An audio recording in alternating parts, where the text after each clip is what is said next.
I don't know if you guys can see me or not. Ryan, can you let me know if you see me? Okay. So the hearing is just about to get started, and I wanted to let everybody know just to hang tight as everything gets underway there in Texas. This is a huge, huge day for freedom of speech and all the people who are risking their careers or have already risked their careers by speaking out, by being whistleblowers, people like Zach Vorhies, who will be testifying today. So I just wanted to say hello to everybody and just hope that you get everything you can out of this stream and make sure you share it with everybody so that the truth can get out there. Because in the end, it is the truth that will set us free. So I'm not in the studio currently, as you can tell. I am monitoring the stream remotely, and we will not have a live N3 primetime tonight, as we are instead producing this stream for you guys today. So just want to say I love y'all, and I just want everyone to say a prayer for Zach, for Next News Network, for all the whistleblowers out there putting their lives on the line. Oh my goodness, these people don't even know how to drive. What an idiot. They're gonna kill me. Hyundai Palisade. Yeah, when you drive a car like this, people drive like idiots. Anyway, if you know, you know. I love you guys.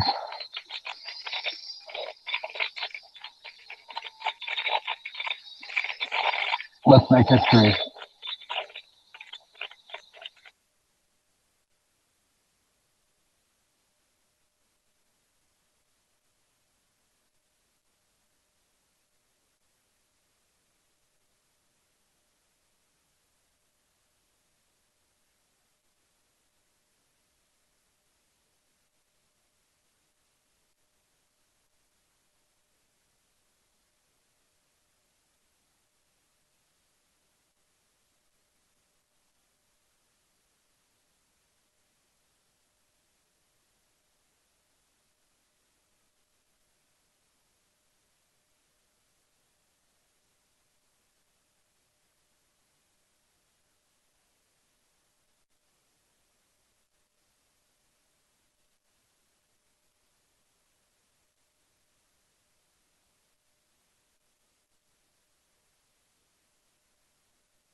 Good morning.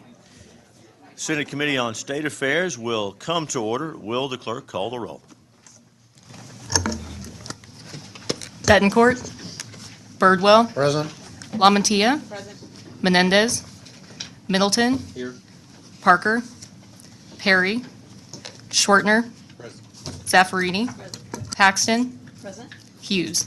Here. Quorum is present. Welcome, everyone. We would normally conduct meetings of the Committee on State Affairs in the Senate chamber.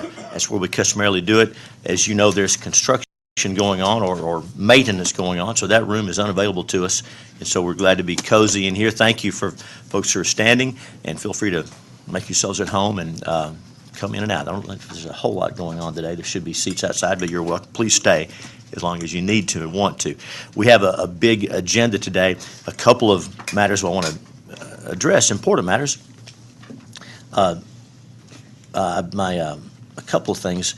I've been reminded that this is the first, I believe, the first committee hearing that Senator Zach Vorhies has attended since she has become the dean of the Texas Senate. Well, it's an honor for us to be with you on this occasion. Thank you again for being here.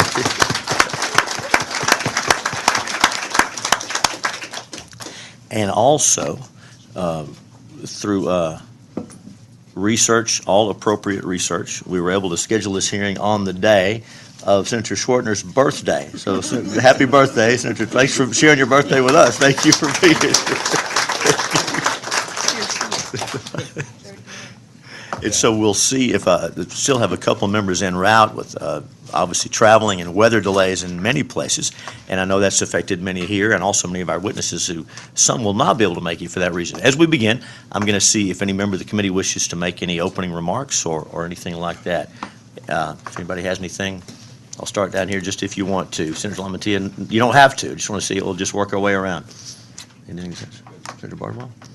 Wow, okay. Please, Madam Vice Chair. Well, I am glad to be part of this. I mean, so many constituents have reached out about the issues we're going to be addressing today, but I especially wanted to just express appreciation to my policy director, Laura Carr, who is staffing her last committee meeting, State Affairs hearing with us today. She is getting married, and we wish her the best, and I just appreciate her work. And also my new Chief of Staff, Laura Stowe, is with us today, so I just wanted to acknowledge that. Thank you. That's important.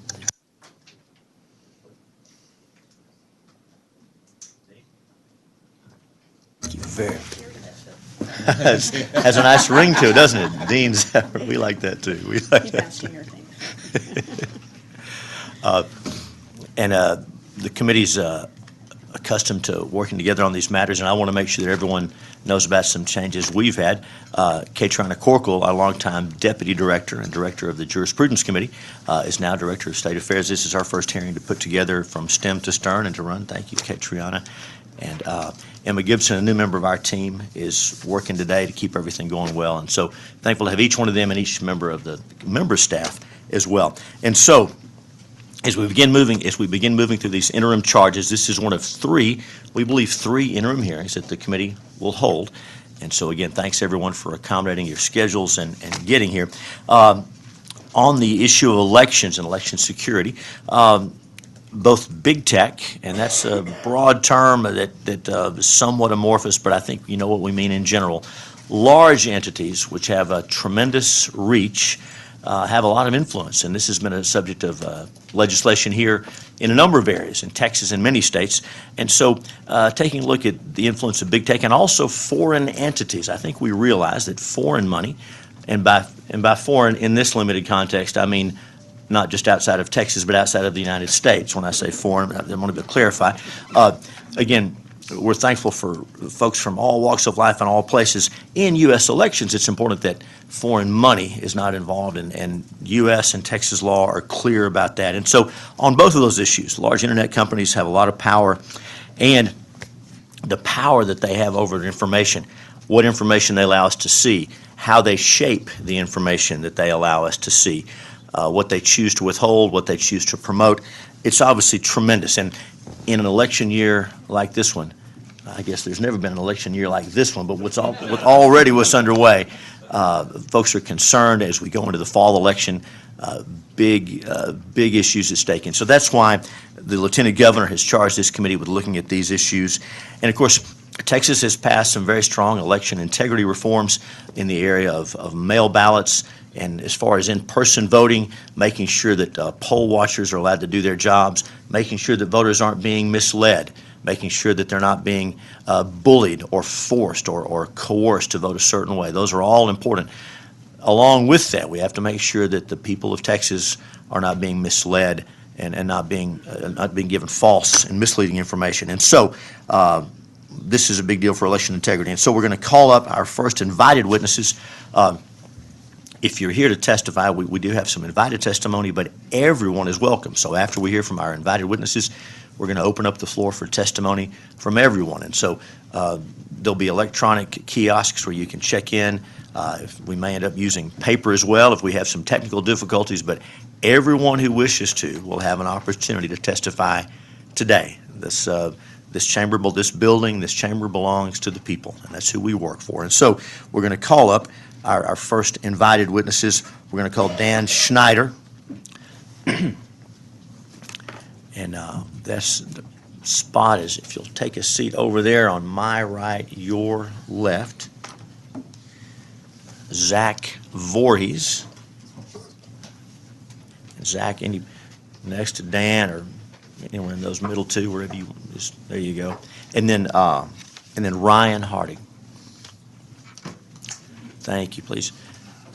You just pick the seat and move your nameplate wherever you prefer, right? It's a paper plate, but it's still got your name on it. And so welcome, each of you. I'll remind everyone our invited testimony and also our folks who testify later, when you fill out the witness affirmation electronically or on paper, you are swearing an oath. And so all the testimony today is under oath. Everybody's aware of that. Everybody's aware of that. And so with that, the chair calls Dan Schneider, and please go ahead and begin your testimony. Welcome. Mr. Chairman, thank you for... Pull that microphone over close to you as well. Mr. Chairman, thank you for inviting me to testify. Members of the committee, thank you very much. This is a very important issue. It gets to the heart. Pull the mic a little closer too. I'm sorry. It gets to the heart of our entire system of government. My name is Dan Schneider. I'm the Vice President at the Media Research Center. For over 4 decades, MRC has been documenting and exposing media bias, and in recent years we've added the big tech election interference and other big tech bias in silencing speech. We have launched Censor Track, which has documented over 7,000 cases of censorship by big tech in inappropriate ways. And much of that is related to elections and trying to impact the outcome of elections. Corporations are allowed to engage in electioneering under Supreme Court doctrine, but it's a narrow path to do that. I have other colleagues who will probably explore that a little more, but what I want to do is point out how big tech tries to influence elections, and it almost always goes in one direction. Not necessarily in a partisan direction, but these big tech platforms like Google and Facebook and Twitter will have a candidate of choice, a preferred candidate, and any candidate in the way of that individual will be censored, and content supporting that candidate will be silenced. I will give you some examples. Google, which I believe is the platform that is most notorious and most effective at swaying elections, and Dr. Robert Epstein will explain that a bit later, I think, silences people in nefarious and secretive ways. So we just had 4 Republican presidential debates over the course of over 100 days. We at the Media Research Center did 2 studies consistently throughout those 100 days, including the night before each one of those Republican presidential debates. We did a search for Democrat presidential campaign websites and a second search for Republican presidential campaign websites. The Google search results were consistent for 100 straight days. Joe Biden's campaign website was always in the top 3 of search results, as might be expected. Marianne Williamson was also in the top 5. Never was Robert F. Kennedy Jr.'s campaign website produced by Google. It was completely buried, never to be found. The single greatest threat to Joe Biden's renomination was buried by Google. More surprisingly is what we discovered when we searched for Republican presidential campaign websites. Again, for over 100 days, we did these searches on clean computers throughout the country. Google produced only 2 campaign websites. The first was Marianne Williamson again. The second was for Will Hurd, who, as I think members of this committee know particularly well, never broke 1% in national polling. And by the time he withdrew from the race was less than 0.5%. Those were the only two campaign websites that Google would allow people to find. If you look at the Google News tabs, the great bulk of the news links that Google permits people to find, 20 times more links to liberal websites than conservative websites. And under the Google News tabs, if you search for Trump or Biden or elections, 0% of the links are to right-of-center media outlets. These are just two examples for how Google very specifically and in a very planned and coordinated way tries to manipulate the way people think about elections and who they vote for.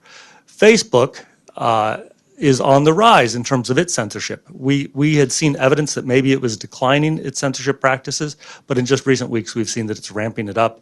The most notorious of the Facebook election interference practices was when they in fact took down the New York Post story about Hunter Biden laptop and the Biden family practices abroad, which raised serious criminal and legal questions.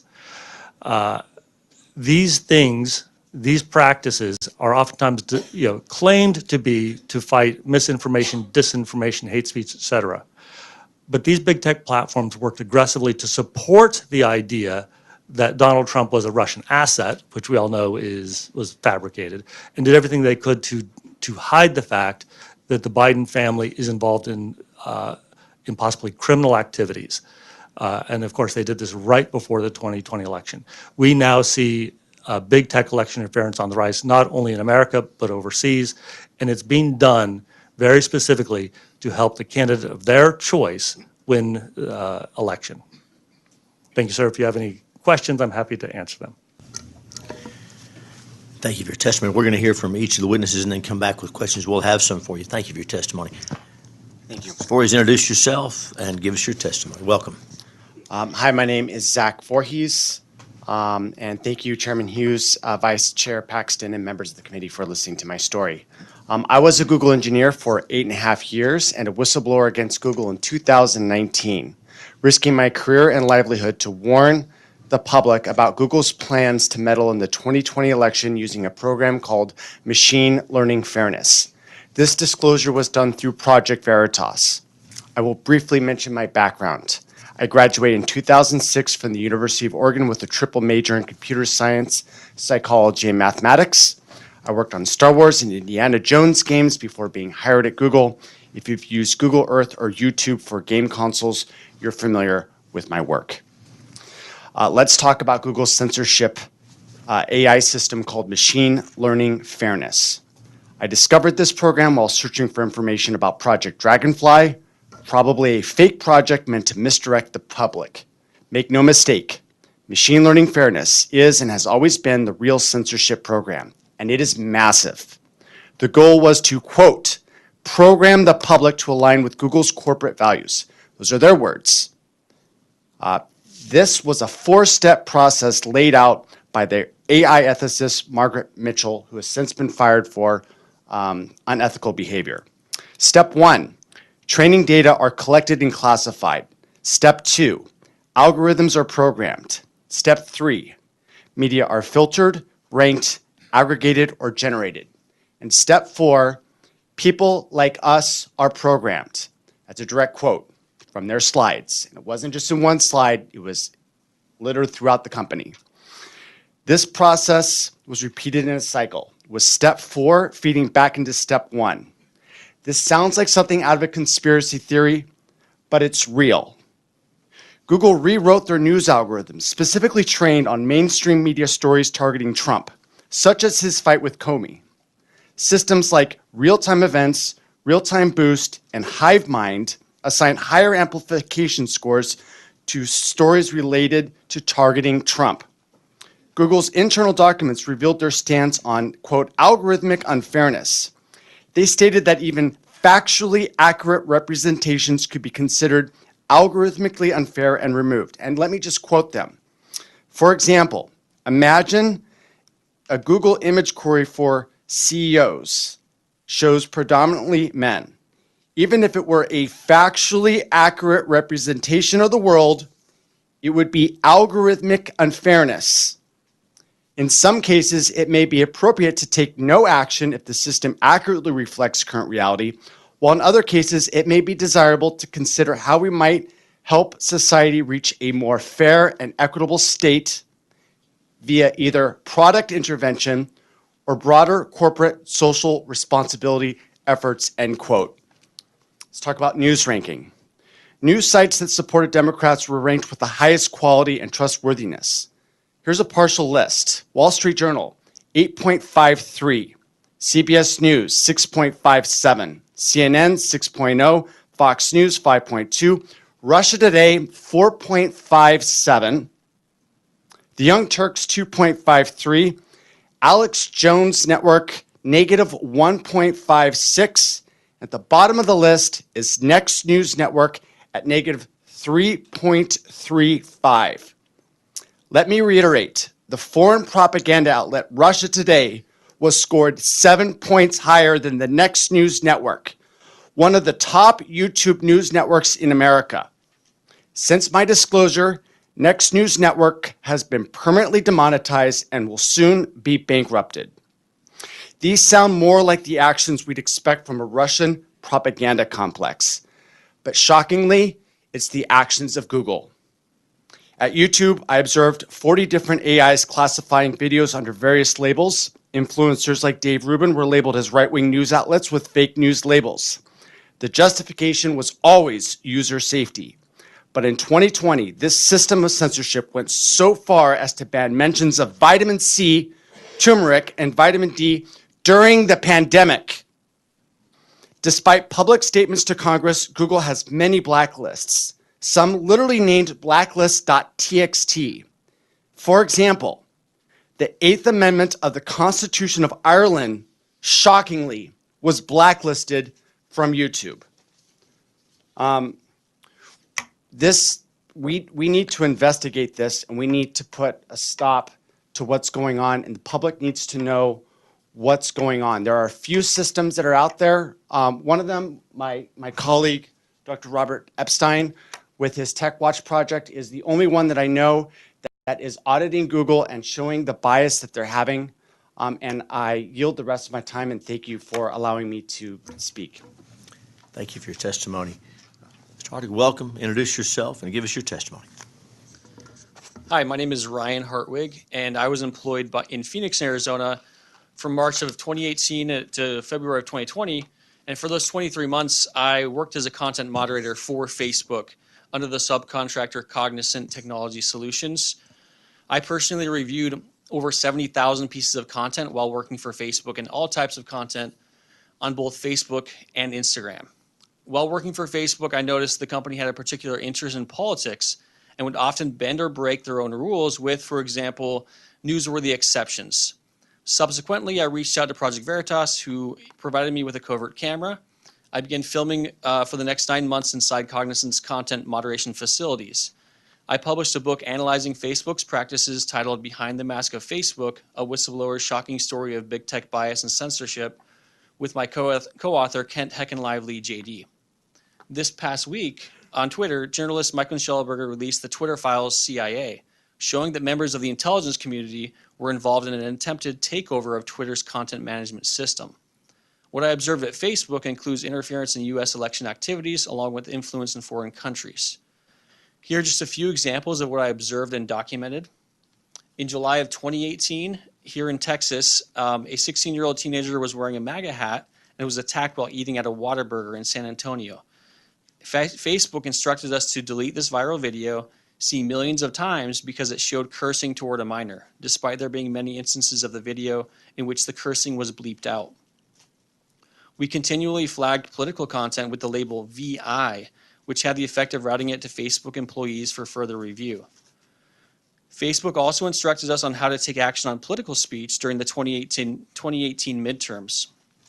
They told us to delete the phrase monkeying things up and told us how to interpret the phrase used by Ron DeSantis as hate speech. This was during the 2018 Florida gubernatorial race against Andrew Gillum.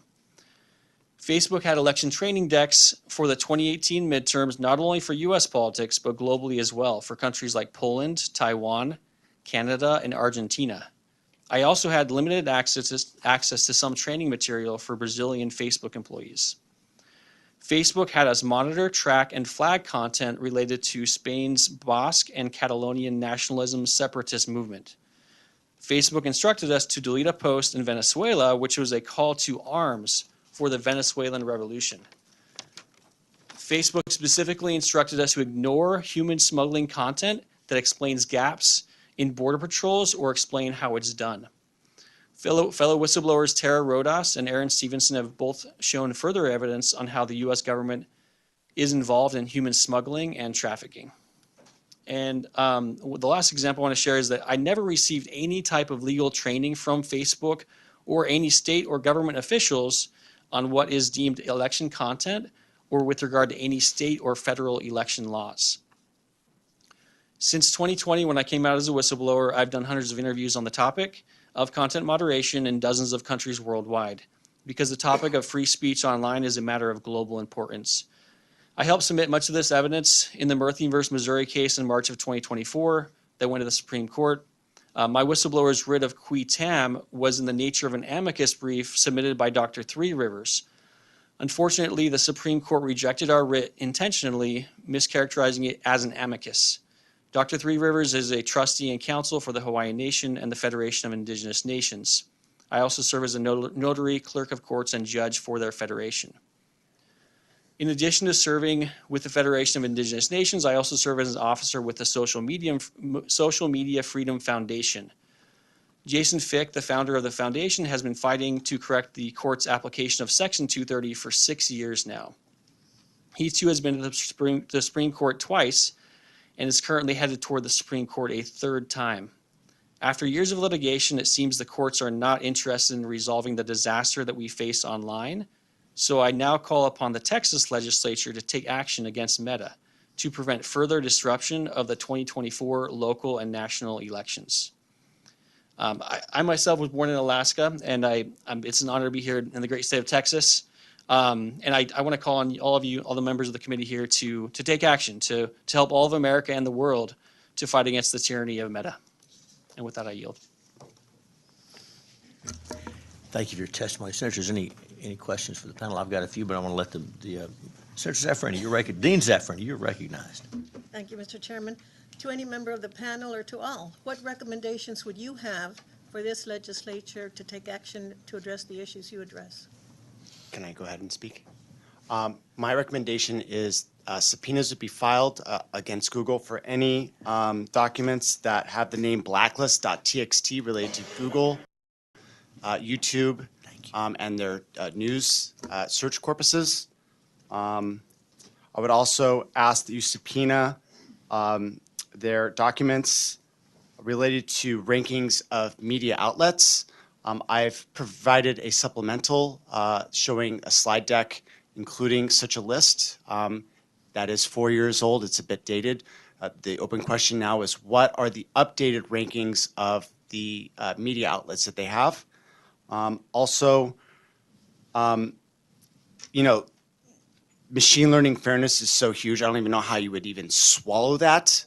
But if you could do, ask them, file a subpoena, ask them for documents related to machine learning fairness. And that is going to be such a huge bombshell that it just needs to get into the public disclosure. So it's those three things: machine learning fairness, blacklists, and their media rankings is the start of the entire thing.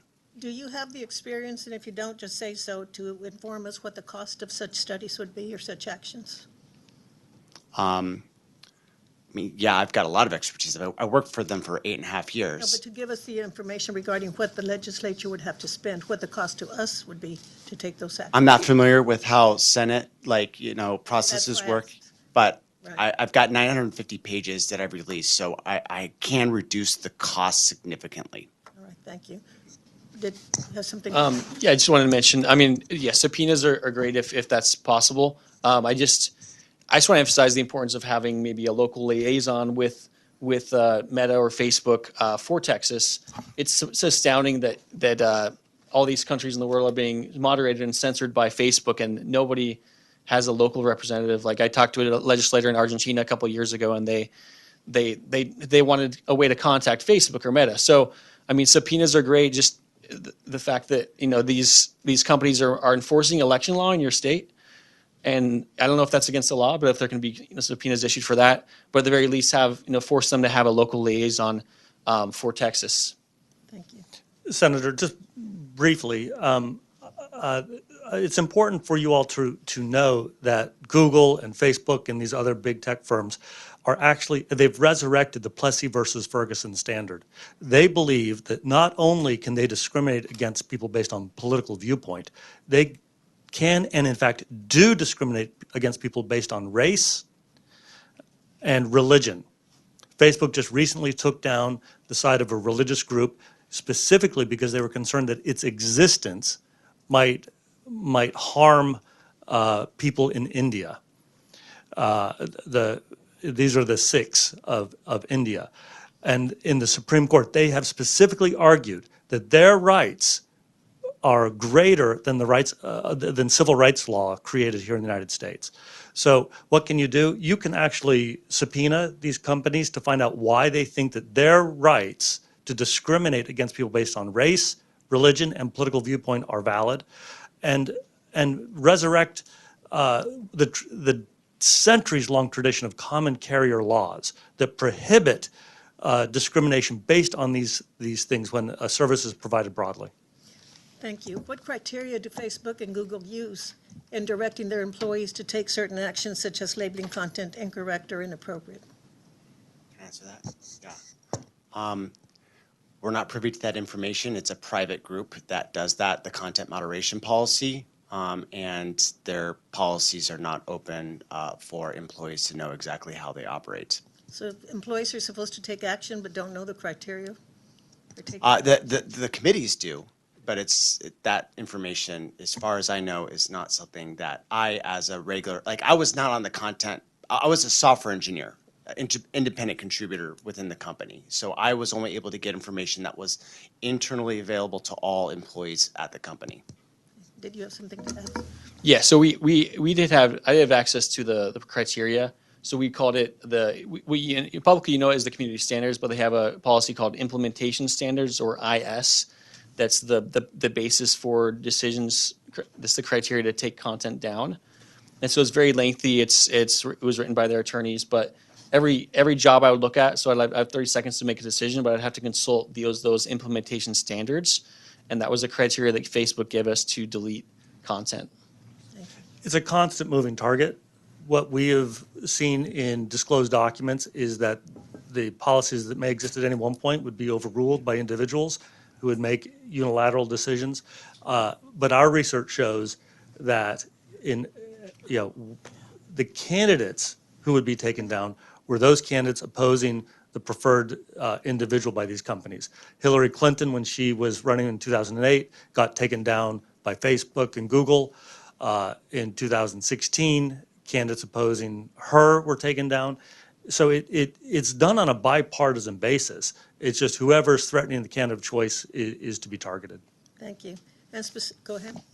If I can add one thing, what might be a really cheap way to get at this information is to ask what the decision process was for demonetizing Next News Network, right? Like, they're very large, and if you can get that information related to that case, I think that that's going to sort of illuminate what their decision-making processes were for that demonetization. Like, they're still demonetized. They've been demonetized for like 6 months, like the top conservative news network on YouTube. And the question is, why did they get demonetized? And if we have the answer to that, we're going to get the answers to a whole bunch of other censorship activities with the company.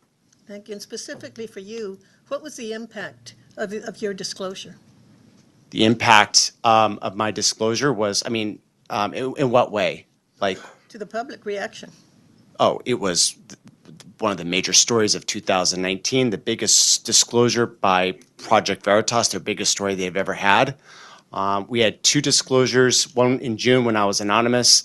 In August, I came out publicly after being raided by the FBI, including the bomb squad, Sheriff's Department, and SFPD, with a standoff that ended at gunpoint. So, and it was all due to a wellness check, and I just didn't want to come out, and so it just kept on escalating, and they shut down the streets from 20th of Valencia to 22nd, and I realized that if I don't come out, they're going to come in. So I came out at gunpoint, surrendered myself, and then flew to Washington, D.C., and then went to New York, disclosed, came out as myself. And then ever since I came out, they've left me alone, and I haven't heard a peep from them since. And did the social media react to the impact, the reaction of the public? The reaction of the public was massive. Like, it was a massive Did story. the social media react to the response? Did it lead to a Did they take change? Any actions? I mean, not only did they turned off the censorship for about 3 months, and then COVID happened, and then the censorship came back. And the person that was busted in the sting operation by the name of Jen Janai, you may have heard that name recently, she was handed Google's entire AI alignment with that Google Gemini thing where it was like there were black Nazis and, the founding fathers were, female Indians and Native Americans. Like, that's her thing. Instead of like putting her to the side, they elevated her and they gave her the entire AI alignment. And that's the reason why Google's in this hot water right now, is because she is the most radical leftist, one of the most radical leftists at the company.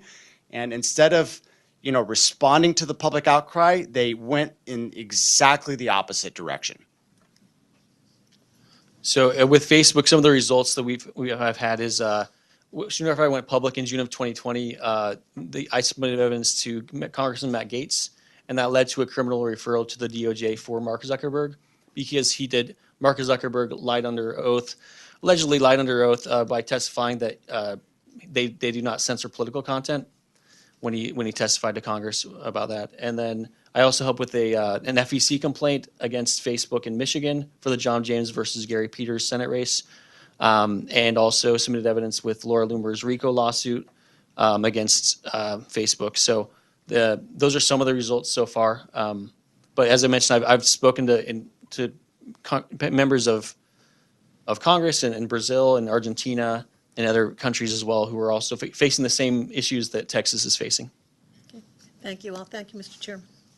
Thank you, sir. And Dean, with your question on their policies, how they decide what to block, what to promote, you'll recall House Bill 20, which this committee moved in 2021 on that topic about being put in Facebook jail. That came up in the hearing, as I recall. And that case was in front of the U.S. Supreme Court about a month ago. We were there. The Attorney General Paxton and his team defended that case. And we hope, as that case moves forward, that through the discovery process, which you're familiar with, we'll be able to get some of these answers, because it really is such a secretive thing, and they have a lot of power. Thank you for your questions, Dean. Members, any other questions for the panel? Senator Birdwell. Thank you, Chairman. I'm going to ask some very rudimentary questions, if I may. As a private entity, are any of the biases that you've described purchased by those individuals to be biased that way? Are they selling a preference, so they're not just simply doing it of their own accord. They're receiving compensation to demonstrate such a bias? Anybody can answer. Yeah. So, as sort of a liability shield, Google is outsourcing some of their alignment decisions to the ADL and SLPC, which are highly ADL. I mean, you're throwing acronyms out. Anti-Defamation League, the Southern Poverty Law Center. Those are the two main ones that I know in which they're outsourcing their decision processes to.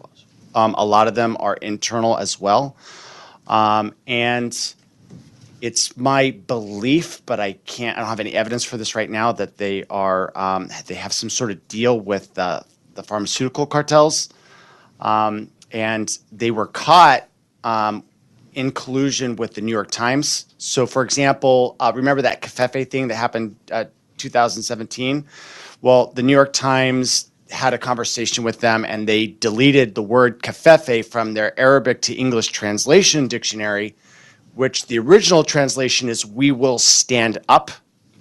So if you do the whole tweet, despite the constant negative press, cafefe, that translated to despite the negative constant press, we will stand up. They deleted that word, and then the Washington Post said, let's use the 22nd Amendment to get rid of the president because he's tweeting nonsense. Well, it's nonsense because they made it nonsense because they deleted it out of their translation dictionary. So the New York Times has been talking with them. I believe that the pharmaceutical cartels have been talking with them. And they are outsourcing their decision-making processes to the Anti-Defamation League and So Southern in, Public Laws. in outsourcing, I'll use the word subcontract. Would Sure. that be inaccurate?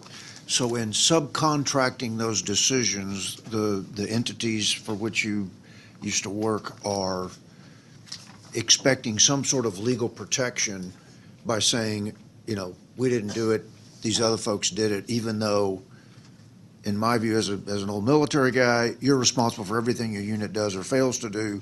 And if you ask a subordinate to do something, you are just as responsible for the failure of that subordinate as if you did it yourself.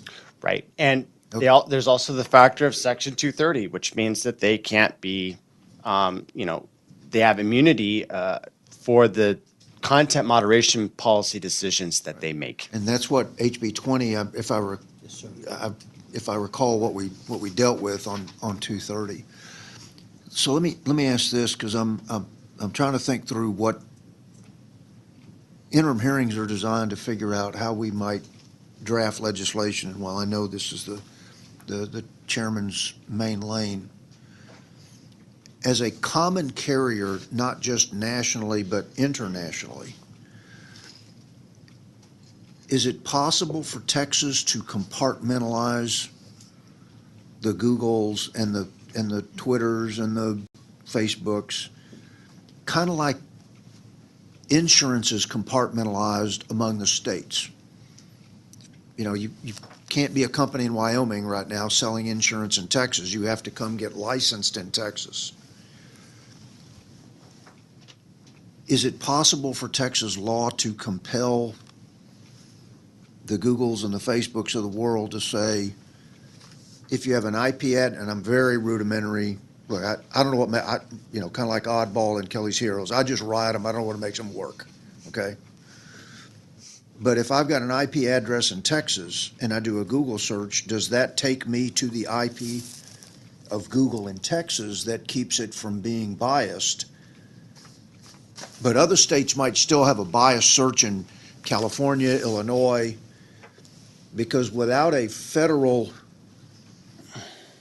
and I don't look for federal solutions on so many things, but because Article 1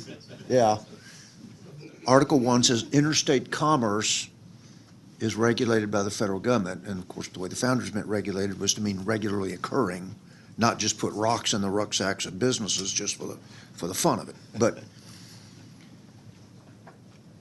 is that the dynamic we're dealing with, is to the legislation that this committee might hear in the coming legislative session would compel, kind of like when the federal government broke up Bell into all the regionals? Are we basically talking about breaking up Facebook and Google into, if you're in Texas and you search something under Texas law, the Google search engine has to be in Texas and it cannot have these biases without punishment by Texas law? But you might still have the same problem in California, but that's for Californians to figure out. Well, you could. Is that you what could, we're dealing with? I would. Can I answer this? Because I got the perfect solution. I think the easiest first step for this is to require all searches done in Texas to be proxied through a Texas server. That doesn't mean that they actually have to have a data farm in there. That means that there is a point in Texas that the information has to get through. And if you have that, then you've basically got a center that can log the information. There's a paper trail. And right now you don't have that paper trail. It's all tunneling to California or Indiana to one of the big data centers in the East Coast. So if you would require Google to proxy all traffic as your first step, then you would have that audit trail that you would be able to then have under Texas jurisdiction. There's also one other point that I want to bring up, and that is currently, Google's got an Achilles heel, which is their forum selection clause that is in their terms of service. And what this forum selection clause does is it requires that if there's any problem with Google or YouTube or Facebook and all the big tech, you got to sue them in California court, either at their state court or in a district court under their jurisdiction. I raised $145,000. We sued Google, and that's what happened to us. We all got sent right to California and right into their rigged system, and they're yeah. Kind of like what we dealt with New York this past session, like what the issue was, but yeah. Like, if you guys can somehow eliminate the forum selection clause just for big tech, every single problem that Google does, they're going to be able to be sued in your court system right here in the great state of Texas. You wanted to? Yeah, just on the first question about the pay to play, basically, are people being paid, are companies or people being paid to get certain content allowed? Well, is somebody writing a check that says, make me the #1 hit when somebody? Gotcha. Yeah. So I do know that Jason Fick, who I've worked with closely at FYK, his Facebook page had over 30 million followers, and he was basically they took down his page and sold it to someone else because he wasn't paying enough in Facebook ads. So that was the premise of his original case against Facebook, which went to the Supreme Court. They chose not to hear it. So now he's has a constitutional challenge against the government. But I do know that they have the VIP X check, so kind of a whitelist for famous people. So if you're really famous, then you can't be taken down. So, and they have certain shields and protections, so certain content or persons don't get taken down. Now, is there money changing hands? I don't know if there's money changing hands. Well, because what we have, based upon what I tracked, and I don't remember all the cases you've mentioned, but I think it's a standard assumption of the bias of the social media companies for which you were formerly employed. Yeah. I don't think that's in question. The challenge before the committee is what's the line of respect for private entity, knowing it's a common carrier, and where's the point of the fulcrum on that seesaw where the legislation has to be, so that we're not going beyond where government shouldn't tell private entities how to run their business. Yeah. But knowing the unique nature of this business, what's fair to the public. Yeah. And that's that's a precision weapon that is very difficult to figure out. But that's why I asked the question about do we do something that compels, kind of like insurance, compels them to break up. Okay, here's Google for Texas, here's Google for, and that's, I think, the process that I think you're telling me we have to start. Am I correct? Well, yeah, Senator, the Supreme Court, of course, as you know, is hearing 3 different cases right now. And we are at risk of losing the First Amendment entirely. The Google, Facebook attorney has argued that our individual rights to free speech are nothing compared to the government's right to free speech, to coordinate with big tech to silence individuals, which of course turns the First Amendment upside down. If the Supreme Court goes the wrong way on that, there's almost nothing you can do to enforce common carrier laws. Let me suggest another avenue, getting to your previous question. These big tech firms, it's not, I wouldn't characterize them as subcontracting, but they coordinate, collude with advertisers and media ratings firms like NewsGuard and Ad Fontes, and then other organizations like the Southern Poverty Law Center and ADL that used to care about the rights of individuals, and now they're just politicized radical left-wing organizations that exist to silence everyday Americans.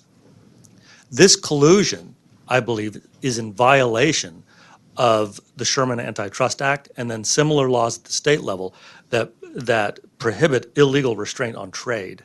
So I think that could be a very good avenue for this committee and for the Attorney General to explore. Okay. Thank you, Mr. Chairman. Thank you, gentlemen.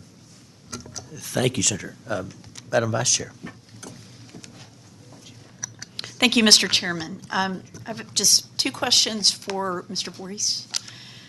Could you repeat the goal of the Machine Learning Fairness Program? Yeah, it's a 4-step process. And, well, and that's my second question, the 4 steps.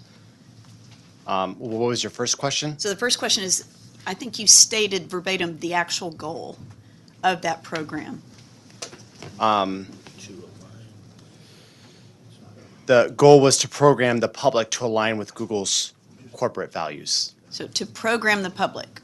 Yes, and that's a quote by Google. Okay, so that's verbatim, that's their stated goal, is to program the public. Yeah, in fact, the entire quote is, people like us are programmed. You'll see in the testimony that I said that people are programmed, but there's different variations of that. The longer variation is people, in parentheses, like us, Like us? okay, Okay. are programmed. Okay. And they see their search engine as the method of which they program us. And that is a 4-step program. And could you repeat those 4 steps? Yes, the 4 steps are: step 1, training data are collected and classified. Step 2, algorithms are programmed. Step 3, media are filtered, ranked, aggregated, or generated. Step 4, people are programmed. And then this cycle repeats going back to step 1. And so by cycling through, they eventually move the population to align with their corporate values. Media are filtered, ranked, aggregated, Or generated. or generated. Yeah, so That's disturbing. synthetic data, I guess AI, right? Like we'll just generate data, and articles will just generate articles and then aggregate and rank them. So Thank you for your very disturbing answers. thank you very much. Senator Parker, you're recognized. Welcome. Thank you, Mr. Chairman. Appreciate you all very much being here today and taking us through your personal experiences. I want to just kind of dive down for a moment with regard to the bias that's obviously coming through these systems. Of course, today in an AI world, it's accelerating dramatically the last 12 months, and you're going to see additional acceleration dramatically the next 24 to 36 months. But I want to know, with regard to these decision-making processes, historically, when you were there, what percentage were manual versus those that were an algorithm that was driving the process?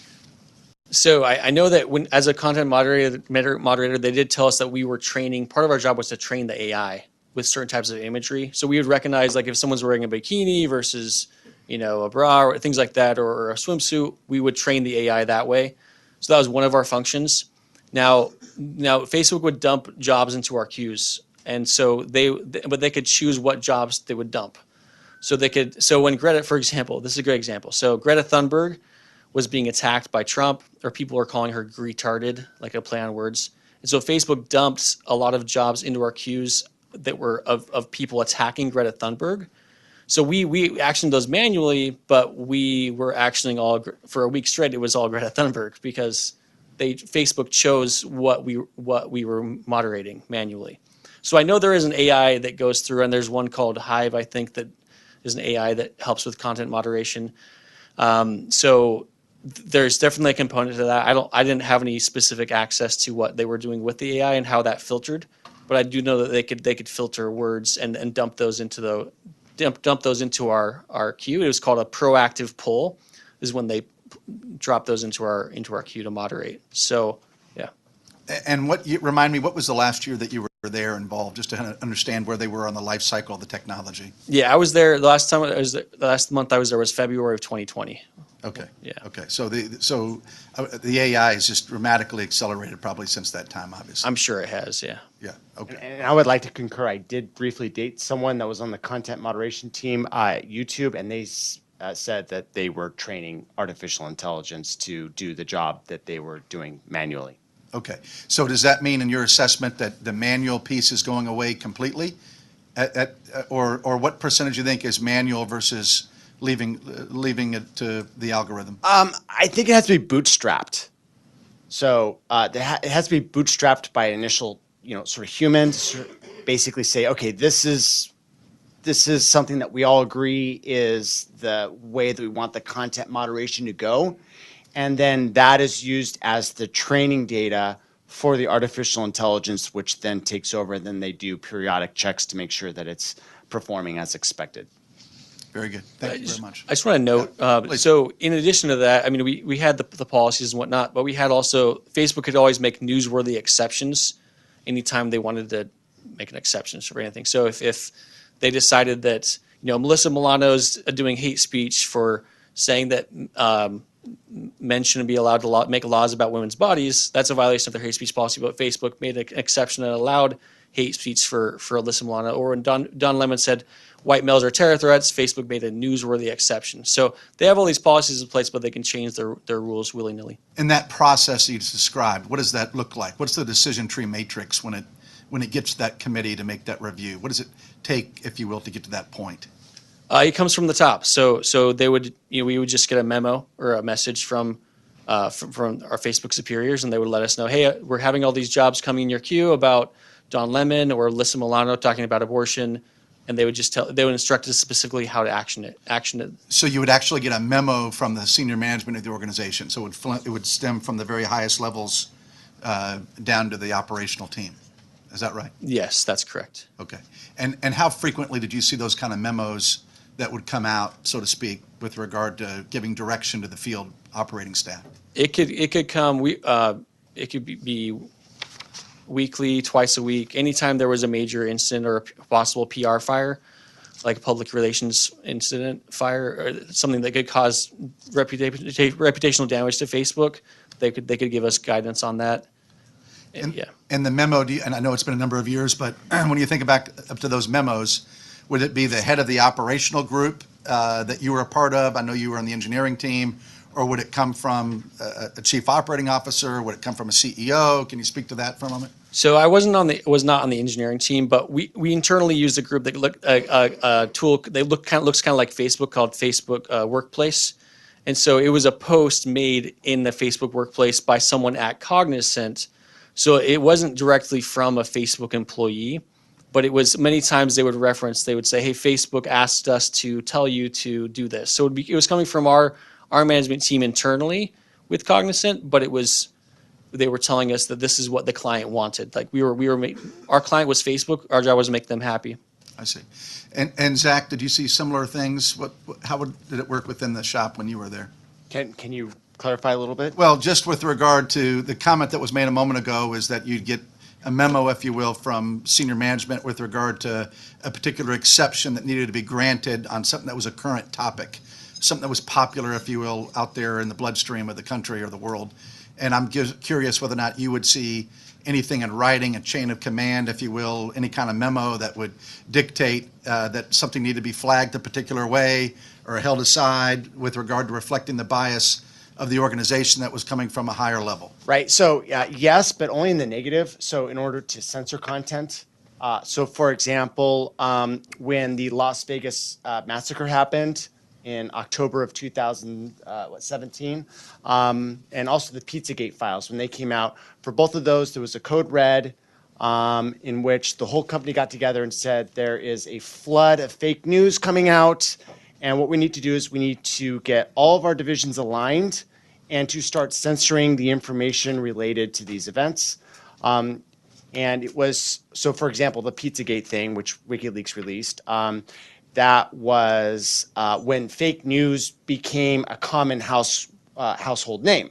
That created the fake news team and allowed them to design their systems to censor all of the information in America. It was literally Pizzagate, right? And if you look at Google Trends, you'll see that fake news trended one day after the Pizzagate released the files. With the Las Vegas massacre, that allowed them to inject their YouTube blacklist, which didn't exist prior to this event. And from there, it was like basically covering up, rumors that this was a false flag event.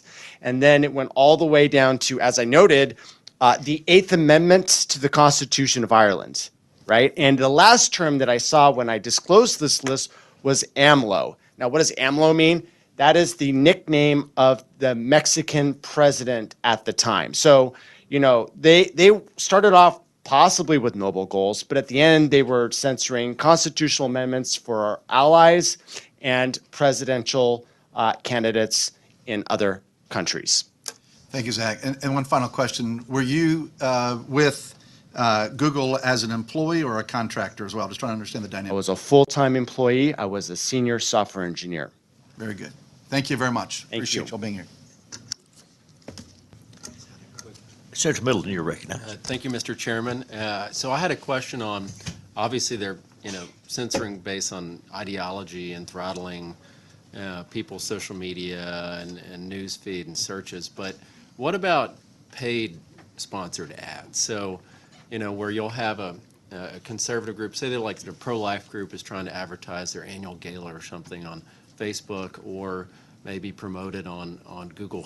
Do you think that they are actually, you're getting less for your money as a conservative group if you're sponsoring it on and paying for that promotion on Facebook versus a more left liberal group? In other words, you're not getting the same for your money. Essentially, the product is not the same product, even though they're advertising. It's supposed to be the same product. Let me mention real quickly. What I can say to that is we did have a team called Brand Integrity. I was not on that team, but they would label certain things as with political content. So they would, if you're doing an ad about cats, then you put someone would pay for an advertisement for cat food, right? So we'd want to label that type of advertisement. So that was called Brand Integrity. So I know that they did label political content a certain way. So that could impact if you're paying for ads, and maybe they had a wait list. I don't have knowledge of that, of what they actually the actions they took. And then the other thing I want to mention is that when Kavanaugh was running for the Supreme Court Justice, Brett Kavanaugh, there were ads. There was a campaign that they were promoting. Facebook was promoting, told us to make sure to promote it and make sure there was not any fake campaigns for Christine Blasey Ford. So Facebook specifically had us make sure that campaign didn't have any fakes, and then that the correct campaign was promoted. So that's one example. And they have, I think, they have nonprofits who fundraise, and that was a fundraiser through Facebook. So it wasn't necessarily an advertisement.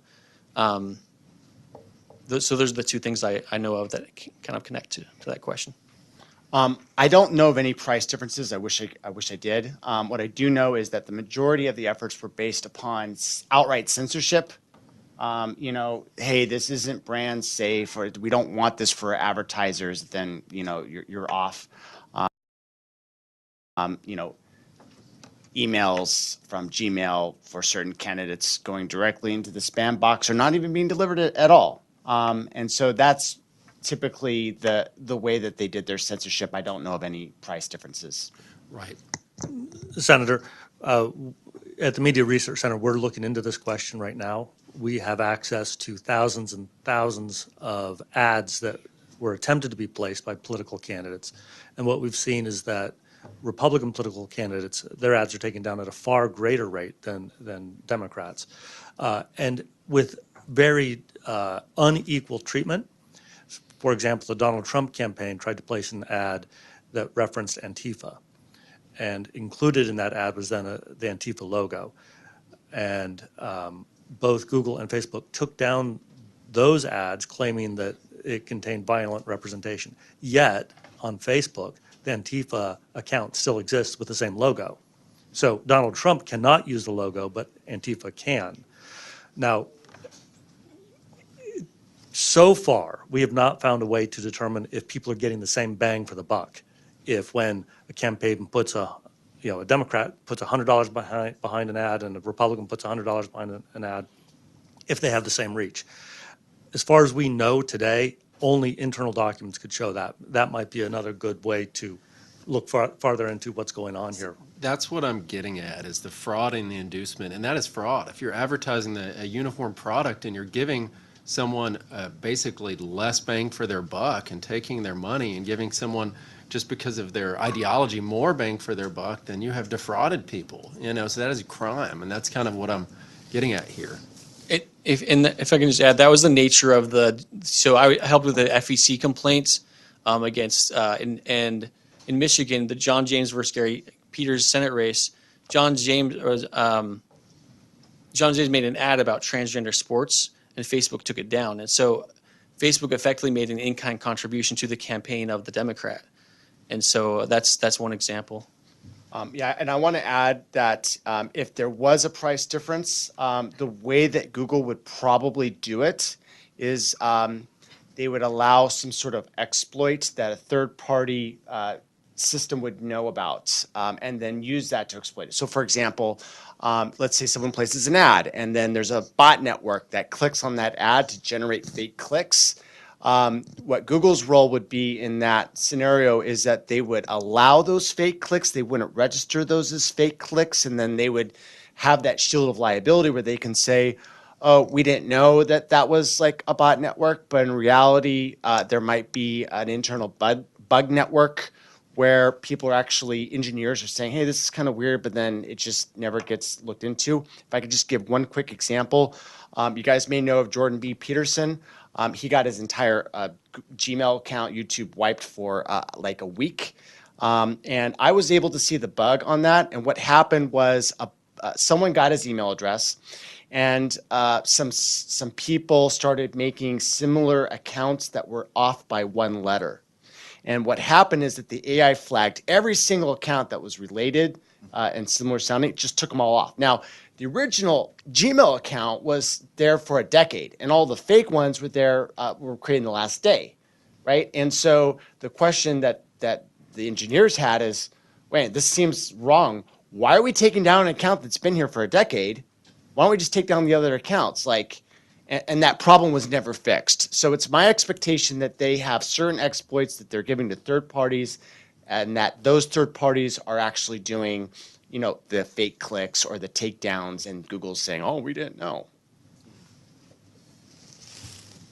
Thank you. Senator Parker? Thank you, Mr. Chairman. Just to follow up for a moment on the questioning from Senator Middleton for a moment.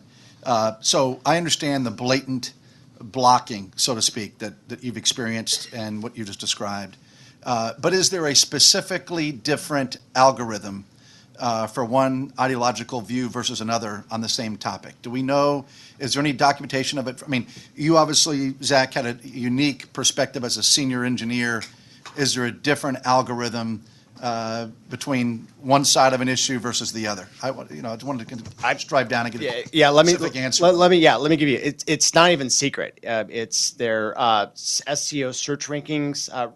It's like a report that they give out for people that are trying to do search engine optimization, and their page rank algorithm. They're kind of like they're open about it, and what they plainly state in this is that every single page, topic, or website is given an EAT score. And that is an acronym that stands for expertise, authoritativeness, and trustworthiness. And what they say and how they rank these sites is that they say, well, what does Wikipedia have to say? And this is like all over, like Wikipedia, Wikipedia, Wikipedia. Look, if you get a hit on your Wikipedia page, your website, your campaign is going down, right? If the media's they literally say that, what does Wikipedia have to say? What does the mainstream media have to say, on Google News? And the thing is that they're ranking all of this biased content.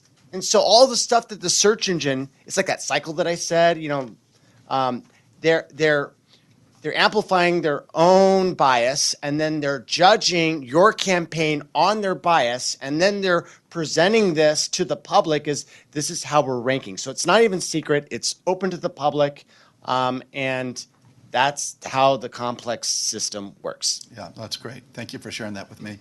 And then, Dan, I'm curious whether or not you and Brent and everybody at the Media Research Center have seen similar, examples or stories specifically to the technical algorithm that's driving bias one way or the other beyond just blatant blocking.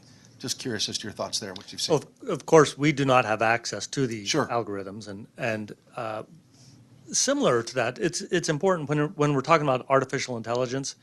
Artificial intelligence begins with people drafting algorithms. Yes. And these algorithms we know that they're biased based on two factors or two results. One is how we measure the output. 20 times as many liberal links on Google News tab versus conservative links. Dr. Epstein, who will testify later, shows the impact on how people vote, and 6 to 8 million people's votes swayed, and he'll testify to that later. But at MRC, what we know is that those algorithms are drafted in a way specifically to achieve outcomes, and these outcomes oftentimes are articulated by the corporate leadership. So after the 2016 election, the most senior Google employees specifically had an all-hands-on meeting vowing that this would never be allowed to happen again, and their resources were put into altering future election outcomes, and it's going on to this day. And artificial intelligence is only amplifying that, and we've seen it in the most absurd ways, but it's now very visible to the entire public. Thank you all very much for being here. Madam Vice Chair. Thank you, Mr. Chairman. One other question that is sort of ancillary, I think, around all of this is, as you're talking about this goal of programming the public, do you have any data on how individuals 18 and younger are targeted, if at all, differently than people that are of the age of majority? Yeah, and the person that actually has a lot of this data is Dr. Robert Epstein. I would defer to him to answer that sort of questions, but yes, they do. And there's a very disturbing thing that happened. I think it's called Ezragate or Elsagate. It's these cartoons that were being cycled on YouTube. They started off great, and then the parents would be like, okay, this is great, and they would leave, and then eventually they would switch to a really messed up cartoon. Now, I worked for Lucasfilm for a year, all right? Their licensing department is top. You can't do anything with Star Wars without them knocking on your door. For some reason, there were these cartoon farms that were creating these low-quality cartoons using Spider-Man, Batman, all this stuff involving drug use, alcohol, sexualization. These are aimed at kids. And it was being snuck into these YouTube feeds. And at some point, everyone's like, it just caught on fire and became this big thing. And then YouTube took it off and kind of disappeared. But the archives of these videos still exist online. And I think it's called Elsagate or Ezragate. I can't remember which one it's called. It happened in 2017. But what Dr. Robert Epstein has discovered is that it's still happening, but on a lesser extent. And it sounds wild, but it literally happened. So something that looks positive and wholesome or whatever, safe for kids at first glance, but as it continues into the duration of the video, it becomes something that a parent might have some issues with. So it sort of lures them into a false sense of security. Yeah, it's the up next algorithm. The up next algorithm is doing it over time. So it starts off good, and then it goes really bad. I think it's an ideological subversion campaign. Like if anyone ever seen Yuri Bezmenov and his speech about how the KGB was doing their operations, like this perfectly matches like an ideological subversion campaign in order to spiritually weaken the population so that it's easier to topple a government.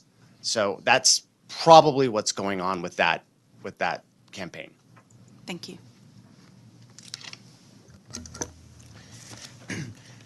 Senators, any other questions? Thank you. I want to ask, follow up on one thing. Mr. Hartwig, you were talking about, you and Senator Parker had a discussion about when you have there was a policy and you would be instructed to make a diversion from that policy. I'm rephrasing slightly.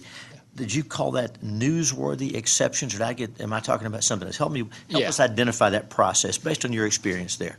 Yeah, that is a correct phrase, newsworthy exceptions. So, we had this very extensive policy that we were supposed to follow called implementation standards, but when we would deviate from that was when, only when Facebook told us to. So Facebook would tell us, the example I gave was Don Lemon at one point on live air said that white males are terror threats.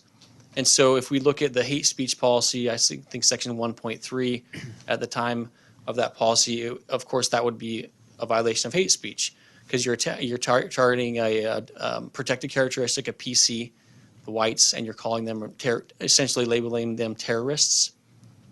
And so Facebook told us to allow that phrase. That specific instance of Don Lemon making that phrase, Facebook told us to ignore the hate speech policies in place and make a newsworthy exception. Okay, that's what I was curious about. Thank you. And then, Mr. Schneider, I was going to ask you, based on the research you do across social media platforms, we've talked about Facebook and Google. Are there other social media platforms or entities like that that you guys look at and have concerns about? Yes, the two platforms we believe have the most far-reaching impact are Google and Amazon. We've not talked much about Amazon. Its impacts are how its work impacts other corporations. That might be a different topic than the election issue today. But Google and Facebook are the two organizations today that have the greatest impact on people's choices at the ballot box. Twitter, of course, is now notorious for what it did in the prior elections, but we've seen a marked change in the company's practices. But to this day, Elon Musk still says that he will limit the reach of posts that X does not prefer. So, while we've seen a great improvement at the company, we still do not believe that it properly protects free speech rights. Thank you each for your testimony. Thank you for being here and sharing your experience. It's very helpful to us, and people need to hear it. I hope someone asks a question about foreign agents or stuff. That's coming up on the next panel. We're going to talk a lot. We're going to listen a lot about that. Thank you. Thank you very much for your testimony. Thanks for being here. Thanks. Thank you.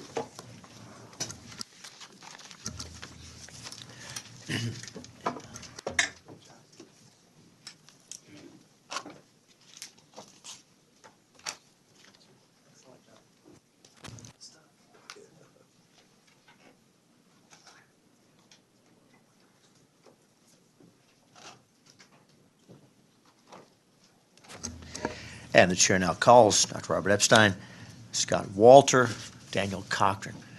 Professor, just take that one right there. Excellent. Mr. Walter, either of those middle seats will look good to you. They're very similar. You're welcome to it. Mr. Cochran, you pick the one you like. Thank you each for being here. We are sharing microphones, so Professor, pull that microphone over closer to you, Dr. Epstein, and when you're ready, introduce yourself and give us your testimony. Welcome. You're recognized. I'm Dr. Robert Epstein. I've been to Texas many times because my late wife was from Corpus Christi. All right. She was killed, unfortunately, under suspicious circumstances the day after Christmas in 2019. It was during that year that I also first testified before Congress. Senator Ted Cruz was leading that session, Senate Judiciary. It's also that year that I gave a private briefing to AGs that was led by Ken Paxton. It was at Stanford University. After I came out of that hearing, one of the AGs approached me and said, Dr. Epstein, I don't mean to scare you. He said, but based on what you've told us, I think you're going to be killed in some sort of accident in the next few months. I was not, but my wife was. This could have something to do with the research that I do, because what I'm going to tell you now is how you can make Google and other companies accountable to the public. And we want to make sure and get that microphone a little bit closer as you offer your testimony. Thank you for being here. Since 2013, I've been conducting rigorous, controlled experiments published in peer-reviewed journals that have identified 10 new forms of influence that the internet has made possible and that are controlled exclusively by big tech companies. These new techniques are among the most powerful forms of influence ever discovered in the behavioral sciences, and they're almost entirely invisible to users, which makes them especially dangerous. I do not exaggerate when I tell you that our great nation unknowingly turned over its elections to big tech companies in 2012. I do not exaggerate when I tell you that the 2020 presidential election was only one of hundreds of elections that Google has flipped without people's knowledge. I do not exaggerate when I tell you that Google has the power this year to shift between 6.4 and 25.5 million votes in the presidential election. In 2019, I told that Senate Judiciary Committee about the threat that Google posed to our democracy, and I briefly described two methods for stopping them, one of which you could use.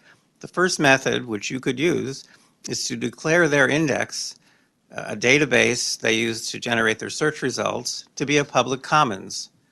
That's light touch regulation that has been repeatedly applied to essential commodities and services in the US for over a century.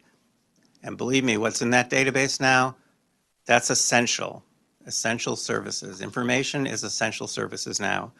Second method is to set up a large-scale system that will preserve and analyze the actual data that these companies are sending to real users. In other words, to track them, to do to Google what they do to us and our children 24 hours a day.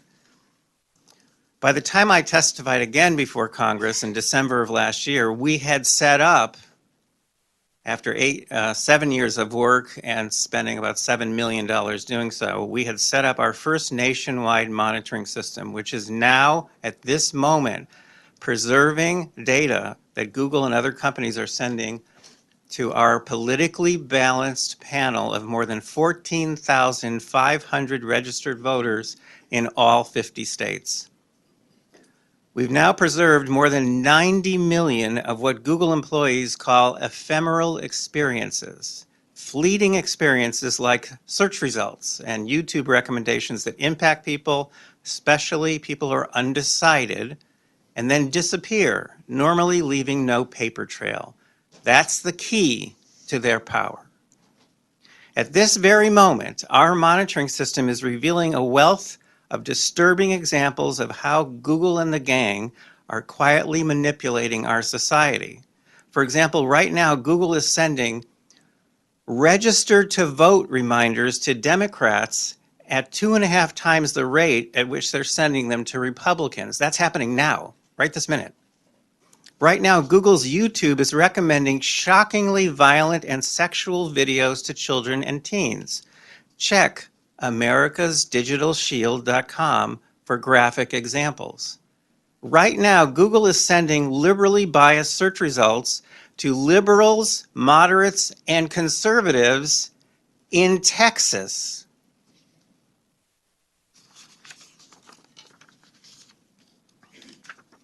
Right now, Google's YouTube is recommending liberally biased videos to registered voters in Texas at twice the rate one would expect by chance. We're collecting all these data right now in real time by the millions. But monitoring can stop them. In November 2020, after Senator Cruz sent a threatening letter to the CEO of Google about my research findings, Google that very day stopped its election interference in the Georgia runoff elections. And since we went public with our new nationwide monitoring system in November of 2023, there's just this past November, over the past 6 months, Google search results have been getting steadily and gradually becoming less politically biased. Monitoring works because it makes them accountable. It creates an archive of data which are normally lost forever. I've been working now with DC attorneys to file a complaint against Google with the FEC based on a massive amount of data which has never been available before. And I'm working with AGs, election integrity groups such as Cleta Mitchell's group, parenting groups, and others to develop ways of using our monitoring data, using this new archive, to force big tech companies to stand down.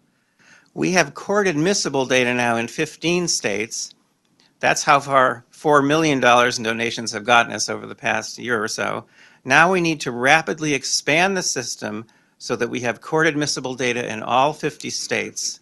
It will take about $50 million, just one time, one fee only, to make this system permanent and self-sustaining, protecting the entire United States and protecting the integrity of our election system. Without a permanent monitoring system in place, we will be handing over our democracy and the minds of our children, and I have 5, to the new tech lords. We will quite literally have no idea what they're doing.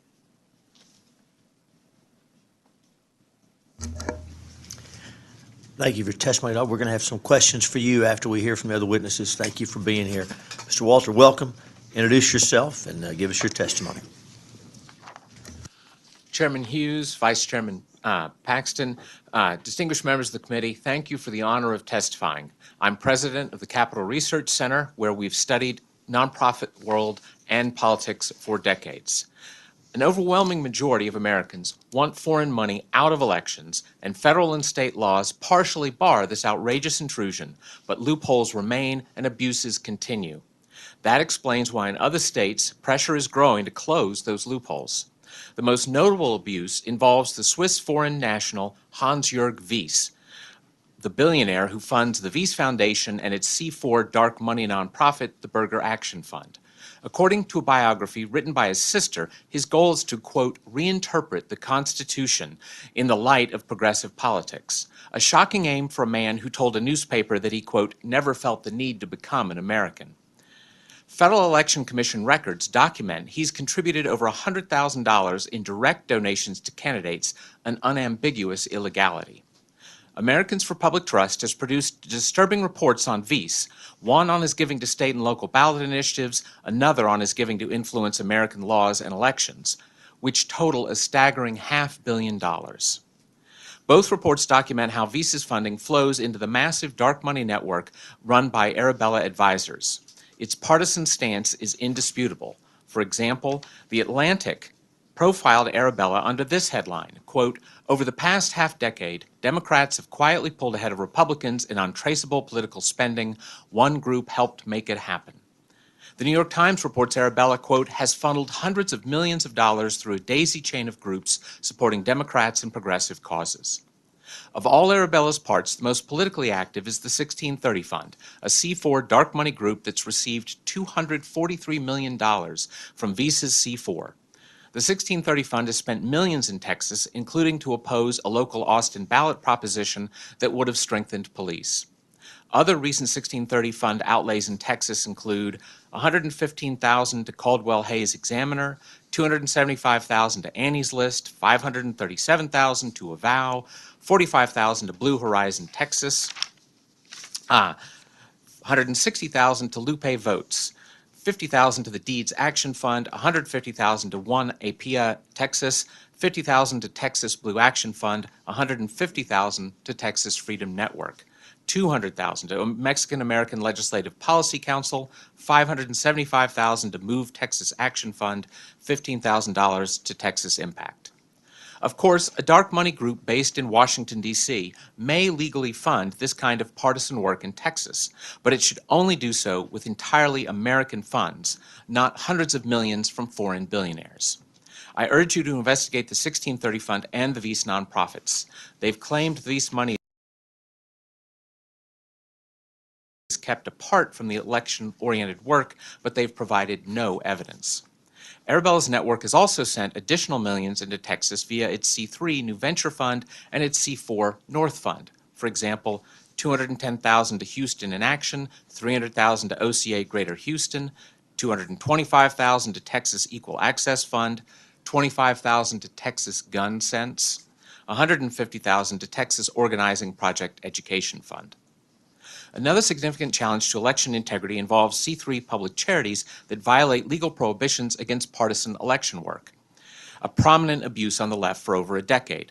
Liberal journalist Sasha Eisenberg, in his 2013 book, The Victory Lab, reported on the partisan nature of the Voter Participation Center. Quote, even though the group was officially nonpartisan for tax purposes, there was no secret that the goal of all its efforts was to generate new votes for Democrats. Unfortunately, the Voter Participation Center has made grants to Texas charities. For example, it gave the Barbara Jordan Institute $250,000, and it gave the Organization of Chinese Americans of Greater Houston $100,000. Adding insult to injury, the group demanded in 2021 that Governor Abbott veto the legislature's, quote, anti-voter bill passed in the special session because it bans drive-through and 24-hour voting and places limits on vote by mail. The center's partisan schemes rely on the lack of such election integrity measures. That's why a super PAC founded by the mother of Democratic mega-donor Sam Bankman-Fried urged donors in a 2020 strategy memo to give to the Voter Participation Center and 2 other left-wing nonprofits because their efforts were the, quote, single most effective tactic for ensuring Democratic victories. The same super PAC's 2024 strategy memo recommends Democratic donors only give to the 3rd of the 2020 memos endorsed charities, the Voter Registration Project.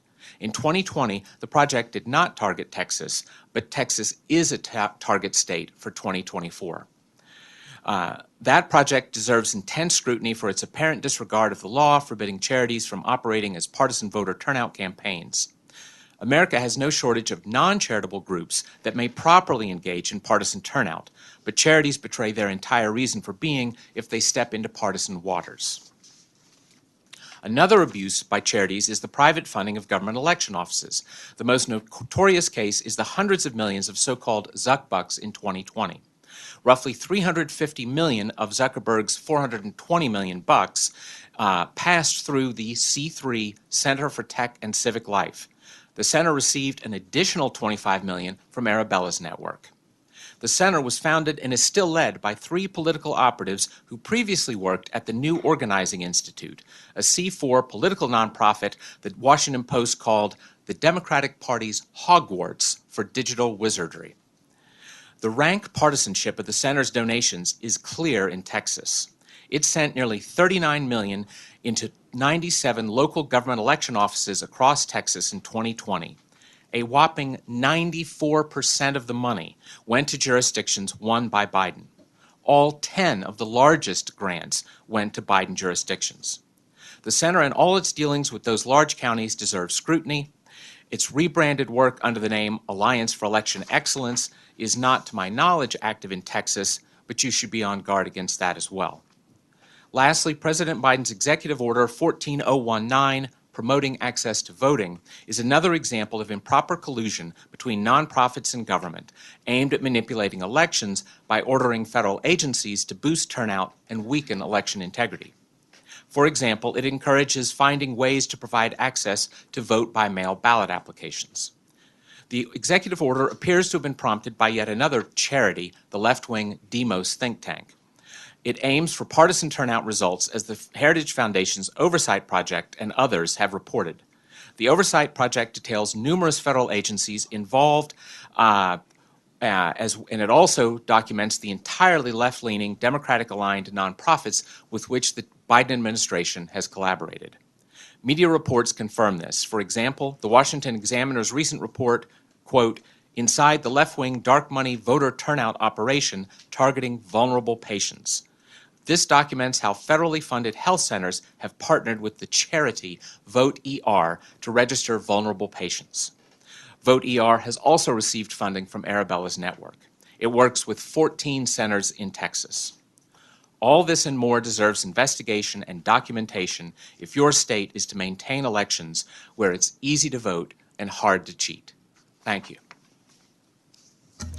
Thank you for your testimony. We're going to have some questions after Mr. Cochran testifies. Mr. Cochran, welcome. Introduce yourself. Give us your testimony. Thank you, Chairman Thank you, Chairman Hughes, Vice Chair Paxton, members of the committee. My name is Daniel Cochran. I am a senior research associate in the Tech Policy Center at the Heritage Foundation, and it's an honor to appear before you today. As the testimony has made clear, big tech is out of control.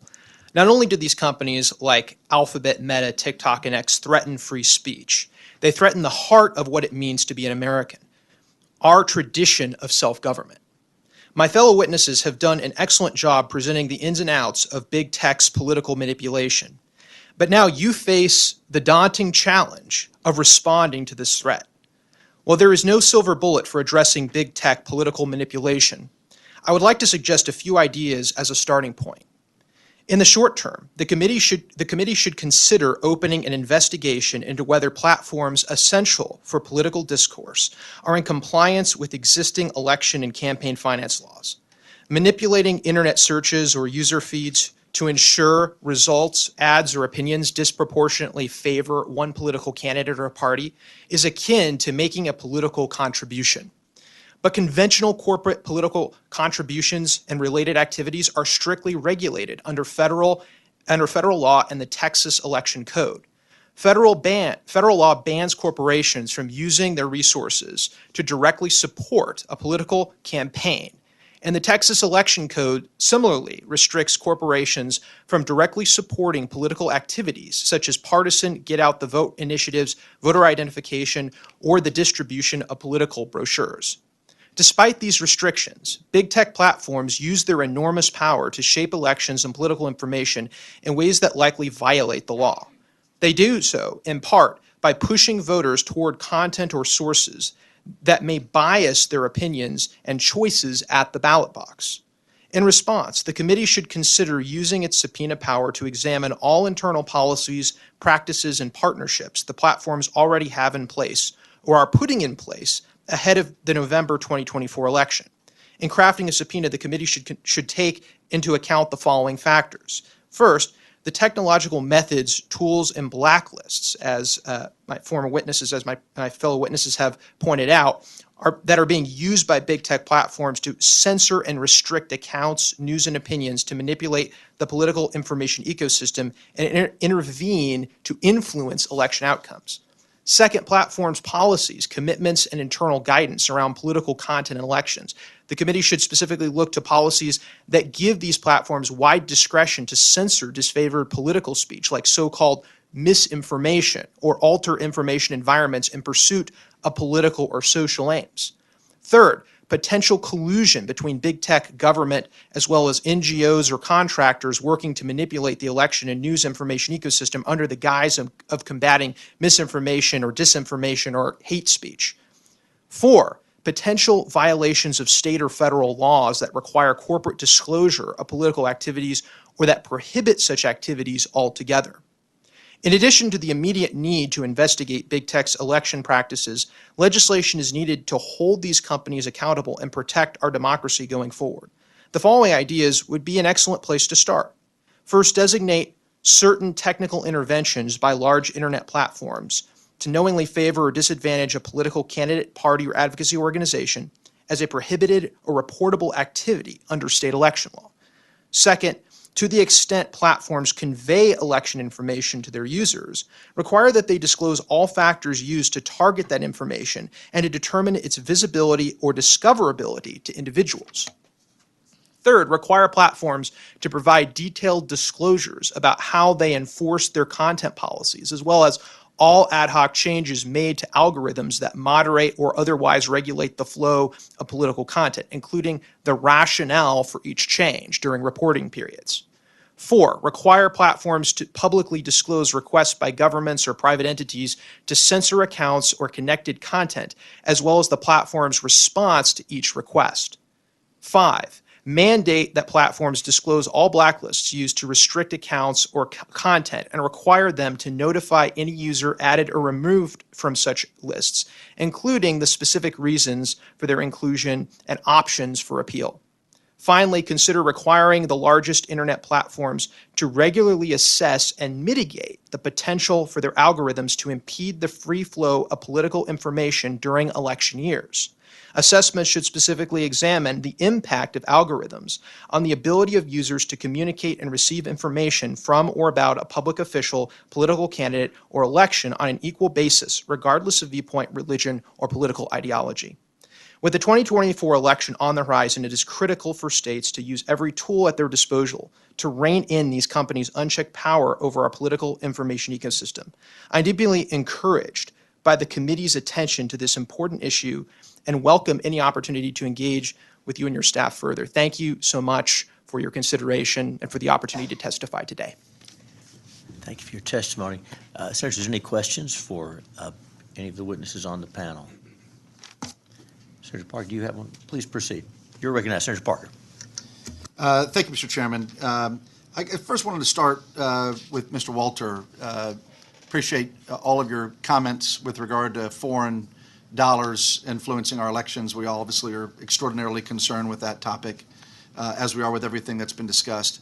But specifically, you talked about obviously a number of these bad actors, what's taking place, and so forth. Do you have recommendations for us with regard to how best to address it? I know earlier Mr. Epstein's had very specific recommendations with regard to monitoring. I'm just curious about your thoughts on what that looks like and how you'd recommend that Texas would attack this challenge. Well, first of all, your own officials have the ability to investigate charities to see if they're in fact carrying out entirely charitable operations, because some of the things I talked about were C3 charities, which of course are absolutely not supposed to be involved in partisan activities, and at this point that doesn't pass the laugh test. And then on the foreign monies, in the federal legislature, they are considering the possibility of and conceivably Texas, I'm not a lawyer, but I believe Texas could examine such things as if a 501c4, which is allowed to be engaged in electoral work, if a C4 has received money from foreign actors, it would then not be allowed to engage in electoral work, or at least not be allowed to donate to super PACs, because of course that's one of the most common ways people believe the foreign money is channeled, right? The foreigner can legally give to the C4, but not to a super PAC. But once he's given to the C4 can give to a super PAC.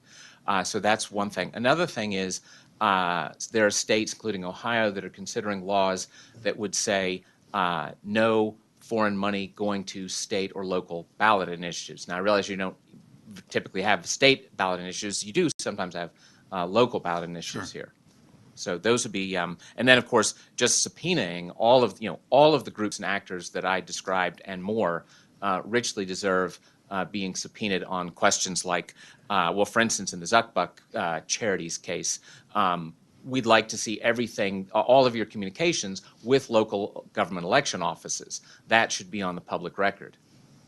No, and we've, of course, done a lot here in Texas to address the issue of Zuckerbucks and so forth, so I appreciate your comment there.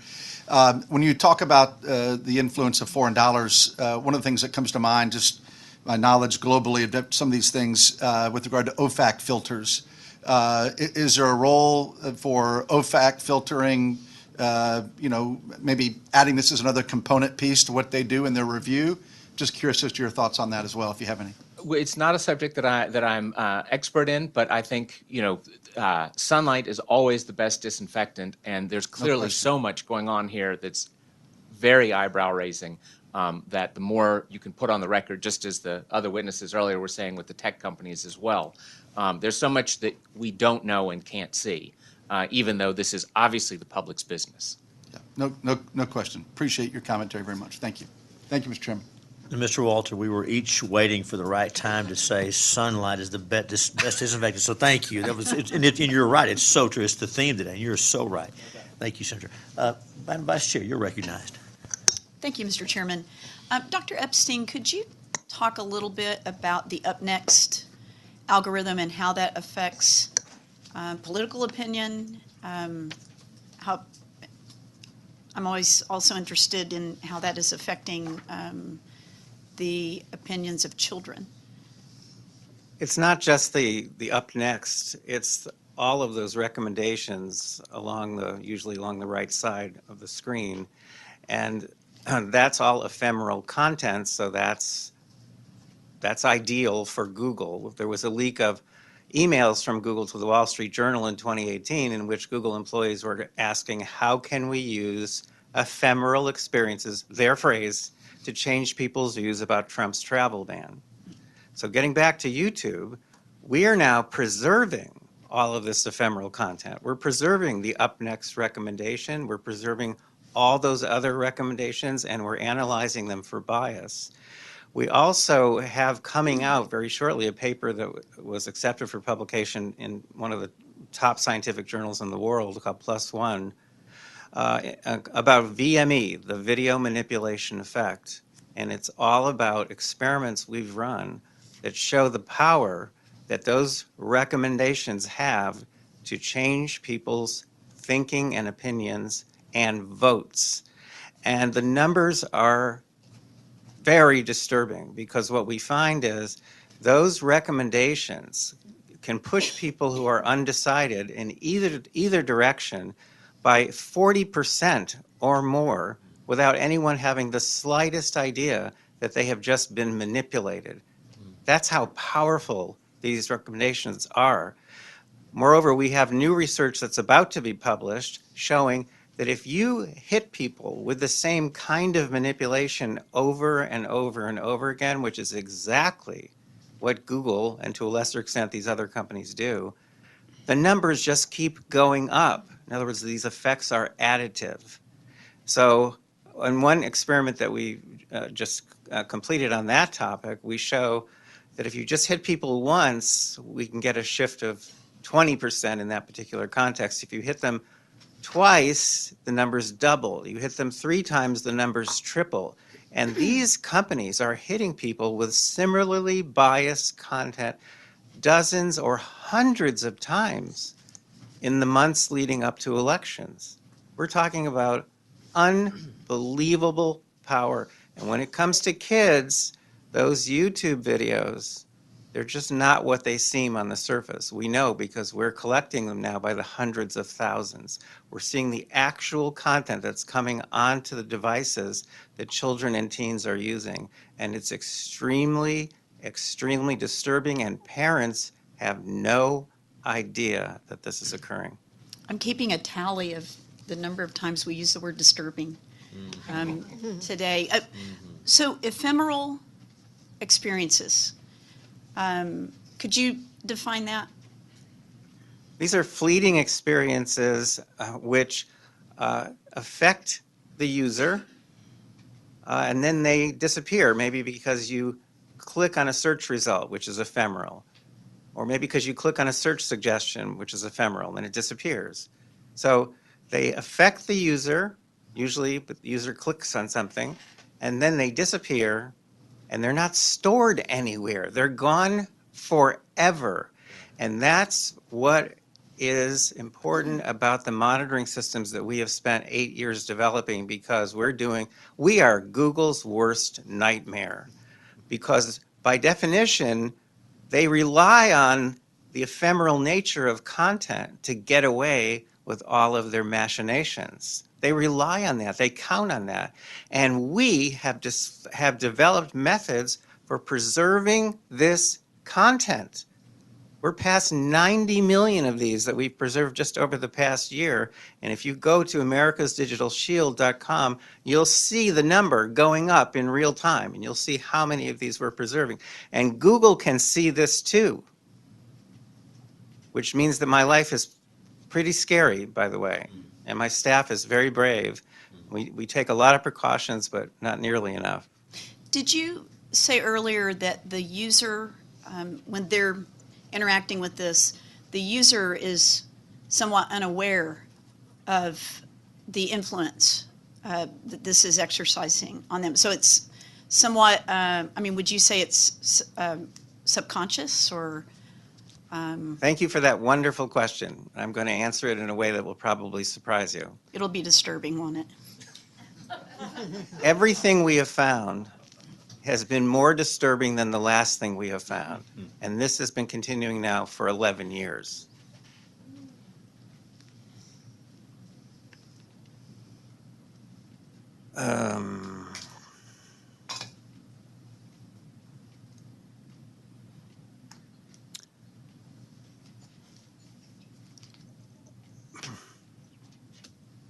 Okay, how do I explain this?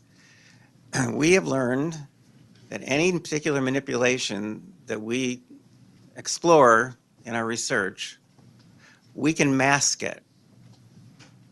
And believe me, if we can mask it, Google can mask it better than we can. We can mask it so that not a single person is aware of the manipulation. Not one. Now, if we do a big study, a big nationwide study, like we did in the US a few years ago with more than 2,000 people in all 50 states, if the study is that big, even with our masking, there's still going to be a few people who see the bias. Very few. But guess what? Their opinions shift even farther in the direction of the bias. So merely being able to see the bias, which is very hard, does not protect you from the bias. Why? Because people trust algorithms because they don't know what they are. People trust computers because they think they're inherently objective. So the bias, which is part of the problem here, a big part of the problem, can be hidden, and even when it's not hidden, it still does damage. And now I'm going to tell you about some new work of ours, which will really floor you. All these years we've been looking at the impact of biased content, and it has unbelievable impact on people. The most vulnerable group, by the way, we've ever found, with 80% shifts in undecided voters, is moderate Republicans. It's easy for Google to get shifts of between 20 and 80% of undecided voters. Most vulnerable group we've ever found is moderate Republicans. Why do you think that is? Not sure. I'm not a Republican. No idea. But to make matters much worse, we started last year adding another feature on, not just bias content, but personalized bias content, because Google takes great pride in personalizing its content. My wife, Misty, loved Google because she considered Google to be her personal shopper. So they personalize content. They brag about their ability to personalize content. Guess what happens when you personalize bias content? The impact is greater. And in the most recent experiment that we completed on this topic, and this is now under review with a journal, in the most recent experiment, in the first shift we get, before personalization, we get a 20% shift.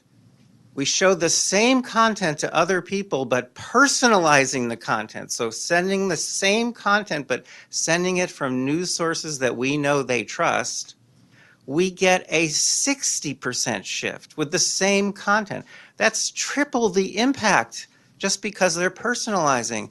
And that's what Google does.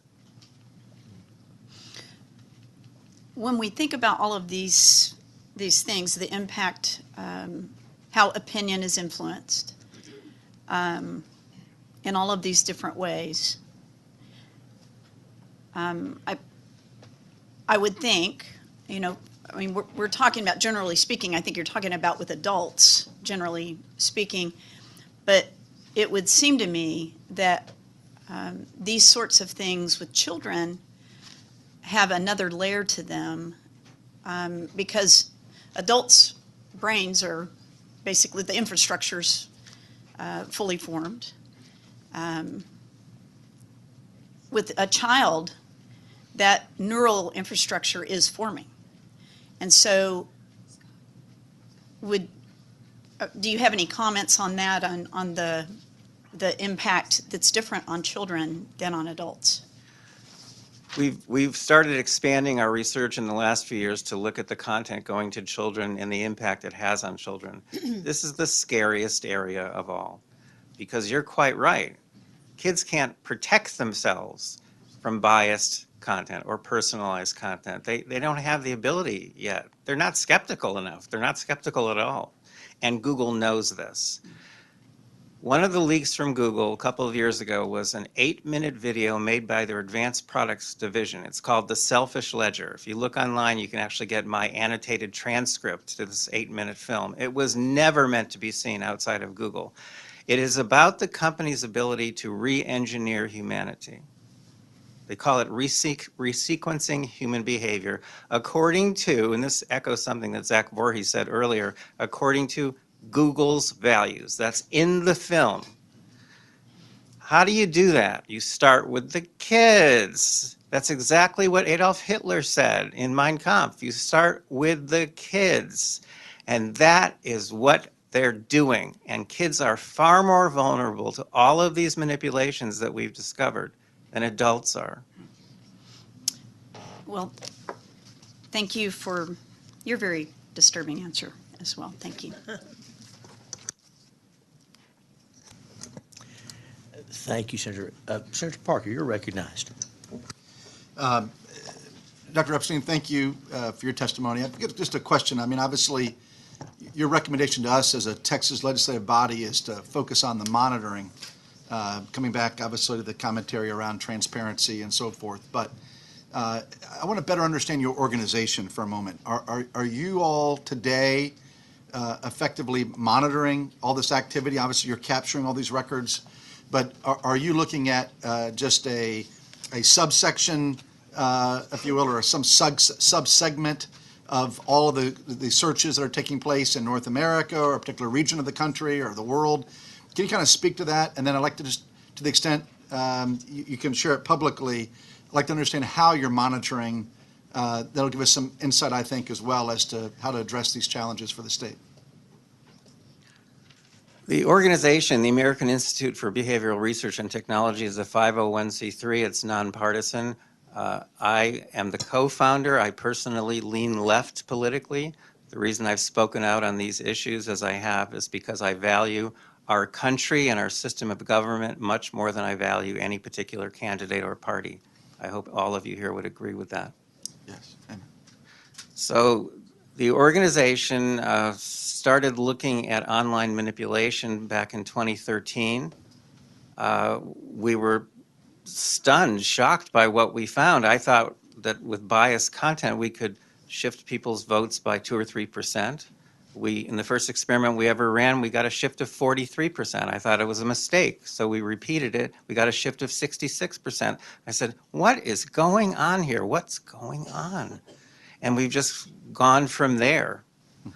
There were other pieces to your question. Please remind me what those are, and I'll answer them. Well, so you are monitoring yourself as an organization, and are you monitoring, how do you make a determination whether or not you monitor a search or not? Are you doing the country as a whole, a subset of a particular geographic region of the United States or North America, or a particular type of search? I just want to kind of understand what you're collecting, and then I want to understand how you're collecting it, if you wouldn't mind for a moment. The system has grown and changed and matured over the years, but right now what we do is we reach out one by one to registered voters. We literally call them on the phone. We try to explain that we're looking for some patriotic people who will let us monitor content coming into their computers. We don't use, as the MRC does, we don't use so-called clean machines because clean machines don't show you what Google is actually sending to real people. We actually have to recruit real people one by one, and we make sure that we get a politically balanced group. At this point in time, we've successfully recruited more than 14,500 registered voters, politically balanced, in all 50 states. And we then install software on their computers, we train them, we vet them, they sign NDAs. And now, whenever they're doing anything of a political nature on their computers, we're getting copies of it. The information is transmitted to us instantly without any identifying information. We preserve their privacy. The information is aggregated, and in real time, the information is being analyzed, and we display summaries of what we're finding on America's Digital Shield 24 hours a day. Thank you for that excellent overview of kind of the operating program, so to speak. So you're literally calling into known voter rolls across the country, every type of identification, Democrat, Republican, Independent, all of it on a balanced view, and you're installing software on their individual at their discretion, at their request, with their approval explicitly, and you're entering into a confidentiality agreement to do so. And then you're capturing that information on your own servers. Is that right?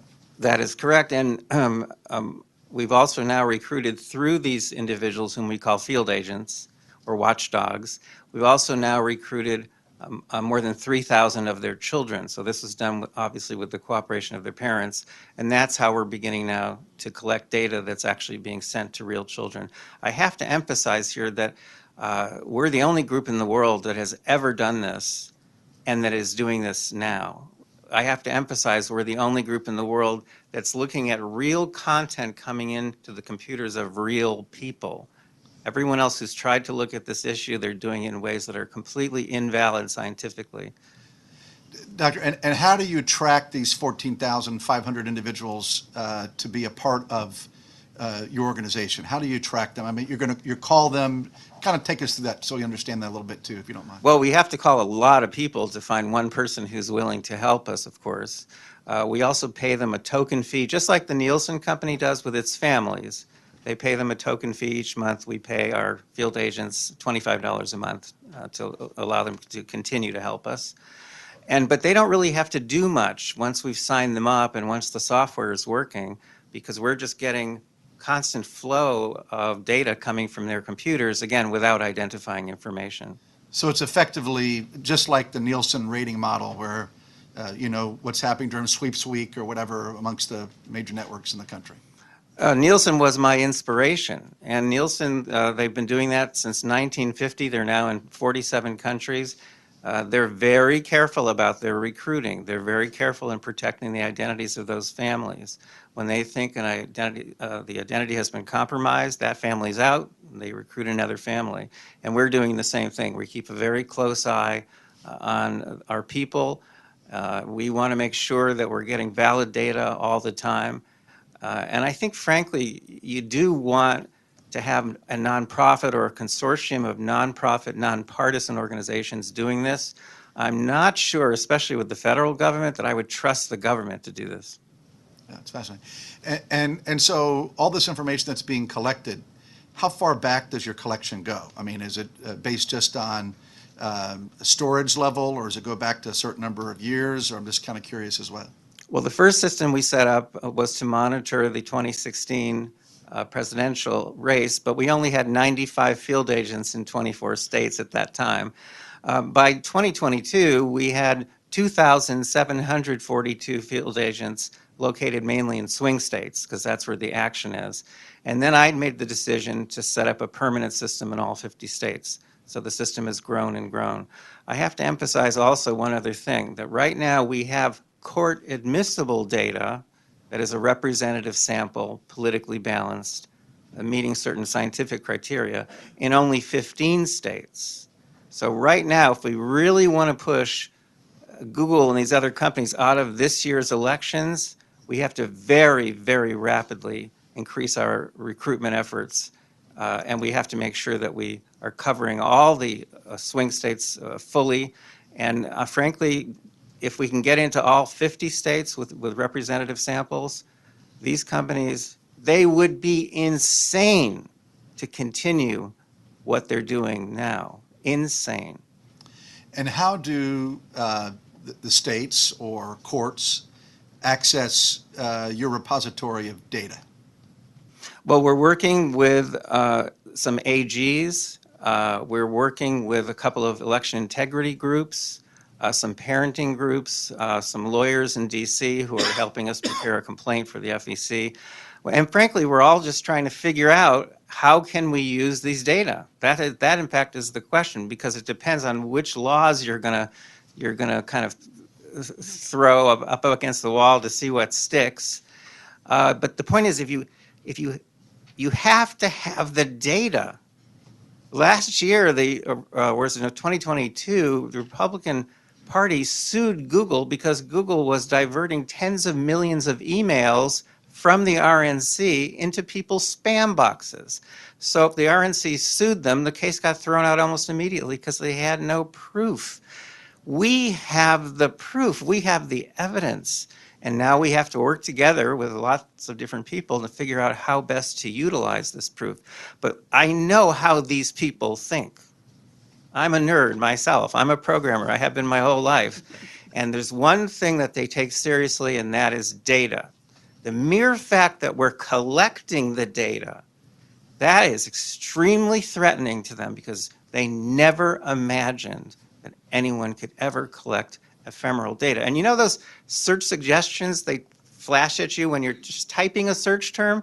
You're being manipulated from the very first character that you type, by the way. We've shown in our research that those search suggestions, if we manipulate them properly in experiments, can turn a 50-50 split among undecided voters into a 90-10 split with no one having the slightest idea that they have been manipulated. Think how fast those things flash up on the screen and then disappear. We're capturing those by the millions. Thank you very much for your testimony, all of you. Madam Vice Chair, you're recognized. Thank you, Mr. Chairman. You mentioned 15 or so states where you have court admissible data. Is Texas one of those states? No. And in fact, I'll tell you the actual numbers from Texas. Normally I don't reveal this, but we have just somewhat over 400 field agents in Texas. But we need, because Texas is so big, we need 1,600 field agents in Texas before we think we will have data that would be acceptable both for scientific purposes and for the courts. All we're talking about here is scaling up what we've already figured out how to do. And by the way, that quote from Justice Brandeis, what he actually said was, "It is said that sunlight is the best of disinfectants and street lamps the best policemen." Thank you. That's for the record. Mr. Chairman. Dean Zeffironi, you're recognized. Thank you, Mr. Chairman. The members of this panel and the members of the previous panel obviously are very knowledgeable, very experienced, very qualified, and have experience as witnesses, I believe. And you seem to be in sync with your testimony, all 6 of you. There weren't any contradictions that I heard. You seem to be perfectly consistent. And I'm wondering, as you've testified before, have you heard either from Facebook, Google, social media, big tech, call them what you may, have there been any generalized reactions or rebuttals of your collective or individual testimony before any committee, including, well, not ours yet, but any committee?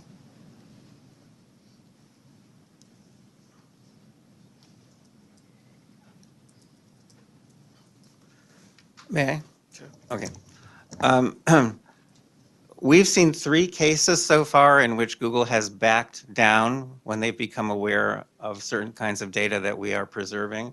So we have seen that, and we've been contacted by lots of people in the United States and even from other countries saying, we want to help build these monitoring systems, or in the case of 7 other countries, can you please help us build monitoring systems? My answer has been no, because we're going to make sure we have a permanent self-sustaining system in our country first.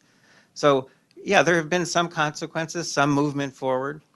But on the other hand, there are problems too, because what I see, and this is engineered by the tech companies, think about it. Think about why they're doing this.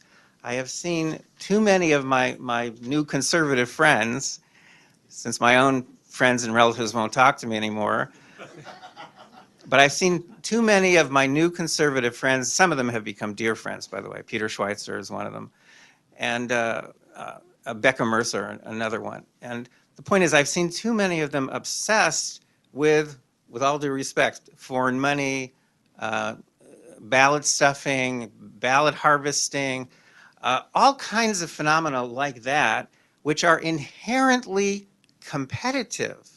They're inherently competitive. Gerrymandering, okay, that's usually one side has had an advantage there when it comes to, but basically even gerrymandering is inherently competitive. The kinds of manipulations that we have been discovering and naming and quantifying, they're fundamentally different in nature because they are not competitive. If the platform itself wants to support a party or a candidate or a cause, there's nothing you can do. If you buy a commercial, Senator Hughes, I can buy 2 commercials. But if Google wants to support your candidacy, which is no chance in hell, absolutely. If Google wanted to support your candidacy, no one could counteract what they're doing, and except for the monitoring system that we've built, no one would even see what they're doing. It's a fundamentally different kind of manipulation. It's a fundamentally different kind of threat to democracy. President Eisenhower, you're familiar with his farewell speech in which he warned about the rise of the military-industrial complex. Go back and look at that speech. He also warned about the rise of a technological elite that will someday control public policy without us knowing. And he warned us to be alert, to beware. And we have not been alert. And ladies and gentlemen, I can tell you confidently that since 2012, the technological elite have been in control. Is there a response from the other two witnesses? Uh, And again, what I'm looking for is a generalized response or rebuttal to the collective witness Sure. testimony. Dean, thank you very much for the question. In the half dozen times I've testified in the U.S. Congress, one political party has never asked me a single question, which I take to indicate something about whether they have a response. In the case of the Arabella Network, there is a page on their website that claims that we have had factual inaccuracies and mischaracterized things, but there is not a single example of that, nor have they ever contacted us in our years of research on this with any rebuttal. In the case of Hans Wies and his work, even when I think they were working closely, shall we say, with the Bloomberg News outlet on a story trying to defend him, they were still unwilling to provide any evidence whatsoever that monies are segregated in the way they claim to be. No, I am not aware. You will see in the media occasionally, in the case of Zuckbucks, it will even be called conspiracy theory, but there's been no criticism whatsoever of any of our statistics relating to it, all of which, like Dr. Epstein, all of our data on Zuckbucks are in spreadsheets posted online and have been from the beginning. You can download the spreadsheets and crunch the numbers yourself. Thank you. Sir? Thank you, Senator. I think the most common response I've heard from the social media companies is, well, we just didn't know. It's either we didn't know or it's a big platform now that we're using algorithms. The algorithm made a mistake.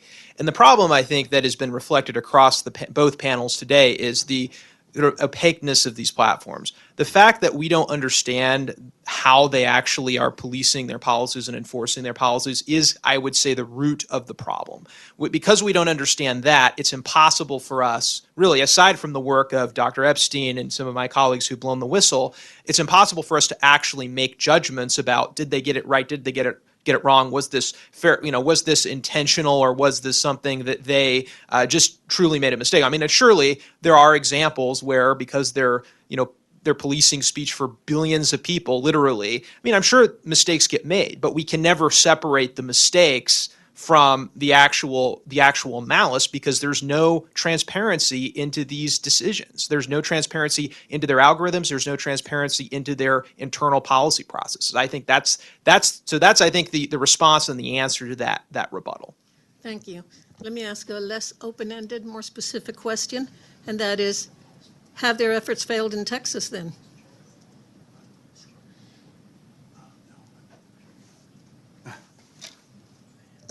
I did mention a couple of things when I was speaking earlier, and you probably can't really see this very well, but do you see three blue lines going down?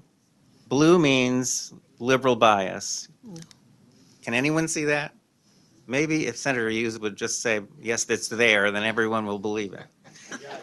Okay, but these blue lines going down, that's data we're collecting right now in Texas, and it's showing that Google is sending liberally biased content on its search engine to liberals in Texas, moderates in Texas, and conservatives in Texas.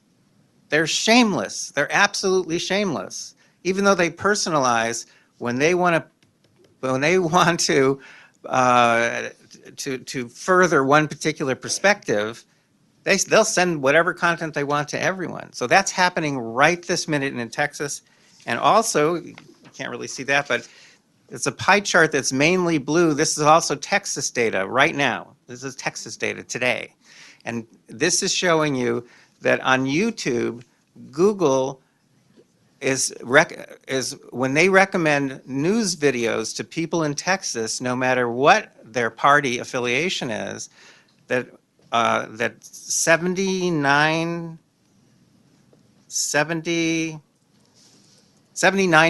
of the news videos they're sending to people in Texas have a liberal bias, which is more than twice the number you'd expect to be sending by chance. So they are manipulating people in Texas right now, and they are sending out register to vote reminders in Texas at 2.5 times the rate to Democrats than to Republicans. That's happening in Texas.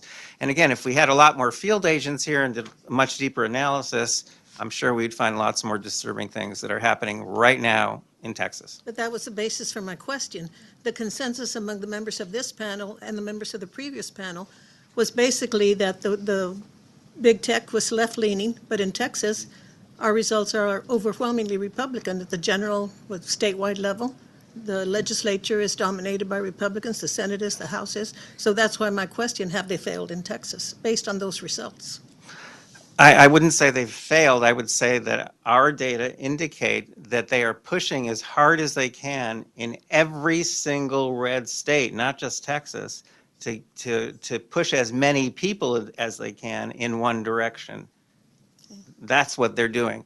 Obviously, they don't expect to win in Texas, but they're trying to push as many people as they can in one direction politically. That's the goal. They're not, in other words, they're not skipping some states just because that state's going to go red. They're still pushing every possible person that they can push. And I think it's just arrogance on their part, And I'm personally. trying to interpret your data. So then my interpretation based on your latest statement is that perhaps they have been more successful within the Republican Party between moderates and conservatives than between the Republicans and Democrats. Let's put it this way. What we've figured out how to do now, and if you go to americasdigitalshield.com, you actually see we have a list of some of the elections they flipped. We have figured out now how to factor out Google from elections. So we could factor out Google's influence in Texas, and we could tell you what the numbers would be. All I can tell you is the numbers in Texas would be even more red than they are now if you factor out Google. And this is critically important in swing states because it's Google that's going to determine who wins each swing state. Bottom line is if you have a projected win margin of 4% or less in any state, Google determines the outcome. Okay. Yes, sir. Thank you for the question, Dean. And of course, my first thought is that, attempted robbery and attempted murder are still crimes, whether or not one succeeds. But you are right. Human beings, thank God, do have capacity to think for themselves, despite all these various influences we're all talking about. I will say, as an example of how people's ability to think for themselves isn't yet conquered entirely. George Soros's philanthropies just some months back announced that a number of, I forget if the amount was in the hundreds of thousands, I think it was in the millions of dollars, but a number of grants they had planned to make to Hispanic groups to push get out the vote efforts would not be made. They were being withdrawn, and that's rather obviously a function of the fact that Hispanic preferences for George Soros's preferred political party were declining. So, but of course, that only proves all the more that what I'm saying about nonprofits trying to influence elections is in fact happening and is in fact the intention of these entities that by law are absolutely forbidden to be meddling in politics. Thank you.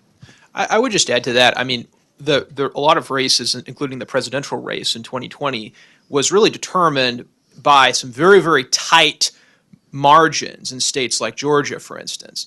And I think the point that to Dr.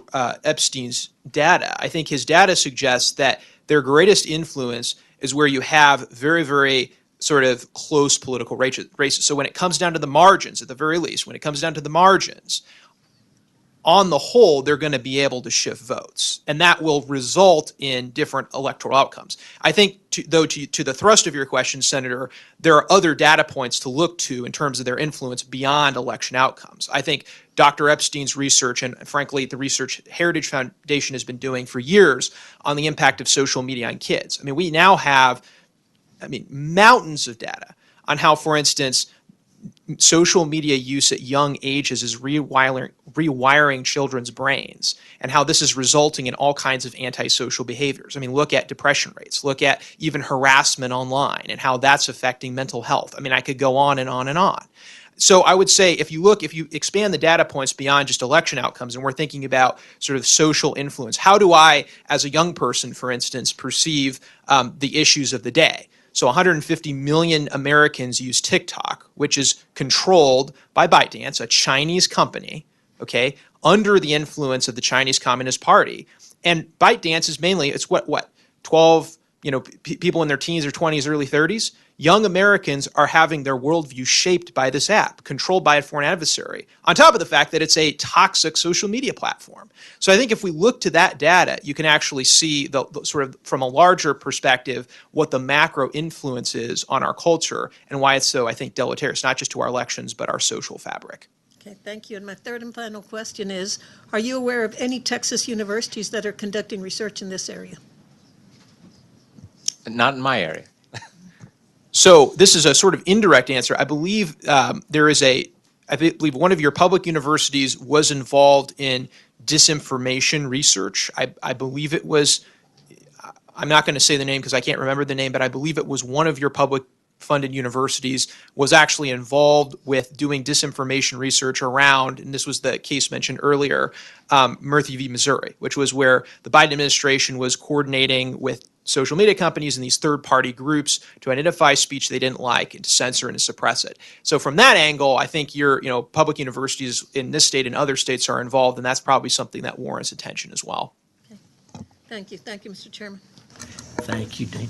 Senator Betancourt, you're recognized. Thank you, Mr. Chairman, and sorry I was late, but we had a very important person to the grassroots take suddenly ill in the next room, and myself was indulged with the chairman for being late this morning.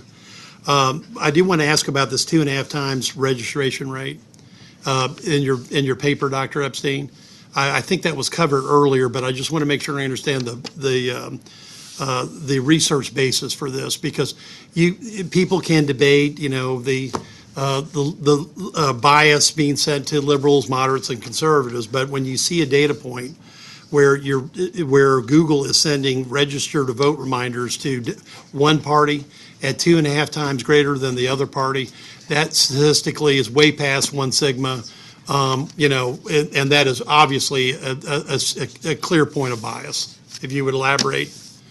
Anybody else can add to this? I'm curious on this. I just want to know what the statistical basis for it is. Let me just go back a little bit in time, first of all, to 2022, because in 2022, we had several thousand field agents located mainly in just a few swing states. And in Florida, which was one of them, all day long on election day,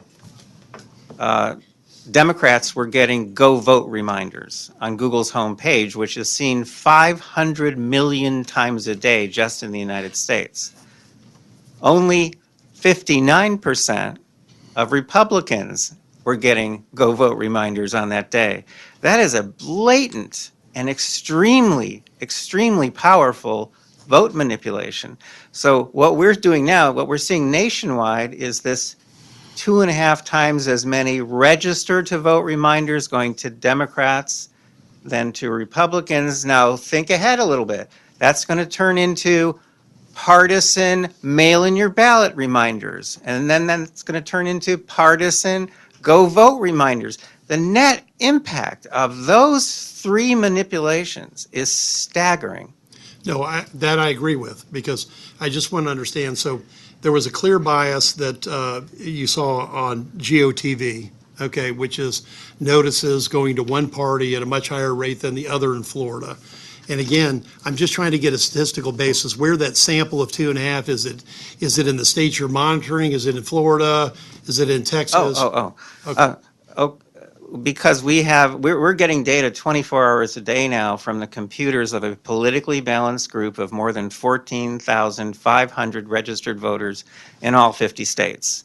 And that's where we're getting those data from. We're getting a tremendous amount of data from those people 24 hours a day. And how long has this 2.5 times the rate trend been going for? That started roughly beginning of January. It was a trickle at first, and that's gotten larger now.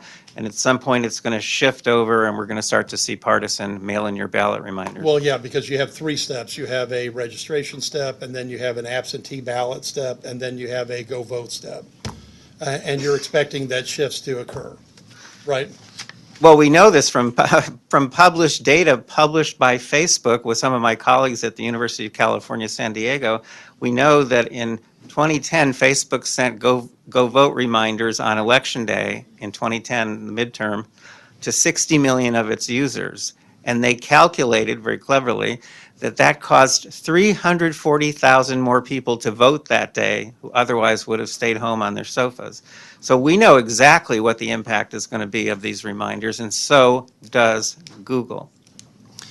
And Mr. Chairman, I would just say that if you have a sample group of 14,500 nationwide, that is a substantial group, and a 2.5 times rate is way past one segment. I'll do the math here in a little bit, but it shows very significant and methodical bias actually in this case. And I'm just Scott or Daniel, if you all want to comment on that, I'd be happy to open that up. And thank you for letting me ask a question.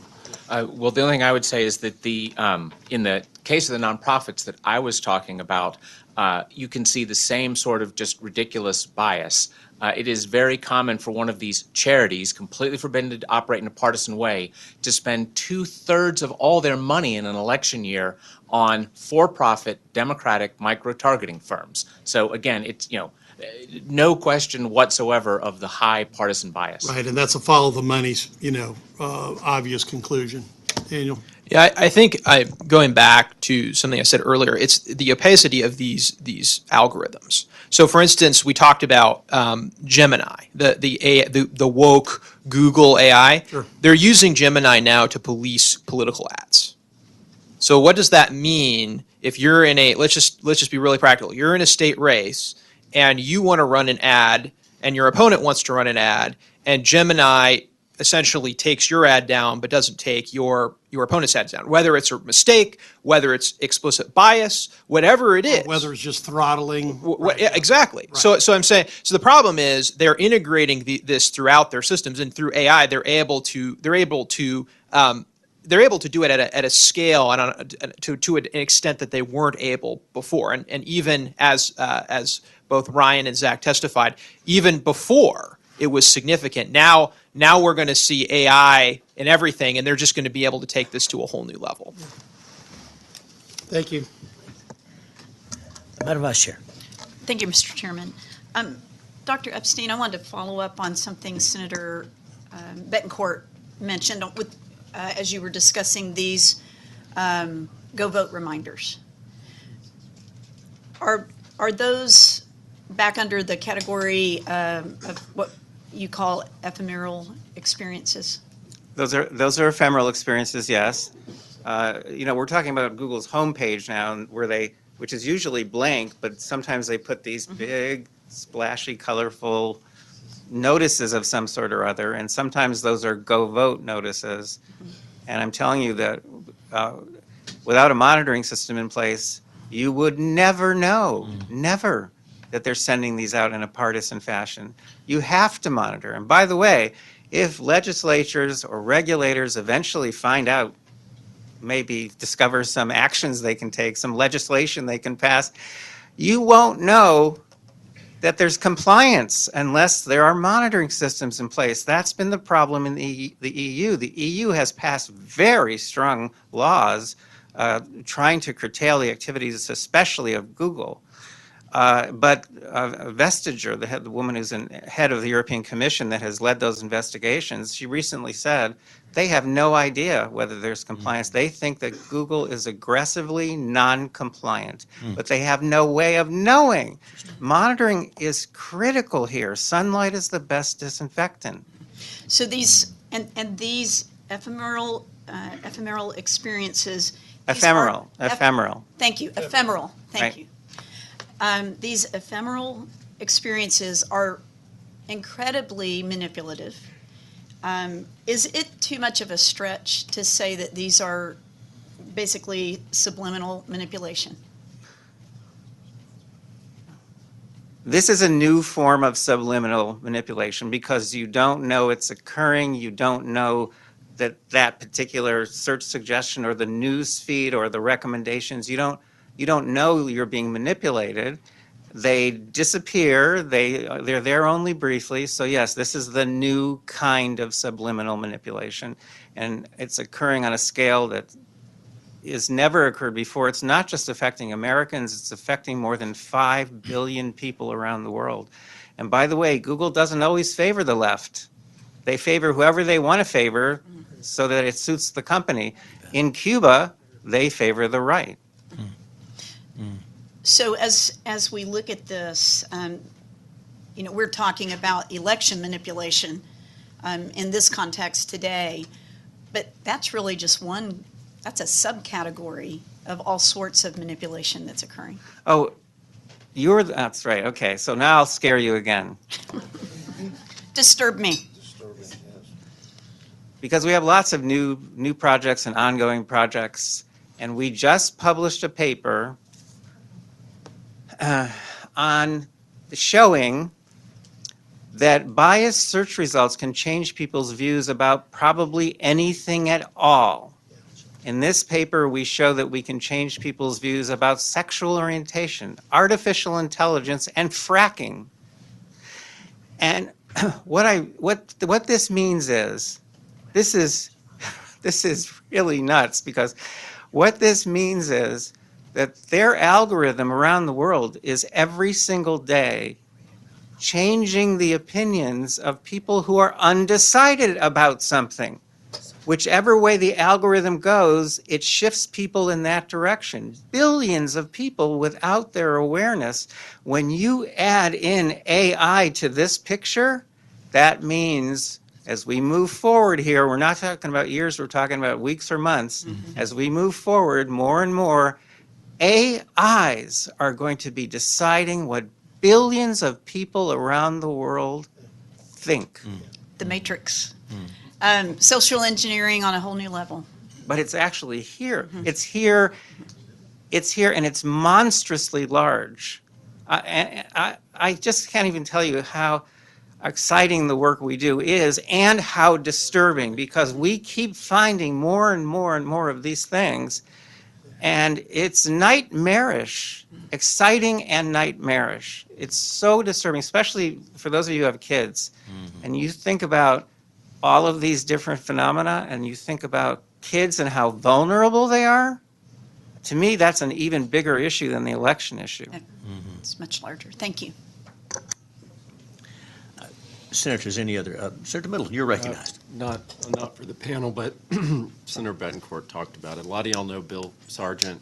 He's been very active for many years in improving our election administration and election integrity, and he had some sort of cardiac episode, so if you'd keep him in your thoughts and prayers here today. He's at the hospital now. We don't really know the outcome. And I was going to suggest at the end of this panel, so let's do this. Nobody is compelled to pray, but we're going to take a moment of silence. Those who want to can pray silently. So again, someone well known to this committee, a wonderful volunteer, expert in elections, and was here prepared to testify, and in the overflow room had a cardiac event, and so we believe he's been revived on the way to the hospital. But let's take a moment of silence. Those who want to or are inclined to can pray silently. Nobody has to, but we're going to pray those who want to just for a couple of moments.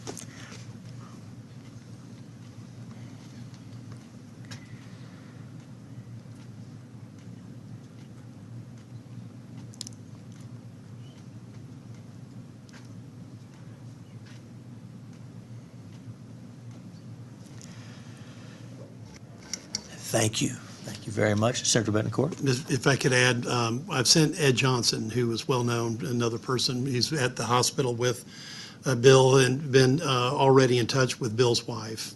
So So if you have prayers for everybody that was in the overflow room, I know that was a big shock to a lot of folks. So, but Bill, like our friend Al Barra, came to this committee because he wanted to do it, and that was his choice. And as an 80-year-old, he had my highest respect because he would, as a constituent of Senator Middleton's, knew no bounds when it was up to make sure that we did the right thing. And so I thank you for his prayers, and let's hope that there's good news for the family. That's right. Thank you. And I thank each member of the panel. Senators, any other questions for these witnesses? Thank you for traveling here, for sharing your research with us. We're going to be following up with you, and please make sure we have all your written testimony and anything else you want to share with us. Thank you very much.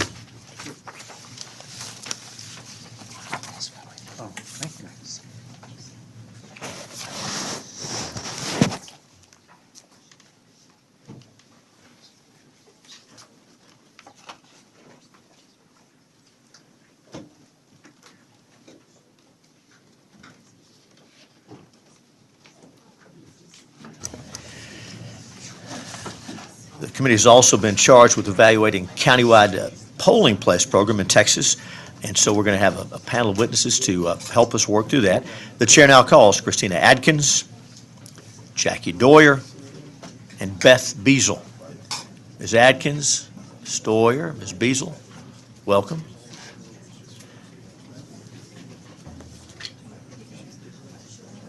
Christina, we got you on that one right there. Thank you very much.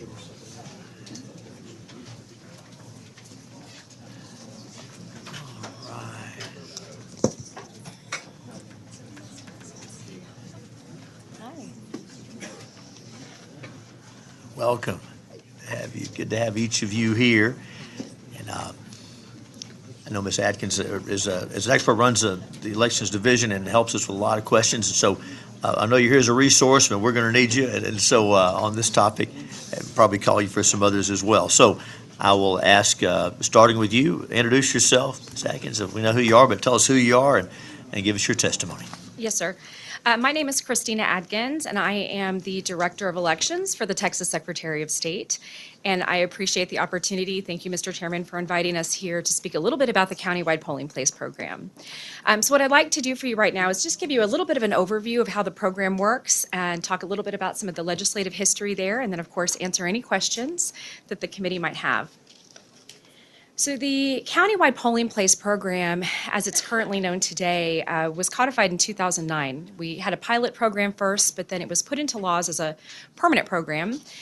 What happens in countywide voting is if a county is participating in this program, they have the ability to replace their precinct-based polling locations with countywide polling locations on Election Day. It is an Election Day program. And so this has the effect of allowing voters in the community to vote at any of the locations that are open on Election Day rather than just an individual location in their precinct. Since this law was put into effect, there have been a number of legislative changes that have addressed certain components of that program. Generally speaking, the legislative changes have served to expand countywide polling places and expand those opportunities. We've seen the expansion of eligible elections. When this legislation first came to be, it was limited to just those elections that occurred in the entirety of the county. Over the years, it's been expanded to include other elections, for example, cities and schools that may not span the entirety of the county, but if they're running their election jointly or with the county election official, they can participate in the countywide polling place program, or even runoff elections or legislative vacancies, special elections for legislative vacancies that might just take up a portion of the county. In addition to that, when the program was first put into place, it was limited to just those counties that use DRE, or direct record electronic voting machines. These are the paperless voting machines. And so the legislature did take action in this area to expand the available voting machines that could be used to include our modern paper-based systems today. There have also been a number of other legislative changes to provide some clarifications on the allocation of polling places, the allocation of workers, and how we select and place locations and workers within these Election Day countywide polling places. To date, there are currently 96 counties in Texas that are participating in the Countywide Polling Place program. These 96 counties contain 14.9 million registered voters, which is approximately 83% of our registered voters in Texas. So on Election Day, about 83% of our registered voters have access to the Countywide Polling Place program. The Secretary of State's office was charged with administering this program. So in administering this program, counties can apply to participate in the program. There are limits on the number of counties that can apply for any given election. As part of the application process, a county has to have a public hearing where they solicit engagement from the public and feedback on the idea of moving to countywide and the possible reduction of polling places. They also have to submit an implementation plan that covers things like how they're going to reduce their polling location, what their methodology is, how they're going to allocate workers, and how they're going to provide notice to the public. In this implementation plan that they submit and in this public hearing that they have, our office is charged with reviewing those materials. We actually have very little discretion on the approval or rejection of counties. The law is, we're making sure that they meet the requirements, those minimum requirements, and that we don't have more counties applying for a given election than we have spots for. After a county is approved for use in the Countywide Polling Place program, they will have their first election, where on Election Day, they will utilize countywide polling places, or what folks refer to as vote centers. After that election, a county can apply for what we call successful status. If they are deemed successful, that means that they can utilize countywide for any election that they are having in which the county election officer is running the election, or any elections conducted jointly with the county. They don't have to come back for additional applications or approval. At that point, it's up to the county to make those determinations on how and when to utilize countywide. We have a lot of information available on our website. We try to provide guidance to our county election officials on how to apply other election day procedures and laws to the Countywide Polling Place program.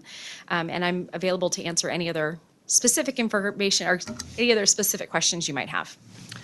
Thank you for your testimony. We're going to have questions for you shortly, I'm sure. Ms. Dora, welcome. Introduce yourself and give us your testimony. Thank you. Thank you for the opportunity to present testimony to the committee this morning. My name is Jacqueline Doyer. I am the legal... Pull that microphone a little bit closer, Sure. too.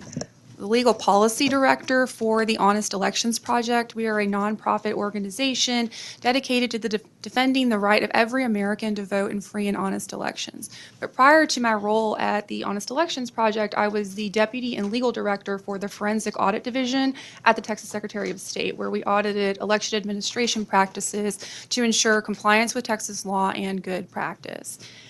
Countywide voting presents unique challenges for post-election audits and transparency with the public. To sum it up, the current reporting practices that exist by law for countywide polling places are inconsistent with how voters vote. So it causes there to be a level of opacity with regard to what the results actually were when whether or not processes were followed. When we conducted the audit, we really started at what is reconciliation? What does reconciliation look like? How do we do, just basic reconciliation, the foundation of a model of accountability and transparency? And what we were trying to do was really just validate through comparison. Can we validate that the number of voters who voted is consistent with the number of ballots that we have at the other side of an election? And there were some really unique challenges that existed because the counties that we audited for the 2020 general election were all participants in the Countywide Polling Place program. So we audited Collin, Dallas, Harris, and Tarrant counties. All of them use that program. When we're looking to reconcile those two numbers, the number of voters versus the number of ballots, there's different sources of information that are divorced from each other, but that we would try to balance. And so the source of information for the number of voters we're going to look at is a poll book or a poll book roster, some piece of information that is generated from that poll book software. What we're going to look at to see the number of ballots cast is going to be something that's generated from the actual voting equipment or the election management software. And so those things are what you would ideally want to look at. But because reporting was and currently is required to be done by precinct or by contest, or you see summary level data, it's not very accessible, right? We had the ability by the authority of, working on this audit, under the Secretary of State to be able to request that information, and that is initially what we did. We asked every county to give us a list of polling locations for which there was a discrepancy of 1% or more between the number of voters who voted and the number of ballots that you had cast. And 3 of the counties were able to comply with that, but Harris County was never able to produce a report of that nature. And that's not good for election integrity. But we had to ask for that information because it's not required and it's not readily available in reporting, right? So that information does, however, exist. It's captured by your poll book software because all counties that participate in the Countywide Polling Place program have to have a computerized voter registration system so that you can verify that the voter who shows up at one location in the county has not already voted in some other location in the county. So there is an electronic record that exists there. And there are also records that are captured and generated by your voting equipment and can be, as we learned during conversations with vendors, can be generated to show you what the totals are by polling location. When the public and your general average voter gets a hold of the information that is publicly accessible, the summary reports, your precinct data, that type of information is either impossible to reconcile or very difficult to reconcile, and that is corrosive to confidence in the elections. I have provided some handouts. I wanted to kind of walk through what it looks like, you know, what you see in terms of what's publicly available and what is actually been made available through an open records initiative that Dallas County engaged in. So you should have a packet that looks like this. No. I sent those to Ms. Corkle. Okay.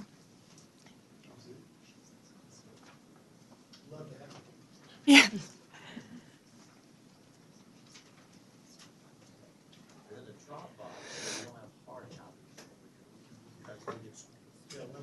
Drop it out of the box and get some hard copy.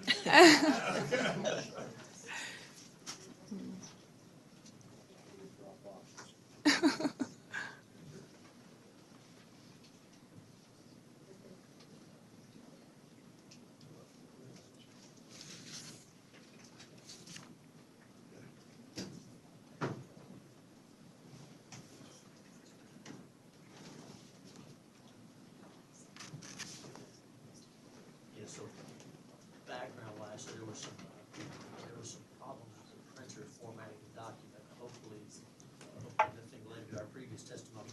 I hope nothing interfering like that, but we had some challenges getting it print properly. We're gonna try. It didn't come out right. Oh, okay. Well, I have one copy and I can pull it up on my computer if that would help. If y'all have it open. If you don't mind, if you'll give us that hard copy, we'll go make some copies. Okay. We can let Ms. Beasley testify. That sounds great. Back to you. Ms. Beasley, is that okay with you? I'm sorry. It's okay with Microphone. me. We'll let Ms. Beasley testify while we're preparing those hard copies, and then we'll come back to you, Ms. Dorr, if that's okay with you.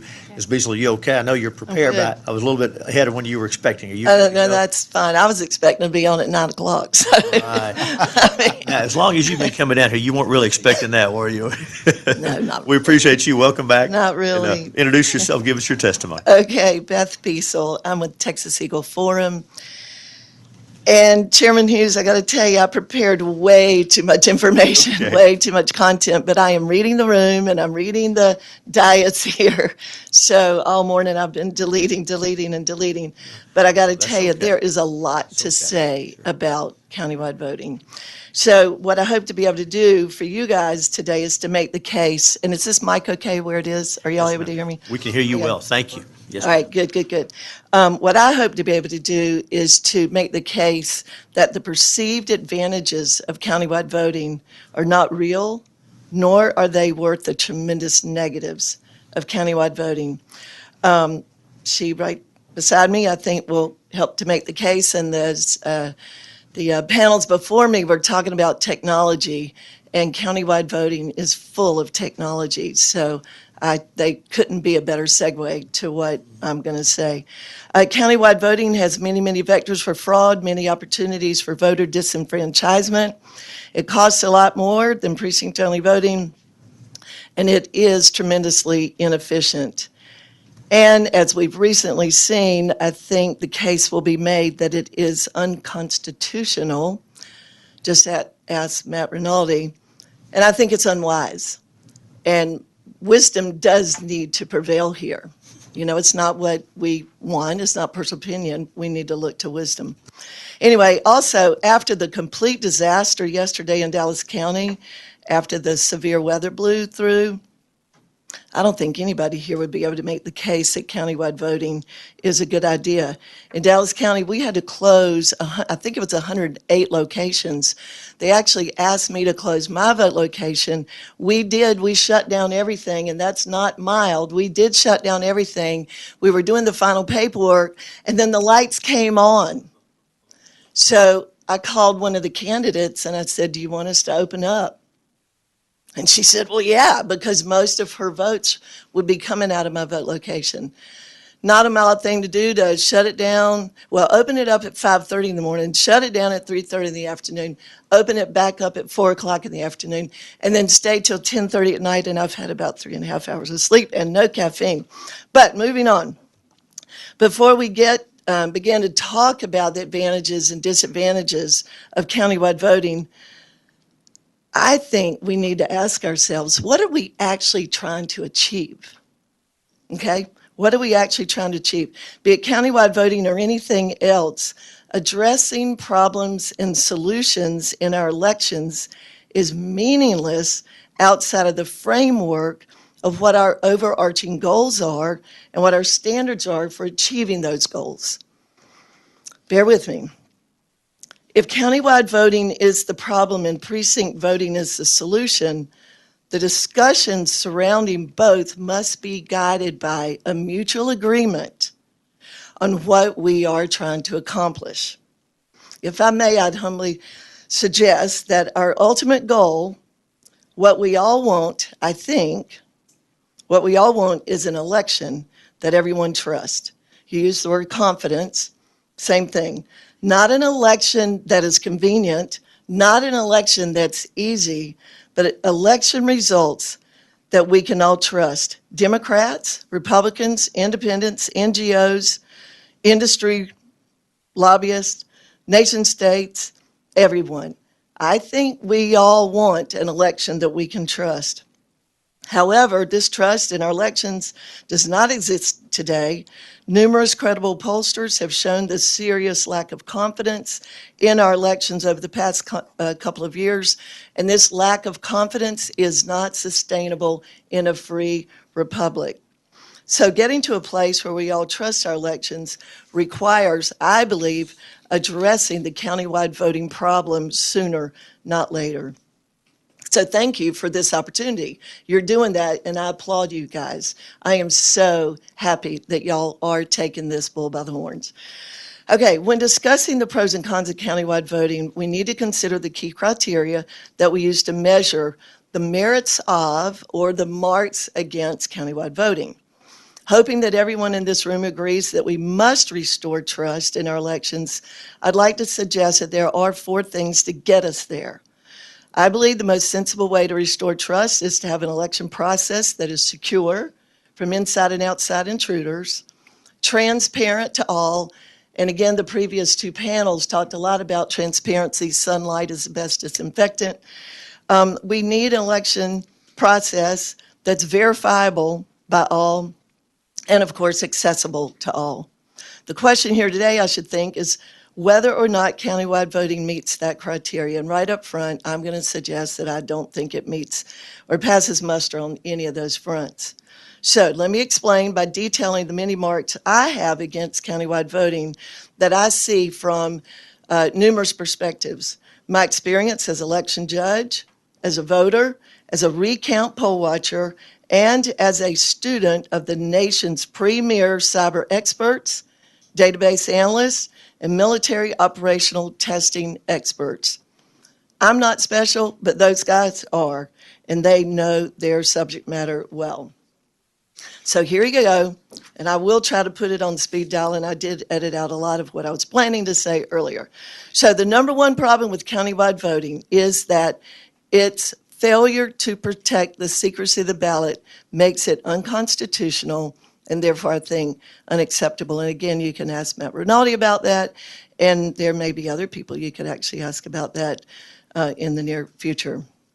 There are other people in this room that will handle the unconstitutionality of countywide voting, so I'm not going to go into detail. There are others here that are going to be addressing it, and I hope that you will ask them questions, because I think they only have 2 minutes, and I don't think they can pack it in 2 minutes, but there's a lot there about the unconstitutionality. Okay, the number 2 problem in my mind is that countywide voting necessitates the use of electronic poll books. I believe that's a huge drawback and a huge liability, because e-poll books are the Achilles heel of countywide voting. Now, I'm going to go quickly over some of my reasons about e-poll books. I had a long list. I'm just going to give you a few highlights. E-poll books, that's electronic poll books. I guess all of y'all know that. You've all voted. Okay, electronic poll books actually makes it easier to double vote or triple vote or quadruple vote. We even had that yesterday in my polling place. I had to go to another place to vote because my polling place was shut down, no power. Do y'all all know about the storm that hit? Okay, everybody knows? Okay, 80 mile an hour wind. So I went to my daughter's polling place, voted there, plugged in my computer, charged it up, and then went back from her polling place where I voted. I went back to my polling place. And when our power came back on and we brought everything back online, and we invited voters to come in and vote, I don't know why someone was looking up my name, but they said, Beth, you can vote. My name was active eligible. Now, you know, and I know why I wouldn't do that. It's against the law.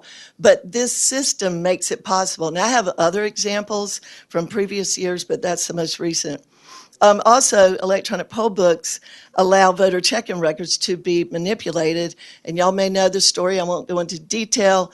But my poll books, again, I don't know why things keep happening to me, but in November 2022 midterms, my poll book numbers escalated by thousands. A year later, the poll book, that's the check-in records numbers, escalated. I did not have voters in the polling place. The numbers were going up. The Secretary of State's office put out a statement that was before our current wonderful Secretary of State administration here. They put out a statement. I happen to believe that that doesn't tell the accurate picture. Won't go into those details. Another thing that I would not be in favor of, there are pros and cons, but electronic poll books, because of countywide voting, allow the escalation, the up and down movement of our voter rolls or voter registration database during an election. So if your voter registration database is going up, and by the way, sometimes it goes down. I don't quite understand that. Christina could probably answer that. But I believe it makes it almost impossible to audit an election if you don't have a fixed list. There may be an answer, but from a layman's perspective, from an outsider's perspective, I don't see it. Okay, number 3, and I'm going to try to keep moving fast. Some people have said, well, countywide voting is very, very efficient. I'm going to tell you this could not be further from the truth. So let the record show, if there's a record being recorded here, it is, in my humble opinion, very, very inefficient. It starts again with the necessity of using electronic poll books. There's a low reliability in the poll books. They freeze, they won't boot up, or sometimes they just go haywire. Again, I've got personal examples in my own polling place. And then again, if you have a power outage, you can't vote voters. Now, if we had precinct-only paper ballot, paper poll books, we would not have been shut down, and I would not have had to send away hundreds and hundreds of voters. Poll books are very tedious to manage with mail-in ballot returns, provisional voters, voter mistakes, clerk mistakes. I think they're very rigid and inflexible, and just yesterday, I had a voter come in. She was not in her precinct. She came into my countywide polling place. We could not make the poll book pull up a proper ballot for her. I don't want to go into details, but it took 1 hour just to do a provisional ballot. And I was on the phone with the hotline people, and they were great. They were actually great. But it took 1 hour to go through all these machinations. Anyway, I could go on. Okay, slow check-in. I've got many, many things about here, how slow it is, the check-in process. Again, this call is not about e-poll books. I recognize that. However, in some form or fashion, it really is, because countywide voting necessitates the use of electronic poll books. Okay, moving on. Countywide voting disenfranchises voters. Here's another example right out of my vote location. Had a voter come in, and this was a municipal a year ago, had a voter come in out of precinct, taking advantage of the countywide convenience and ease and all that. His voter registration card said he was supposed to vote on in a particular district for Dallas College Board of Trustees.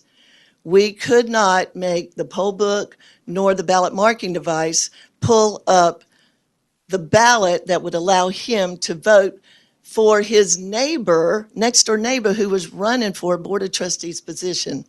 Details abound. That's just one example. I think countywide voting has the potential to disenfranchise a lot of voters.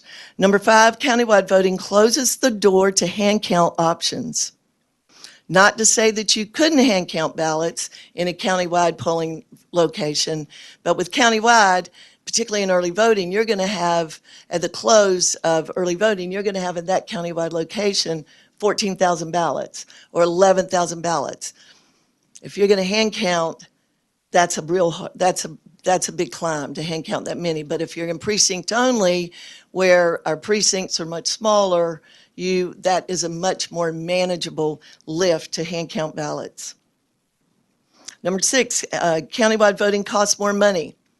Now, I'm not an accountant, and nobody invited me to do a cost analysis, but when I'm looking around at all of this equipment that was ushered in because of countywide voting, I'm not sure which came first, the chicken or the egg. I just know that the two go together, and particularly the e-poll books. But we've got this big, do y'all know what the big ballot marking device is? It weighs about 35 or 40 pounds. I had to carry it out to do a car vote yesterday.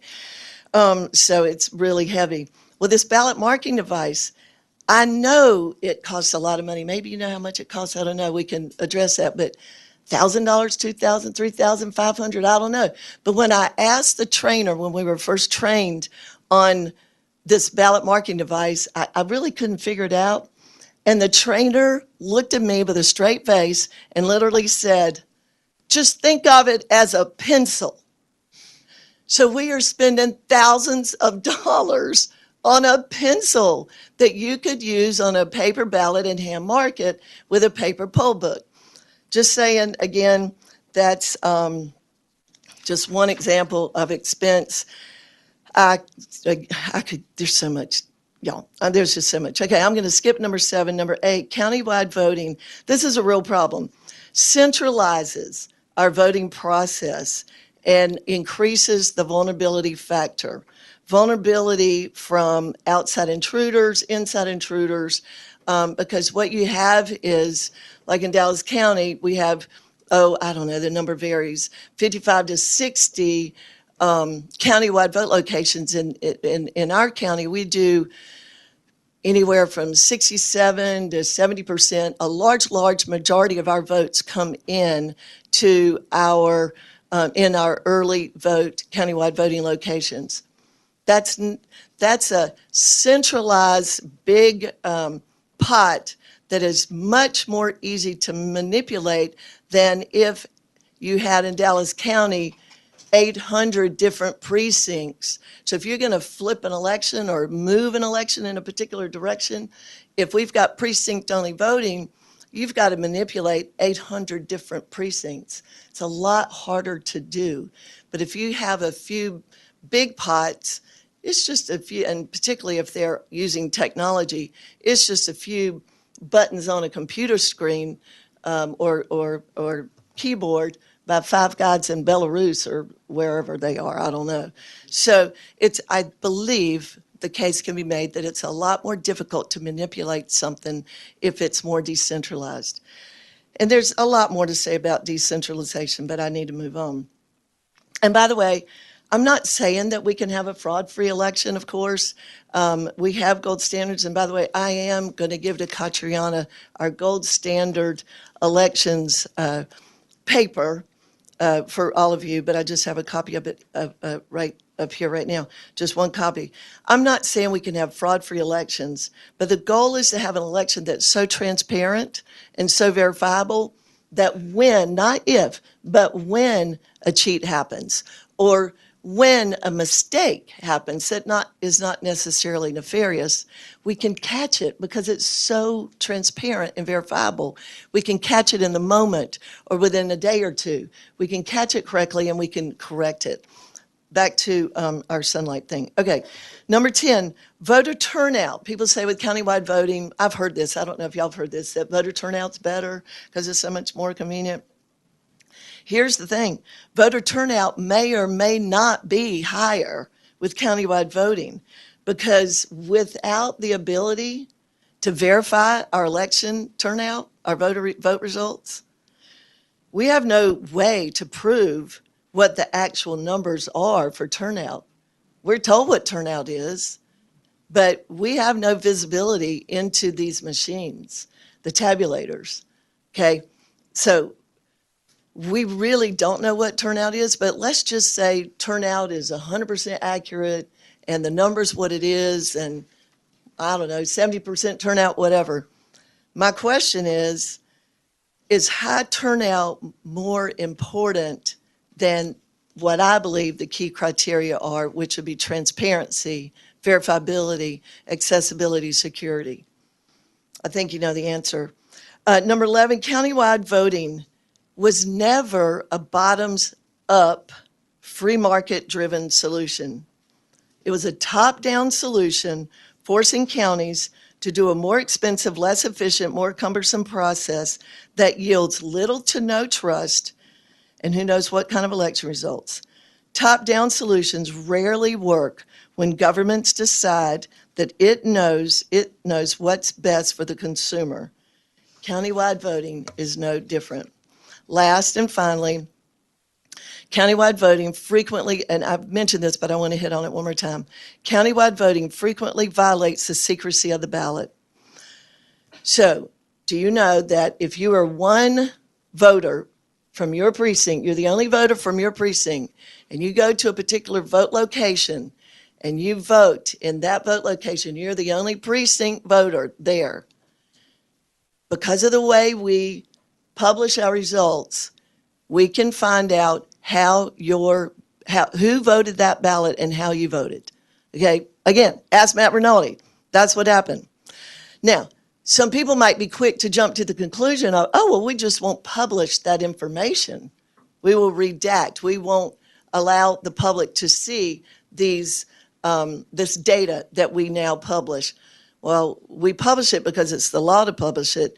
And to think that the answer to withhold is to withhold the information, that would be wrong, because doing so, withholding the information, is actually forced admission that the secrecy of the ballot is violated. And withholding the information for the public doesn't make it secret. It just means that we can't know it. But somebody knows it, and if somebody can see it, they can probably change it, but that's another story. But withholding this information from the public also makes it easier for that information, that would be votes and voters, to be manipulated. If you don't let us see it, then how would we ever know if this is a legitimate vote or a legitimate voter? So I don't know what we're going to do about the constitutionality of countywide voting. As I said, there are other people here, including an attorney in the room. He knows so much more. I move that we get rid of countywide voting post haste and get back to precinct-only voting, which means that we will have to use paper poll books. And while you're at it, you might as well give us some paper ballots that are marked with a 60-cent pencil, and we can decide about hand counts later or not, but that's another story. Thank you. Thank you for your testimony. Best I could do. No, thank you for your testimony. And we're going to hear from you in just a moment, Ms. Doyer, and we are going to conduct some committee business for a moment, some more committee business based on the previous testimony we just heard. And y'all stay put. We're going to have questions for y'all if you'll give us just a couple of minutes. while we do this. And so a lot of testimony this morning about outside influences on Texas elections. And interestingly, from the left and the right, we heard the very first witness say these big tech and other entities, it's not always a partisan bias, but it is a bias in favor of their candidate of choice. And it's hidden from the public, and it's illegal corporate contributions. A lot of good reasons. We heard a lot about what's happening, and we all had questions about what may be happening. And so this committee will recall that previously we have exercised our authority under the Senate rules and Texas law to issue subpoenas. We did this a couple of years ago with some financial firms that were we had evidence and certainly confirmed were doing some things they weren't supposed to be doing with some Texas funds, we believe, money that belongs to the people of Texas. So I'm going to walk through that process for the committee. You'll recall, thank you. You'll recall that when the way we handled those subpoenas a couple of years ago, because the committee rules and the Senate rules require a vote of the committee voted to authorize those subpoenas. And then I made the commitment to the committee that before issuing subpoenas, we'll contact each of these entities, we'll visit with them, we'll be real nice, and we'll try to get the information we need. We'll give them a chance to comply. We'll send a request to them in writing. And we'll let them know in writing that if you do not comply with our request, then a subpoena will be coming. Last time when we did this, most of those entities complied without the necessity of issuing a subpoena. We had to issue only one subpoena to those 4 different entities. So my humble proposal that I've discussed with each of you individually is that we follow that process here. And so in a moment, there'll be a motion in writing offered by Senator Betancourt, and the clerk will read it to make sure we get it right. There'll be a motion in writing that you have seen, and of course it's going to be open to the public, that will authorize subpoenas against those entities we heard about this morning. And I can attest to you that the subpoenas would be on the subject matter of our interim charges. As we heard today, we talked about, we talked about some of the influences on children. So the subject of the subpoenas will be limited to our interim charges. That's what this is about. And so I'm going to ask the clerk to read the motion in writing, and then, of course, we'll discuss it and take whatever we need to do before we vote. But I will, there's a following motion in writing, and I'll ask the clerk to read the motion in writing.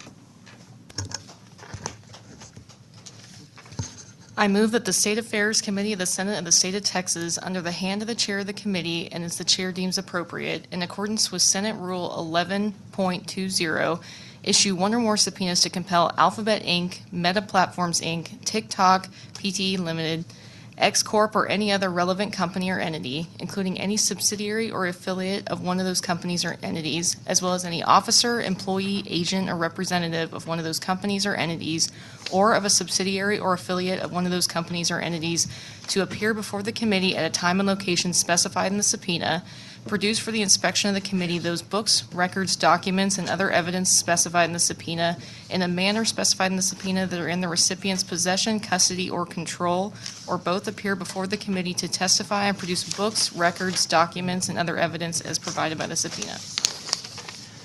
Thank you, Madam Clerk. That's the motion, and Senator Betancourt is the movement. Of course, we can have any discussion and questions about that before we vote. Welcome, Senator. Thank you. Thank you. Anybody got questions or concerns? I'll let Senator Betancourt, and I'll happy to talk about it since I'm the one that's asking y'all to do it. Madam Dean, you're recognized. Thank you. Will the books and records, et cetera, produced be available to all the members of the committee? Dean Zafvorhies, that's very important. The answer is yes, and let me expound on that briefly. By this motion, the chair, pursuant to Senate rules and Texas, the committee, pursuant to Senate rules and Texas law, would authorize the chair to issue subpoenas.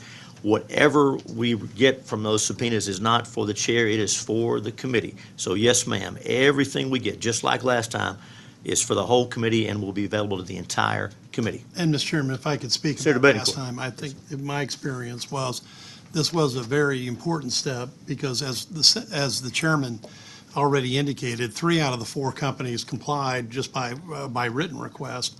And this was only used with 1 company, but that information was enlightening to what we're looking at. And I think we've got areas here that relate to the charges that are specific for the committee. But, as more testimony comes in, like the monitoring issue that we heard today, this is the type of information that we'll need to be able to construct a monitoring bill because that would appear to be one of the things that's coming out of this testimony. I can't speak for the committee, can't speak for the chairman, but I can speak for myself, and that's why I wish to make the motion to authorize these subpoenas. Members, any questions at all? We don't want to rush this process. It's not something we do every day, but we do take it seriously. And as the committee knows, whatever evidence we uncover will be shared with the committee. And as a committee, we'll follow the evidence wherever it takes us, whatever we find. And this is about sunshine and about street lights. This is what we do around here, and it's great for us to be able to come together and do this. So, if there are no questions on Senator Betancourt's motion, we'll ask the clerk to call the roll. Betancourt. Aye. Birdwell. Aye. LaMantia. Menendez. Aye. Middleton. Aye. Parker. Aye. Perry. Aye. Schwertner. Aye. Zaffarini. Aye.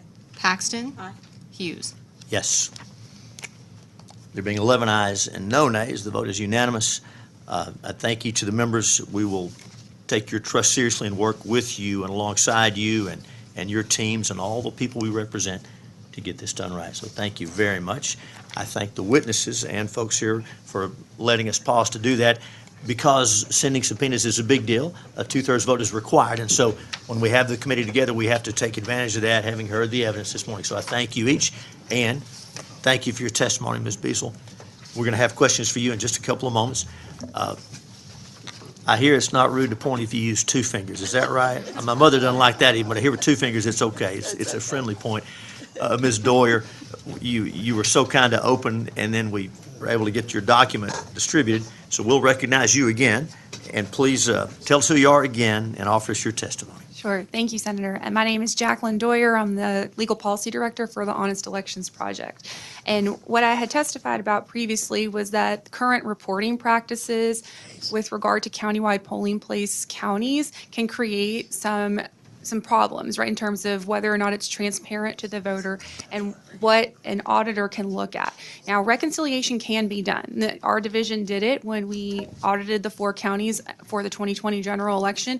It took requests from the counties. It took going to the counties and looking at very detailed level records, and it can be done. And when that type of reconciliation is done, you can identify locations where there might be issues. We found a location in Dallas County where the flash drive never made it back and was never tabulated. There was significant breaches in chain of custody in Harris County. But when those reconciliations are done, from the audit perspective, and that type of reporting is transparent and accessible to the public, it increases confidence in election results. And that is ultimately what everybody wants. It is easy to talk about in the abstract. I find it much easier to understand if you can look at, an example. And so hopefully, thank you for your patience, this example will illustrate where some of the limitations are in terms of reporting. All of this data is from Dallas County. Under a new administration, they have started an open records initiative where they are putting a lot of their election records up on a data portal that's accessible to the public. While all of these records are public records and can be requested through a Public Information Act request, these are not all ordinarily available to the average voter. You would have to go through the process of requesting these through a FOIA or Public Information Act request. But the first few are what you would typically see. So Dallas is a participant in the Countywide Polling Place Program. Figure 1 represents that summary results report. So it's going to show you the total number of ballots cast. And you can see that number is 231,465,000. If you wanted to look down at results by a particular contest, that's what figure 2 would show you, the results for the presidential race and the Republican primary, and you can see the total number of votes cast. And I want to differentiate between votes and ballots, because when we're conducting reconciliation, we're looking at the number of ballots cast, right? You can have somebody that walks into a polling location and might mark 2 candidates, and so that's an overvote. The ballot card is still there. It's still you can still account for it in a poll book check-in, right? You should have 1 and 1. However, However, that won't count as an actual vote for a candidate because there's two. You can have the opposite, an undervote, right? I might go in and I know my best friend is running for a particular judicial district. I'm only going in to vote for her race, and so everything else I might leave blank. That's an undervote, but the ballot card is still there. And so right there, though, you see the numbers can already cause confusion to the average voter. Not everyone is going to know what an overvote or an undervote is or how to reconcile that. But if you do, it does correlate to what you see in terms of the totals for the Republican ballots cast. If you look at the next page, figure 3, this legislature has already made some tremendous strides in terms of, requiring reconciliation at the countywide level. So this is a new form required by Texas's Senate Bill 1. Their reconciliation form is looking at number of voters and number of ballots. And that figure that's boxed around figure in M, 231,465, it matches, which you see coming out of the voting equipment system, the software system in figures 1 and 2. That total matches. That's something that we can feel good about. But the limitation here is that it's countywide level data, right? So you're not looking at the individual polling locations to see whether things are working well at the polling location level. I'll give a quick example of how this might matriculate. In Dallas County, when we got that list of locations that had discrepancies, overall, the number of voters versus ballots was pretty balanced. When we started looking polling location by polling location, that's when we found the flash drive that never made it into tabulation. So you can do a countywide reconciliation and things look decent, but then when you start going polling location by polling location, you might uncover areas where there needs to be some work, further training, things of that nature.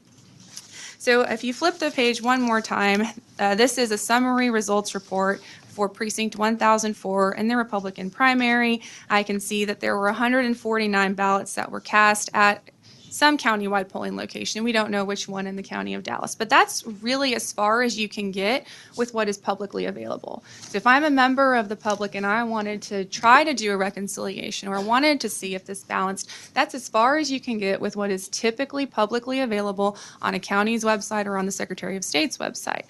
Now, Dallas, like I said, they've made far more records available and should be applauded for this effort. If you flip the page, you'll see that they've published their Election Day roster. So if I take that roster and sort it and filter it by the precinct and the Republican primary, I can see I have 148 voters who voted. And if you looked at the report before, I had 149. So that's fairly close, but if you have questions or wanted to know, well, what happened or why is it off by 1, that's as far as you can get based on the current state of reporting in Texas, because these voters all voted, but they all voted at different polling locations because we use countywide voting. So there are solutions, right? I mean, this data does exist and it is captured. It's just a matter of compiling it and requiring it that it be reported and publicly accessible. So if you flip the page, Dallas, again, has already done some of this, and we can kind of see how this would work in practice. You see voter turnout by location. The poll code is V0003. They had 79 voters who voted at that recreation center. So that's that first part of the reconciliation. We're looking at the number of voters who voted. If you turn the page again, using that website roster, and you can sort it by polling location, you see 79 voters who checked in to vote. So those two numbers are consistent. One limitation of poll book records is that they are generally snapshots in time, right? Dallas does this, they're proactive. They take a snapshot of poll book check-ins at different points in an election. That is something that should be required, that we take these snapshots, because what ends up happening is these poll book records get exported from the poll book system, integrated into a voter registration database, and then uploaded to the state. Or if they are online or they participate in the statewide voter registration database, then those are automatically getting sent up to the state. Any changes that occur to those voter registration records will change what the data looks like, just because it's a living database. And I'll give an example. When we were doing the audit of the 2020 election, we were in 2022.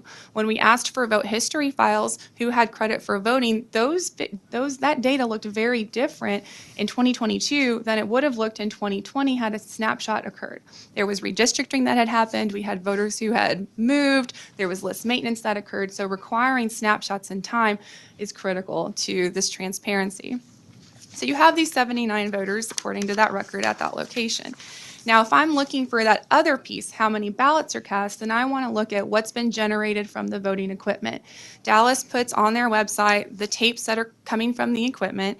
And if you look here at what they've published, I have a public count of 125 ballots that have been processed. So that's going to cause questions, right? People are going to have questions about what's going on. So I know from our experience that there are other records that might help me in determining why is there this discrepancy. So if you flip the page again, there are official ballot and seal certificates that the election judges have to fill out. They must sign them, and their line in Section 2, Line B, they read this off of the actual tabulator in the polling location at the end of the night. There were 79 ballots according to this record and witnessed by 2 election judges. That makes me think perhaps there was an issue with the tape or the record that purports to be from that polling location. The way for me to identify whether that is my hypothesis is accurate is to look for other tape records. So if you flip the page again, you see the zero totals report, because at the beginning of the day, they also printed tape from the voting equipment to show that no ballots have been cast on that particular piece of equipment. And I see that's correct, there were no ballots. But if you flip the page one more time, I think we'll get to the root of the issue. The difference between the zero totals report and the voting results report are the serial numbers on the tabulators, the precinct tabulators, which indicates that there was probably a mistake in labeling one of the tapes as having come from B0003 when it really wasn't from that location. But that's something that I was able to do by piecing together multiple pieces of information based on my training and experience, where that is not in the ordinary voter's access. And then I wanted to show you what it would look like ideally if you were to be able to reconcile. The very next location, V0005, shows 511 voters that checked in. The voter roster shows 511 voters that checked in. And then the results tape shows 511 voters that checked in. And that's what you would ideally want to see. And if I'm a voter that voted at that particular location, I feel pretty confident that my ballot was properly processed and cast. And that's what we want for all voters, right? So there are some gaps in terms of what's legally required to be reported in terms of data and opportunities for improvement to that process to bring more transparency to the process. Thank you very much. Thank you each for your testimony. I've got some questions, but I want to yield to the members of the committee, and my questions will probably be covered. So any members of the committee have questions? Senator Perry, you're recognized. Thank you, Chairman Hughes. Sorry, my commercial airline today, or my company airline, was a little bit off pace. And I'm sorry I missed part of the testimony, but. Senator, yes. I'm sorry. Did I understand y'all so we're in took the off air, from Lubbock and then? Yeah, so just commentary. We're in the air and they decide that the oil may not be right. So I don't know. I'm just saying it's kind of that old adage, sit in the front or the back based on weight. How many pounds is too many? So I'm not sure, but it is traveling in the 21st century. We're glad you're here. A couple of things that you said, and let me kind of layman's perspective. I'm not an expert in this. I really am not. Don't claim to be. But basically what you've just said is we can get there. It's just not easy. Is that a fair statement, first of all? Yes, I would agree with that. And I guess the perception is, or the driver behind the conversation is public transparency, so that the average Joe could literally look at something and say it's accurate. Is that kind of what objective of the day would be from your perspective? Yes, Senator, that and people are asking questions about elections. Sure. They want to understand. They have a right to understand, and if we can make it such that they can understand it. And I'm going to go there, a couple of things that just for food for thought or ponder, and they may have no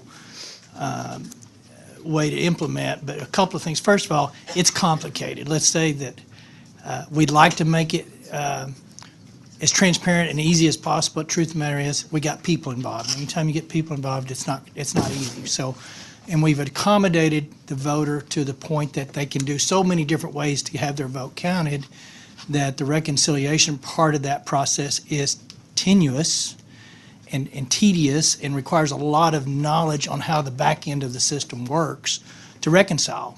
And you can get there, but it's not for the average citizen. So I'd just caveat is I don't know that it's ever going to be as easy as we would like for it to be. And the conversation today is countywide voting or adding a complexity level that's unnecessary. That's what I'm discerning. So a couple of things you said, on a whole level, and speaking to Dallas, and it's page 3, you said, we determined there was not a flash drive turned in. And so that gives me a lot of pause for a lot of different reasons, but I guess the conversation that it was close, and on a 10,000-foot view, it looks okay, but then we got behind the weeds and figured out that a flash drive, had you not done that, a flash drive wouldn't have been counted, correct? Well, The flash drive wasn't counted, I guess. That's correct. And that gives me a lot of heartburn, because it's really easy to lose a flash drive conveniently. So I understand, but let's go to what the root of that. It's human error, right? It wasn't a system error, it was a human error. And the system provided a reconciliation opportunity that, because of our timing, is too tight to catch it and have the votes counted. So will we ever be able to eliminate human error? And the absolute answer to that, if you're honest, is no. No. Even under a hand ballot, what do we have with hanging chads, and then we had fill-in ballots, and so we've tried every version in the world, but you're always going to have the human factor. Secondly, you made a statement, and I get the nuance. If you're uploading to the election database at the statewide level, so if I'm in Lubbock, Texas, and want to know what the race did in Dallas County, it's there for me. So that upload is not real time, it's batched, I would assume. So depending on when you're looking, and then there's a final cutoff where we're not going to count any more votes. We're going to say, this is it. So in order to kind of expedite the audit process, I'm going to make a statement. If I'm wrong, just tell me. I would assume you can pull, and maybe you can't, a date range to know that you've got the full universe of votes at some point from both locals, pre-upload, and prior to. You made a statement, we need a snapshot. That's too complicated. To take a picture today and say, this is what we sent. Because you know that there's going to be, subsequent to that, changes made. So if there's a date in the system that you can pull both at local and can compare it to the same date range, all uploads, why would you not be able to reconcile the two? In other words, if it's real time, that's one thing. If it's batch driven, that's another thing. But there ought to be a way to pull a batch date that is synchronized with the final acceptance at the Secretary of State, and that produce without having to go through all these hoops to reconcile. Is that, So you know what I'm asking? I think so. I can't speak specifically to the statewide voter registration database, how it works and how those batch results are processed. That would be more appropriate for Ms. Adkins. What I can tell you is during the audit, they were not in the process of capturing that data as it existed at the time because the audits were new. Once counties knew and we were training them that this is something we were going to be doing these reconciliations, they were capturing the data as it was being exported from the poll book so that they had that snapshot in time. And it doesn't need to be daily snapshots, but at critical points in the election, right? So, right before the election begins, after early voting, election night, and after any late arriving, ballots have been processed and provisional. So you're really talking about 4 snapshots that would look at things in that order. That way you can capture all of the activity for a particular election. And so I guess when you say snapshot from an old accountant / programmer's language, is that a physical barrier you cannot add or take away from prior?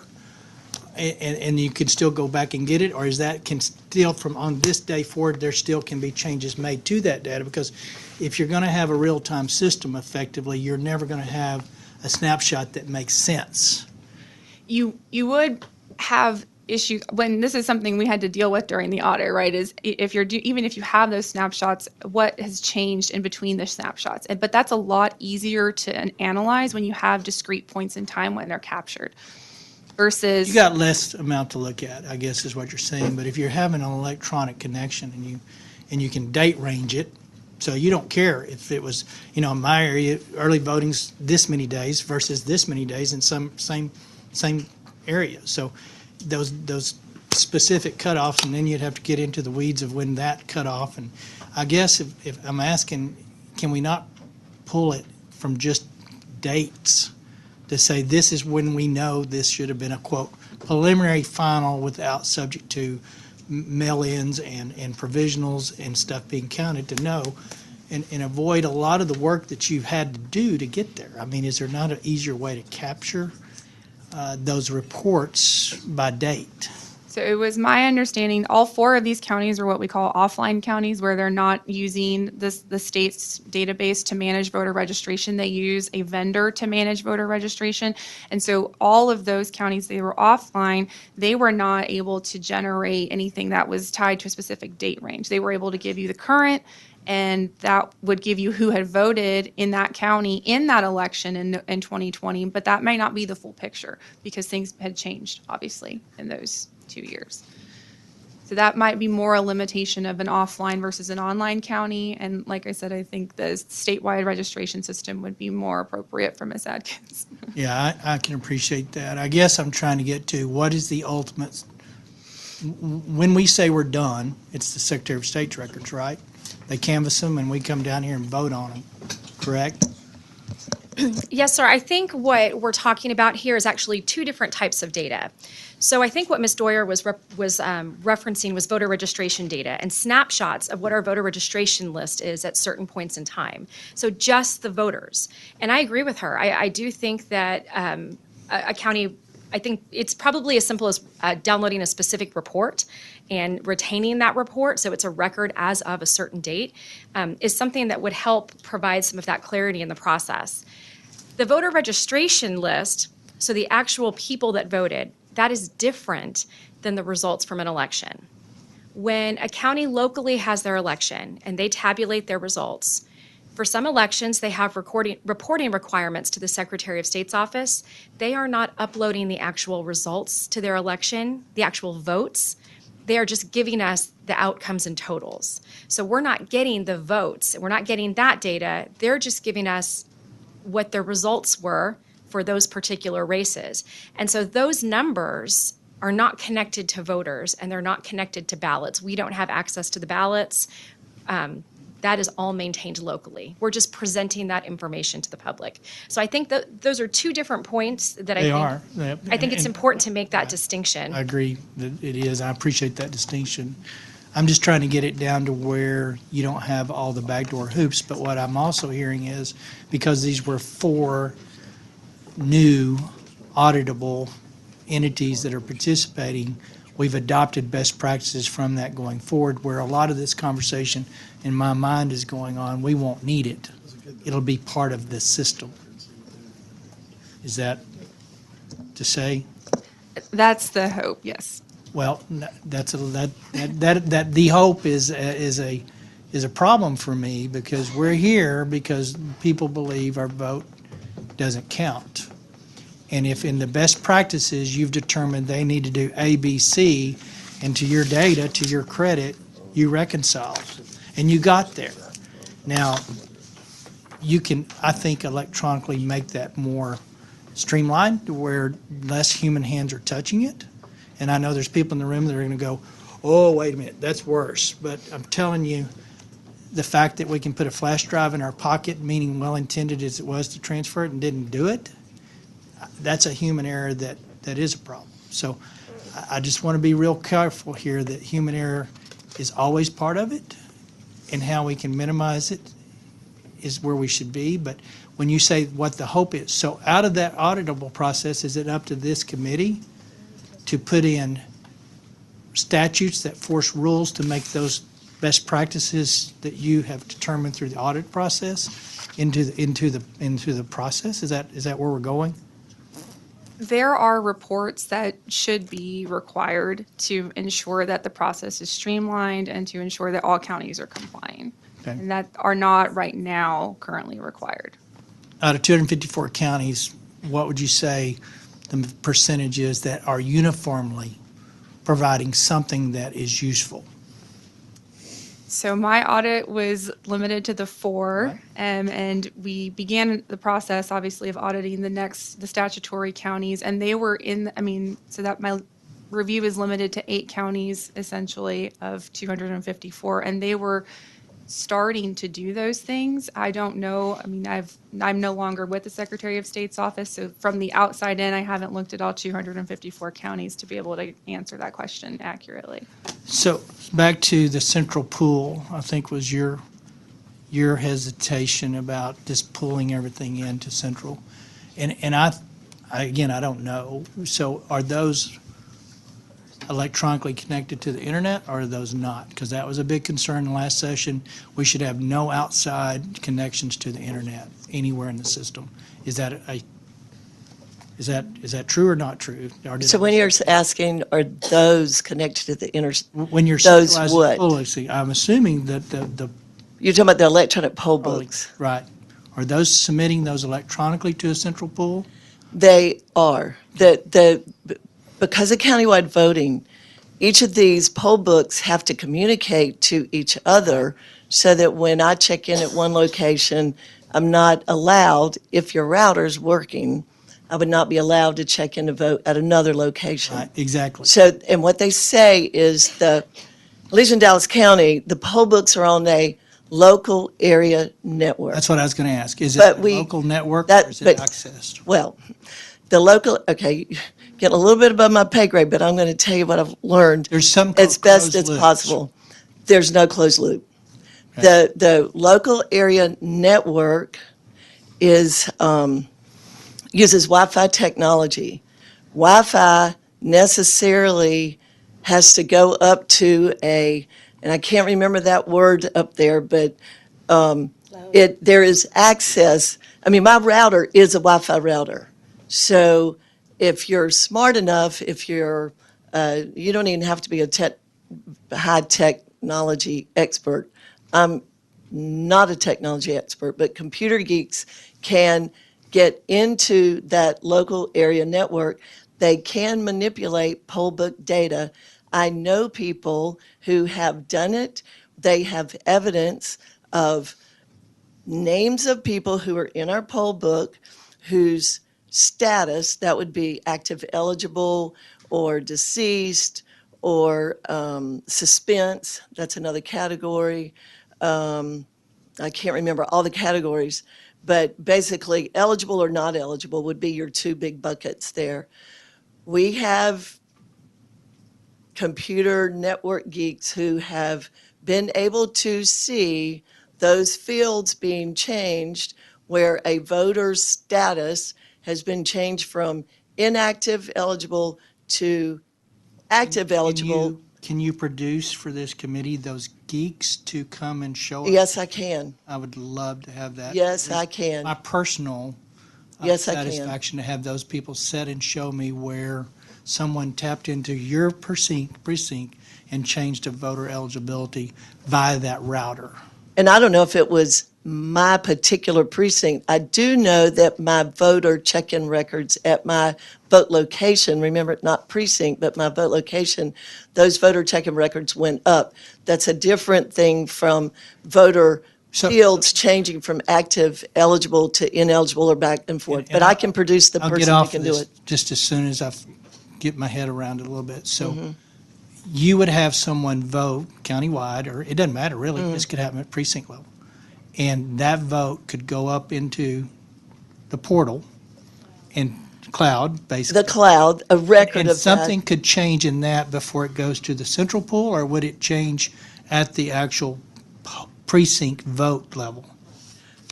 Well, what I'm trying to changes- figure out, is there a fail-safe, if you got a flash drive where it was sent after the flash drive was made, is there a check for that? in the Okay, there are two things. There's votes and there are voters. So I'm talking about I'm not talking voter about voters. status.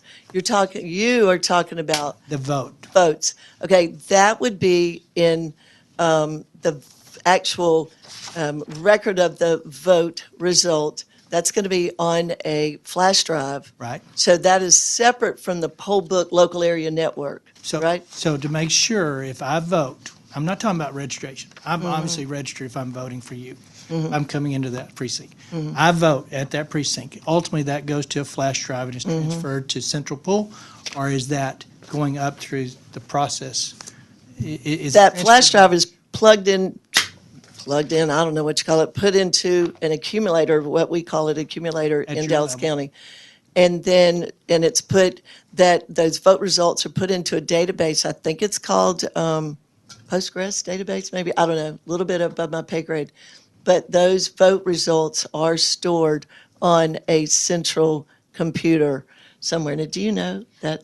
If I Yes, may. yes. So there's a difference between the voters that voted and the actual votes that are cast in an election. Mhm. And what I think Ms. Beazle was referring to was the electronic poll book that contains the list of registered voters.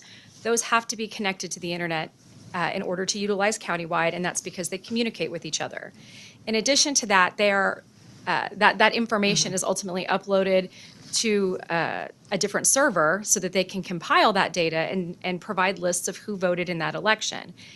Just to be clear, that is not directly connected to our statewide election management and voter registration system. We do not allow e-poll books to connect to the voter registration list maintained by the state. We do not allow that. Now, some counties locally may have a connection between their e-poll book, those that use offline counties that Ms. Dwyer referenced. They may have a connection to that e-poll book to their local voter registration database. But again, that is just talking about the names of the people that voted and the registered voters. Both of you guys are making the distinction between registered and vote, and I'm trying to be very clear.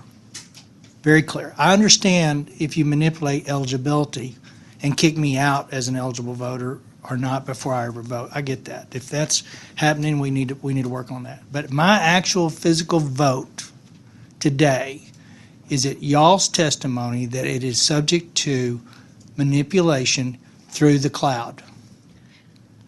You say no, you No, say sir. yes. The actual vote itself, Yes. the vote, Then my vote. I'm not voting the for- voter registration. I'm but the voting for vote. Mickey Mouse for president Yes, sir. today. Can that be manipulated through the cloud? That information, our voting systems are not permitted to be connected to the internet at all.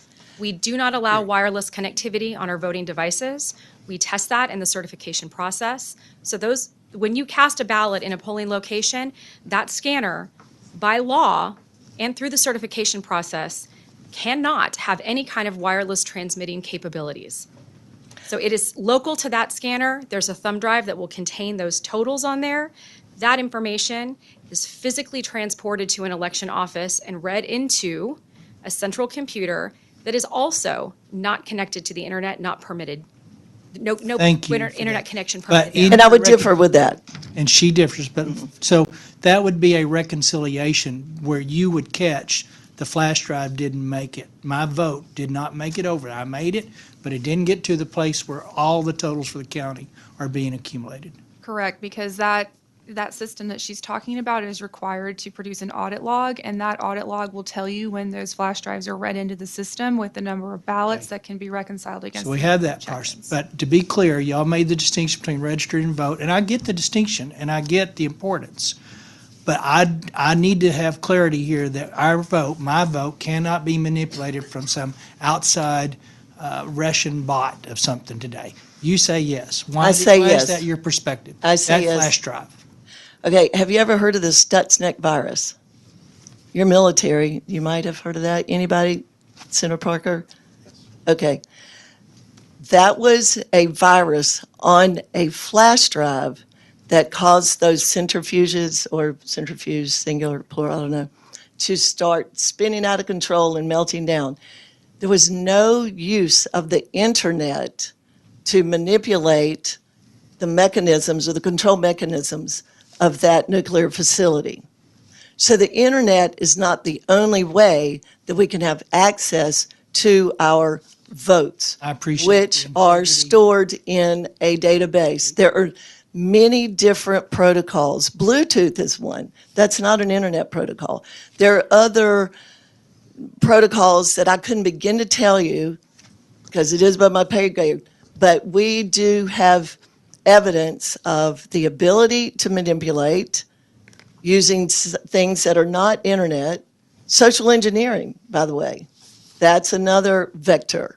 But we do have evidence of votes, actual votes being manipulated. And why would you need to change a voter check-in record, not talking about the voter registration database, but a voter check-in record, which in 2020 our geeky cyber guys, ninjas, found evidence, this was before y'all's time, well, you might have been there, found evidence of over 57,000 records of voter check-ins. People who had actually checked in to vote during early voting, over 57,000 records were purged from the database as if they had never voted. And then over time, remember that was when we had 3 weeks of early voting, it was during COVID.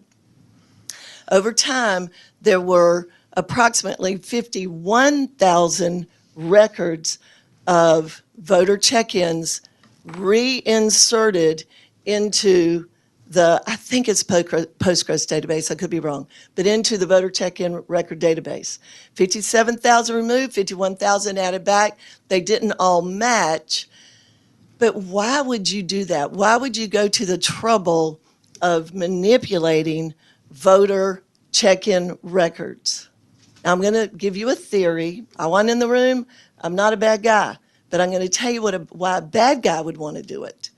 If you want to change a vote result, take away a vote for me, give it to Ms. Doyer or vice versa, or add a lot of votes to me, if you want to change a vote result, you're going to have to change the number of voters, because at the end of the day, and this is what you're testifying to, you have to have votes equals voters. But if you're going to inject electronically extra votes, you need to inject extra voter check-in records so that we get close to a reconciliation of votes equals voters. And I can put you in a room where we can show you exactly how it's done. I appreciate the perspective. This raises the whole concept here. Is this disturbing? Well, it is. The whole morning is. I need to see. I'm kind of from Missouri today, but here's the thing.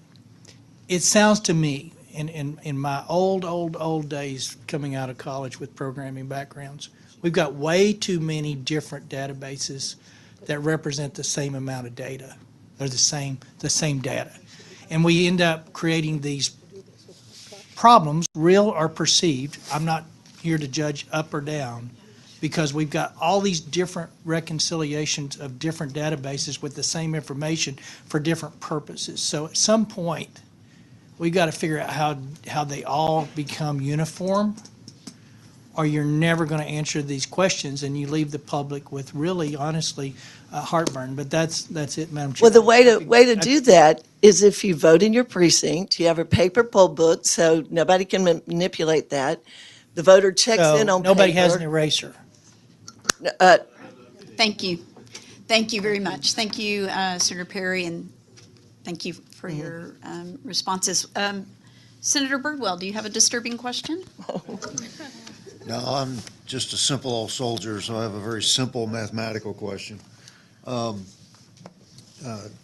Jackie, in your slides, and this may have been discussed while I was out briefly, so I apologize if it is, the delta of about 500 and something votes between 105,410 and 104,972 between votes and ballots. Does that mean, is that number provisional ballots? What would cause a delta? Sure. So That this, if it isn't provisional ballots, how do I have one person and not one vote? Tell me how that happens. sure. Well, are you looking at figure 2 there on the first slide? Yeah, but I mean, Yeah. I need you to synthesize it. For me to sit there, I mean, it's like reading the spreadsheet from hell. Just tell me what you're that's trying to okay. tell me. So what I was hoping to illustrate there is the importance of, when you're doing reconciliation, to talk about it in terms of a ballot, right? Because what you'll see there, you have the 104,972. That's how many people voted for a candidate in the presidential primary. But there were also people who voted in that election who did not either cast a vote for a candidate in that presidential contest, or they might have voted for 2 candidates. And so when you take that delta right there is actually explained by the 2 numbers right underneath it, So the that- overvotes and the undervotes. So that delta can reflect either error, voter error voting for 2 candidates instead of 1, or it could reflect the potential for fraud of people voting without their knowledge being a vote being cast, but they didn't show up as a voter. Is that what you're telling me? No, because the total number of ballots cast is the same. So you still have 105,410 total ballots. The way you would, what this tells me is that I had 436 voters in the Republican primary who chose to abstain from voting for a presidential candidate in that primary. They may have voted for other candidates in other contests in the Republican So it's an primary. undervote. It's an undervote, correct. Okay. Christina, let me ask you this question, because the question about flash drives that Senator Perry was conversing with Beth about. The flash drive is, like when I Granbury, I go into Hood County, I voted early, and I put my paper ballot in there, and the paper ballot's recorded on the electric machine, but it's fed into this other machine before you exit. There's a flash drive connected to that machine that's tabulating my vote as my paper is slid in to tabulate the vote. Is that correct? Yes, sir. It's doing two things. It's recording the vote and also taking an image of that ballot. Correct. Is that ballot or the image of that ballot retrievable under open records? Because we figured out what happened with Matt Rinaldi because of the distance in voting in the countywide. But can my vote or anybody in here's vote be recovered 60 days, 90 days, whatever, in an open records? Because that is a dreadfully leverageable record. Yes, sir. I'm glad you brought this up and asked this question. Well, because it's disturbing, I'm sure. So And I was going to say the same thing, sir. It is disturbing, Madam Vice Chair, to use your word on this. What we have happening right now, just based on some of the discussions and some of the things that have come up on this particular issue, our laws in Texas are very transparent when it comes to elections. We have erred on the side of transparency, and we've had a lot of laws that make sure that this data is publicly available regarding our elections. And that's to provide confidence and auditability in the election process. The more data you put out there and the more granular and detailed that data gets, the more likely you are to run up against ballot secrecy. And what we're seeing right now is that conflict between transparency and secrecy. And so I think to get to your original question about, is that ballot image, is that record of that ballot, is that publicly available? And the answer to that is yes. Right now, it is currently publicly available with some restrictions. And I will say there was a bill from last session, it was HB 5180, that put the specific requirements in place that ballot image is now available to the public after the canvass, after that final canvass. That provision also has some language in there saying that any personally identifiable information on that ballot must be redacted. And I think what this discussion is leading to, and what some of these articles that we've been reading is showing, is that what we thought was personally identifiable information is much broader than what we envisioned. I think what election officials envisioned originally. Because what I want is I want enough granularity to determine that whether it's as you're being a precinct captain and managing a site, that the non-citizen, is filtered out. But we're not on the other side of it where somebody can say, hey, you were supposed to go vote for so-and-so. Yes, sir. And now we're going to leverage, you didn't vote for the way we wanted you to vote. And where's that fulcrum on that balance beam? Yes, sir. I understand the point that you're making, sir, and I think it's important to acknowledge that there are some short-term solutions right now that address this issue, and it's through the Public Information Act and through the ability to redact personally identifiable information. There was an opinion that was recently issued. It was May 1st of this year by the Attorney General's office. It's KP 0463. And this provision, or this opinion, has very strong language in it, the very last paragraph, the last two lines, that make it very clear that election officials have the ability to redact any information, any personally identifiable information, not just on a ballot, but in an election record that can tie that voter back to their votes. But you ought to be able to audit by name but not see the ballot. But if somebody wants to see the ballot, they can't see the identifying Yes, sir, that's information? the Why- tension that we have right now in this, is that And right now, there's not a clear line between those two. That's correct, yes, sir, because what we have discovered, and I think what a lot of election officials as a community have been very worried about, is that as we've increased this level of transparency, it has made this information easier to discover. And that what we've discovered is it's not just any one feature on a ballot, it's usually a combination of records. Maybe certain information about polling locations and where people vote combined with the precinct number on that ballot or the ballot number Well, that's on there. And that's what It we're isn't just finding Matt is. Rinaldi, when President Bush and Laura voted in Crawford, same thing. They were the only two votes cast that day. And what I would say is, I'm glad that Ms. Beazle brought this up because this is a concern, and it is a very valid concern with respect to countywide, but it does extend beyond that. It extends to early voting.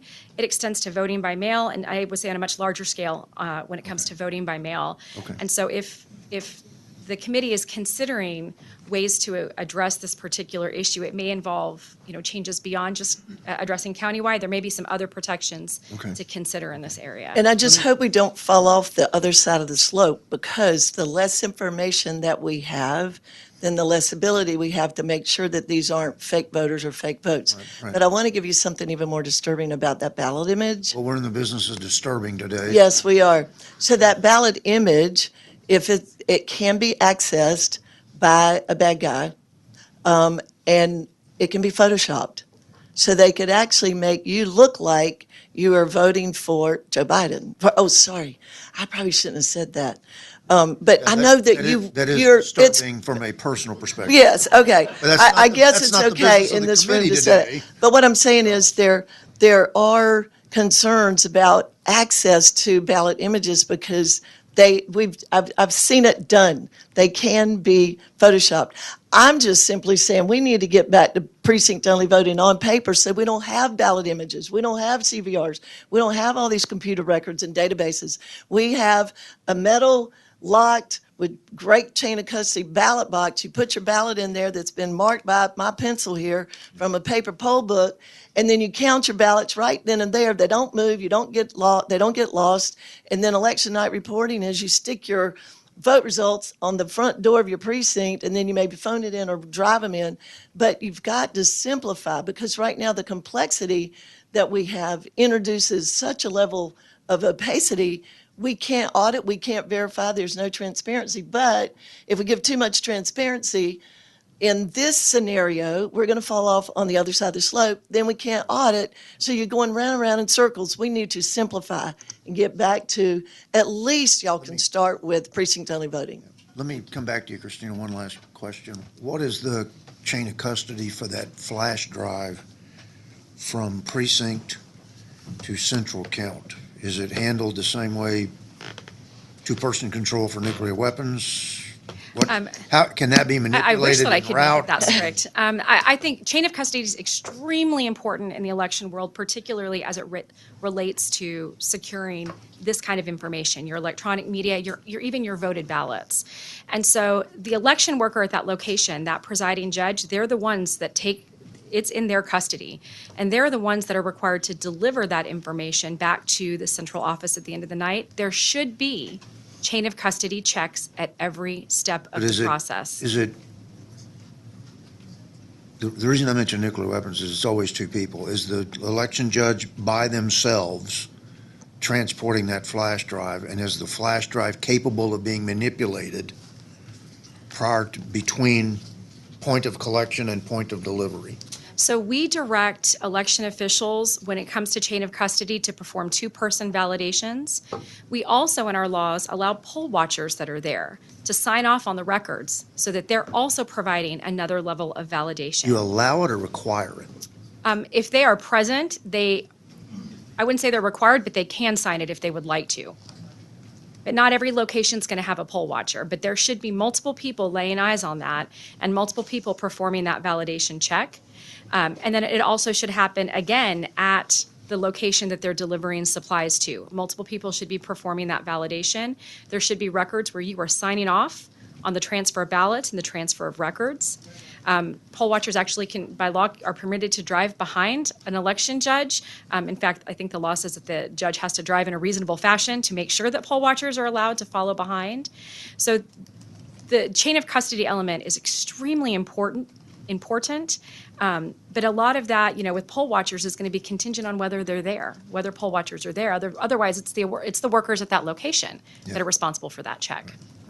Nobody They've gotta follows be- me. Hold on a second. Sorry. They've got to be technically and tactically proficient, and trustworthy. Yes, sir. And I will tell you that when, especially with election night reporting, we are monitoring counties, their submission of election results. And when we don't hear from them, we start calling them. And when they have locations that are outstanding, they get very nervous. And it has happened on many occasions where we have had to actually wake up a sheriff and have them go out to try to figure out what the delays are, either at particular locations at a county office. Okay. Beth, if you wish, I'm done, but if you wish to have Beth comment, Madam Chair. Please. 44 flash drives went missing in Dallas County several years ago. 44. That's why I asked the question. Okay. And then another example in just a few years ago, a flash drive from one vote location ended up in the bag of another vote location. That vote location's flash drive ended up, the flash drives got mixed. Well, I happen to know that the flash drive that came from this church was put in there because my daughter was there and I knew the judge there. They testified that their proper flash drive went into that bag. How those two flash drives got swapped is anybody's business. We don't know. Right. Okay, and then there was no recourse. And then about chain of custody, I was going to say nobody's following me. And I know what keeps me from messing with that flash drive, but I'm just saying it's, there aren't enough poll watchers in the county to follow us all there. But in this recount where I was a poll watcher just recently, chain of custody was blown to smithereens. We had missing seals, mismatched seals, and what I mean by that is on closing night, you should have a seal. Let's just say seal 1, 2, 3. And then that box was later determined to be part of the partial manual count. So the opening seal for that box should have been the same as the closing seal. It was not. There was a different seal number. Why would those seal numbers not match? What has happened between point A and point B, or seal number 1, 2, 3 and a different seal number? We have missing signatures. I won't go into it, but it was an utter failure of chain of custody from that, just from the data we collected in that recount. Utter failure. Okay. It is not our Secretary of State's fault, by the way. Let's be clear. You guys have the procedures in place. They're Not being followed. And maybe we could beef them up a little bit. But if we did everything at the precinct and nothing left the precinct, then we wouldn't have to worry about chain of custody anymore. Okay. Let's get to some other questions. Dean Zaffarini. Thank you, Madam Chair. I have a question for Ms. Adkins. If a county has offered countywide voting for years, what would be the benefit and the cost of it reversing its policy? We have a number of counties that have been participating in the program for 10 plus years. I think those counties would have to make some adjustments. They would have to increase polling locations and plan and prepare for that. Any benefits? I think that would depend on, I think the testimony today has offered some interesting things to consider, that there are some concerns there, and perhaps it could address some of those concerns. Thank you. Thank you, Madam Chair. Thank you, Dean. And Senator Menendez. Thank you, Madam Chair. Ms. Atkins, as I reviewed the legislative history of countywide polling, am I correct that the first legislation was back in 2009? Yes, sir.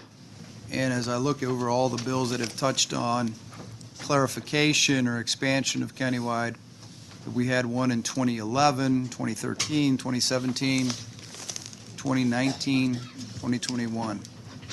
And as I review all of these bills, the votes on most, if not all, seem to be almost unanimous. They seem to be, and every one of the bills seems to have, well, I think every one of the authors, except for one, has one side, the Senate, only one of all those bills has one Senate author that was a Democrat. On all the other bills, both the House and Senate, and the Senate authors are Republicans.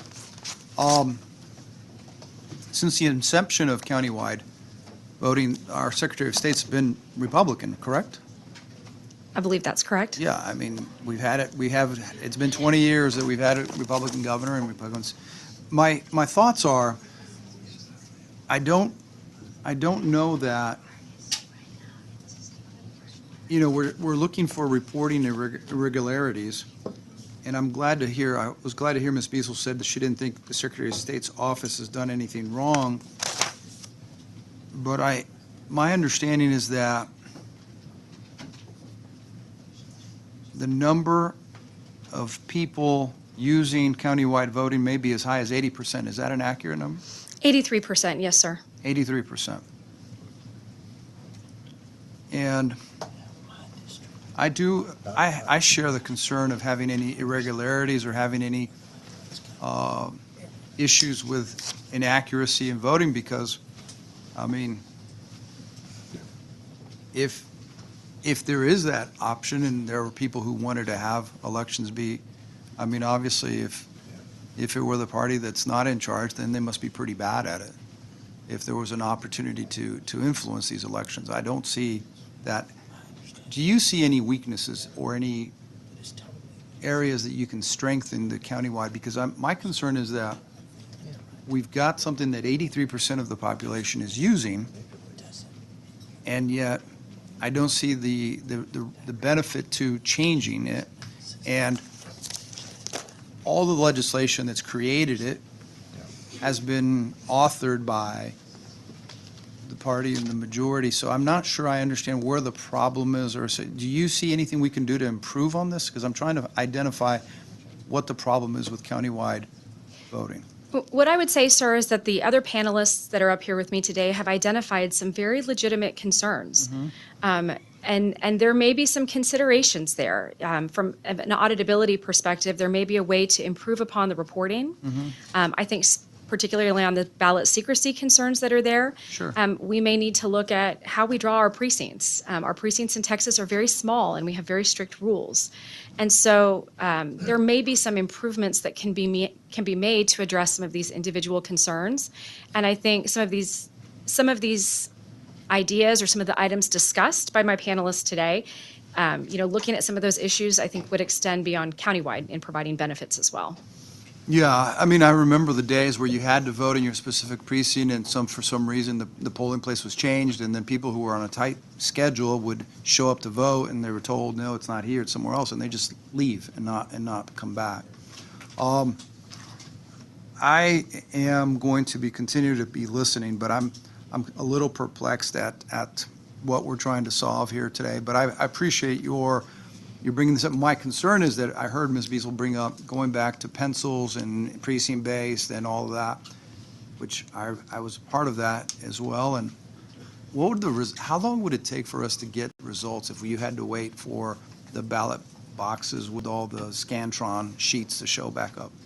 So I think there's a couple of different ways to implement that. I think Ms. Beazle made reference to you could still put a ballot in a scanner, and that scanner would tabulate those results. And so I don't know that you would see much delay in reporting if the tabulation is occurring in the same method that it otherwise would for countywide. If we're talking about going back to hand counting ballots, that's going to largely depend on the size of the election and the number of precincts. Recently we had Gillespie County for the Republican primary. They hand counted their election, and I think they did a very good job with their training ahead of time and a really good job organizing ahead of time. And it did take quite a while. They were one of the later counties to report their results. Thank you. Thank you, Madam Chair. Thank you. Senator LaMattia. Yes, thank you. So I guess my first question is for Christina. So I know a lot of the election rules changed recently regarding hours for polling locations. Does the Secretary of State offer funding to help county polling locations, meet those requirements and expand voting locations or make sure that they have enough staff to have that, two-person check and on, chain of custody issues in that regard? Since we're talking specifically about countywide, that is an election day program. And so those hours are set by statute, and the state does not provide additional funding. Counties are funded locally by their commissioners' courts, and so that funding has to come from local sources. Got it. Okay. And then, Jacqueline, I've got a question for you. I know that your report, you said that this one had to cover Dallas County. Y'all also audited 3 other larger counties. I imagine those are over 1 million in population that y'all audited? Yes, ma'am. We looked at Collin County, Dallas County, Harris County, and Tarrant County for the 2020. This data is what's publicly available now for Dallas County for the 2024 primary. So, and you made some recommendations on things that you think should be in place to make sure that we can verify and validate voting records and make sure that all the ballots are cast correctly. My question is that would those recommendations be different or maybe not necessary for some of the smaller counties? I've got a county with 260 registered voters and 71 only vote. So I imagine we wouldn't need as many recommendations to validate 70 votes as opposed to, a couple 100,000 votes. I think the process should be fairly streamlined in terms of the first part of the equation, number of voters, that's those snapshots of vote history, right? And so you would just take those kind of 4, right before the election, right, after early voting has ended, election night, and after any late arriving or provisional ballots. And that's looking at, the vote history file. And then on the side of ballots, if you're hand counting or things of that nature, then there would be reports that you could generate by polling location. If you're using voting equipment, that data is already captured, right? It's already on the flash drive. It's printing onto the actual receipt that comes out of the voting equipment. It's just a matter of either having the vendors know this is going to be a new reporting requirement or asking the counties to generate those reports. The data exists. It's just not required legally to be publicly accessible. Okay, because I just want to make sure that when we're making these recommendations, we're looking at changing the law, we're also considering that it's not necessarily one size fits all, and that when we're asking our smaller counties, whether it's a couple hundred, a couple thousand, or 10,000 population, that we're understanding the additional steps we're asking them to take is going to cost money and cost funds that these counties may not have. And if the state isn't willing to help fund that or be able to give them additional funding for that, we're going to see polling locations closed, which we've already seen in a lot of counties, and we're going to see it harder for people to vote in the name of transparency and security. So we just want to make sure it's balanced in regards to what policies you're recommending for multi-million-dollar counties versus a couple hundred population counties. Well, we audited other counties besides those once we started the statutory audits. We looked at Eastland County, we looked at Guadalupe County. Those are much smaller counties. Eastland is 12,000 registered voters. And those processes and procedures were welcomed by the election administrators because it gave them something to turn around to their voters and say, here is what we're doing. Here's us showing our work in terms of an election. We're not doing anything or asking anything that would be making it harder for anyone to vote. It's really a matter of reporting and clicking a couple of buttons to export a report and click save. Got it. Thank you. Thank you, Senator. Senator Betancourt. Thank you, Madam Chair. I let the old voter registrar ask a few questions here now, okay? Because some of these issues about cleaning the voter roll, et cetera, go back to, for me, back to 1999 when we found 50,000 deceased and felon registrations on the Harris County voter roll, of which 1% were voting. And at the time, if Florida had not taken the lead in that presidential election, Texas would have decided the outcome with what were clearly over 500 illegal votes. So I go back in time and want to start asking some questions about getting y'all's ladies' opinions on a couple items. First off, we've all talked about audits, and just for the record, I want to be clear. You've got 4 audits underway for 2022. Has anybody asked you what the status is and when they're ready? I will answer that question for you. Thank you. I'm happy to ask it first. Yes. Okay. So when about a year ago, the audit program that was previously under the Forensic Audit Division became part of the Elections Division. So my team is now in the auditing business. We have been working on those 4 audits. We are releasing each county, doing a comprehensive report for each county, not just single elections. And they're about to start rolling out. They will all be rolling out this summer. Okay, like the summer, like June?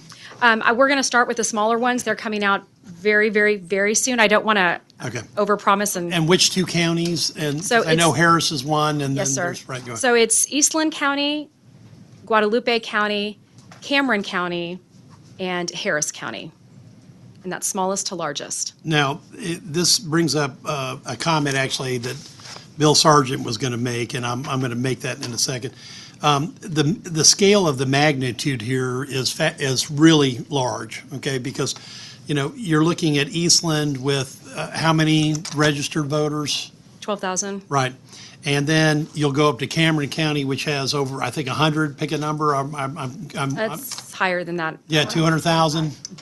How big? 425,000 How many? population. 425,000 population. All right. Then you go to Harris, which is our blockbuster. Yes, sir. Okay, you know, at 2.3 million. So I think Jackie made the comment, it's very important for the audience especially to understand, we've got a tremendous granularity issue here from Loving County, which has probably more voters than residents, but that's another problem, okay, that we'll deal with later. And you have to have that in the back of your mind in any discussion that we're talking about. What Bill Sargent had told both my staff and Ed Johnson was that he's very much in favor of countywide voting in Galveston because it works, but he was very concerned about the scale of what happens when it goes to in Harris County, because that literally is a 10-to-1 jump from Galveston up to Harris at one shot. Now, what I'd like is some comments on the scalability issue, what we're hearing on complaints. And then Christina, I'm going to go into the difference between equipment, because there is a huge difference between the ENSS equipment that Beth is so well documented. I think you were the person that did the video when it was updating. Is that you? Okay, right. And what a Hart-Enter Civic does, and specifically about the 4-letter codes. One system deletes them, but the ESS system uses them as a ballot style indicator, which explains the party chair's situation. But could I get some comments on this, Christina, starting with you? Sure. Specifically on the equipment differences, I think what you're referring to is the difference between HART and ES&S. We have two vendors currently in Texas. The HART system, to activate your ballot, to get your ballot, this is done through like a central component to it. It's not done through the e-poll book. That doesn't help you activate the voting session. With the ES&S equipment, the way you activate a voting session there is you have the blank piece of paper, and in most counties, they are printing a code on there that identifies the precinct and that will allow that voter to put the ballot into the voting device, and it'll call up that person's ballot style. Right, so in that ENS case, because you will literally have a code on a coded piece of paper by precinct.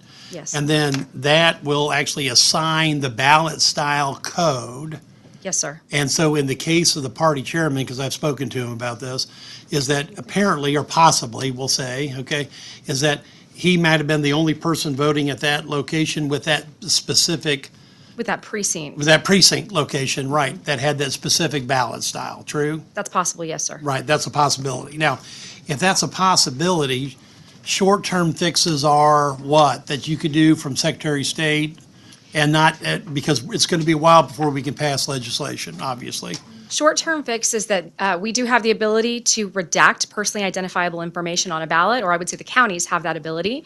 It's a matter of identifying what that personally identifiable information is that needs to be redacted, because it's usually going to be something on the ballot itself, either the precinct number or the ballot number, both the electronic number or a pre-printed number on that ballot, and something in your other election records that would identify either that would identify the precinct to a particular voter, a location to a voter, or even a range of ballot numbers being from a particular Now, I location. think that part of the issue is whether that should have been released or not. There's obviously a question, because there's, when ballots are released like that, there's a question of legality, okay, that I don't know if anybody's ready to answer that question, at this point.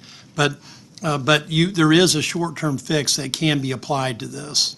Yes, sir, and I think that those ballots were released in accordance with the law, because right now the law does say that election officials have to make those ballot images available to the public. Oh, I know, right. After the canvass. No, I'm just saying that once they're available, okay, the question, there is kind of a secondary question of, once they're out there, can somebody actually then talk about it? But that's another. Yes, sir. That's kind of a secondary issue. Beth, you had a comment? It's really a question. If we are redacting personal identifiable information like a precinct style or ballot style or something, does that make, is that a violation of the law, the code right now that says our elections must be auditable?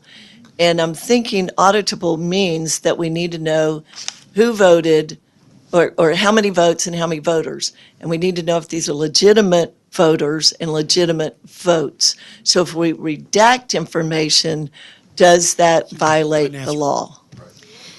So the law is very clear that you can redact anything on a ballot that constitutes personally identifiable information. And I think that if a number on that ballot can tie back to a voter, I think because of the express language in statute, and I think because of the Attorney General opinion I referenced, KP 0463, it makes it really clear that the law allows for that redaction. And I think we have to be cautious. You know, we want to make sure that we're redacting as little as possible to maintain transparency. So we have to look and really see, you know, what is it that provides that level of ballot secrecy. You know, I will say I've heard of situations where, you know, you have 5 voters in an election, and it's going to be hard to redact a number on that ballot and still protect that person's right to privacy. And, Right. and And that may recall for before I greater forget redaction. that comment, I think it's important to understand that other states, members take those small fragmented precincts and amalgamate them with others to basically protect the voter from being pigeonholed by like what happened in this case. And that may be something that I think we could get bipartisan agreement on, is that, Dean, you know, that when we're looking at these very small precincts, if you have like 5 voters, it's really easy to figure out whose ballot style is the one style. Maybe with 10, less difficult, more difficult, maybe 25 at some point. At some point, you get enough of a ballot sample that it becomes very difficult to pin it down. And that may be a solution we need to go to. Now, to Jackie, if I can get you in real fast, you did how many audits of which counties? Because you would want to be able to maintain the transparency to do your audits, true? Yes. Okay. So we audited within the Secretary of State's office, we audited the 4 counties, Collin, Dallas, Harris, and Tarrant. We had completed the audits of 2 elections in 2 of the smaller counties that Ms. Adkins just referenced. Now, Beth, so you know, as bad as what you ran into in this first 2020 audit in Harris County, there was 184,999 votes that had no chain of custody. If I remember, I'm going from memory. Correct me if I'm wrong, Jackie. That's correct, Senator Beckford. Okay. So you have equipment differentials between these major urban counties, but quite frankly, you have acumen and willingness to follow the law. And that's one of the reasons why, Beth, we passed Senate Bill 1750 in 1933, which took away in my mind, what was a corrupt elections administration office and replaced it with elected officials with oversight by the Secretary of State. So this may be, I mean, you're looking at solutions. You know, part of this is you have to make sure that you've got the right equipment base, but you also have the right reasoning and the right work acumen. And quite frankly, you got to follow the law. Well, we have to follow the law, but there needs to be teeth in the law. I don't know, Jackie, if you were part of this, but just recently, after your bill was passed, I think it was the very first audit that was done, and it looked like one of your pieces of paper there. There was a 3,000 number differential between votes and voters in Dallas County, but nobody did anything about it. So, okay, we reconciled, we followed the law, but there's no consequences if there are differences. Yeah, 3,000 is a big number. Beth, the reconciliation forms are actually a suggestion from Uncle Paul, okay? So part of that is what gets measured gets fixed, okay? Other people may have had the same ideas on the committee as well. But no, you're absolutely right. The reason why we have those is to have some idea of what was happening. Because quite frankly, in Harris County, under the prior election administration office, we had no idea what was happening. After reading your report, Jackie, that's what I came to the conclusion of, okay? Now, so let's go back to this. So So there's probably a short-term redaction fix that can stop this from happening, and I think the public needs to know that. And also too, that, now let's go to countywide voting in general. We had a Senate bill, 924, I've got the right number, which one, Springer's? And not to belabor my vice chairman, wasn't the best bill that was passed ever, so we've ended up with a lot more polling place locations. Can you describe that problem and how it relates right now in countywide polling? Yes, sir. With that bill that you're referring to, Senate Bill 924, what that bill had the effect of doing is there was some language that was repealed that allowed counties to combine the very, very tiny fraction precincts that exist, or sliver precincts, sometimes folks refer them to, with an adjacent larger precinct. So we no longer have the ability to combine those in certain circumstances, and that has the effect of creating more polling locations. Right. Now, we're going to have a fix to 924, so anybody has ideas, but we have to change this because otherwise we end up with way too many polls. And we have had some countywide elections recently that have had hundreds of polls as a result, when dozens could have done the job, because we're looking at nonpartisan elections in May versus partisan elections in November. Now, I want to go back and make a point, make it crystal clear to everybody. Now, so from my investigation and understanding this problem with the former Republican Party chair, that problem would not have occurred with a Hart system because you don't have that unique identifier printed on that ballot. So what I would say to that is I don't know the exact method that was used to make any kind of claims or identifications there. So there are components to it that could be system specific. But I think it's also important to consider that because of the granularity of our records, there is a possibility to discover or to find an individual's ballot through process of elimination. Effectively, right. And that's really what I think occurred if you had to hazard a guess, that there were so few specific votes at this one precinct using that coded ballot paper, and then you layer on top a recorded, from the I think the poll book itself, if I've got the memory of this. And so there you've got a unique identifier on a precinct number, so it becomes, if there's only 5 votes and 4 are Democrat and 1's Republican, boom, that have the same ballot style, it's over. That's the obvious conclusion. It was the former party chair. And just to be clear, Chairman Rinaldi's ballot was not discovered or identified because of that alphanumeric serial number at the top.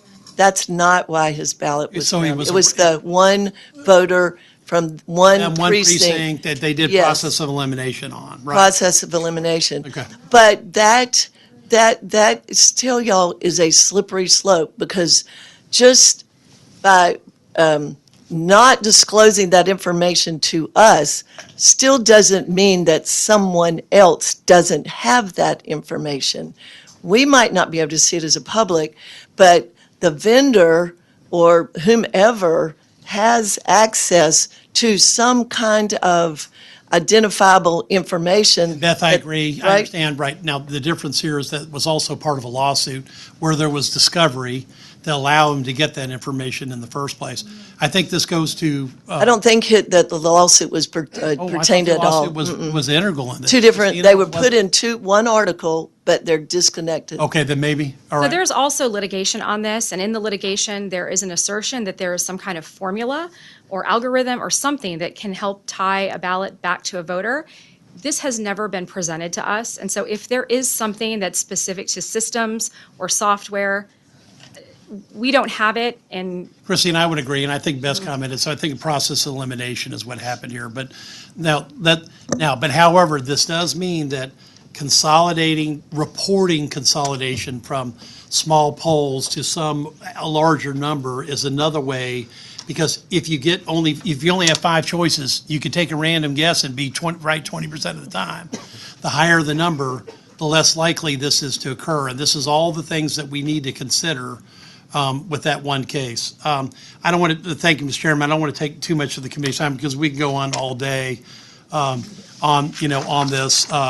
There is, when we look at allocation of polls in urban areas, there is a formula that allows twice as many polls per precinct, for commissioner precinct, true? Yes, that's correct. Right.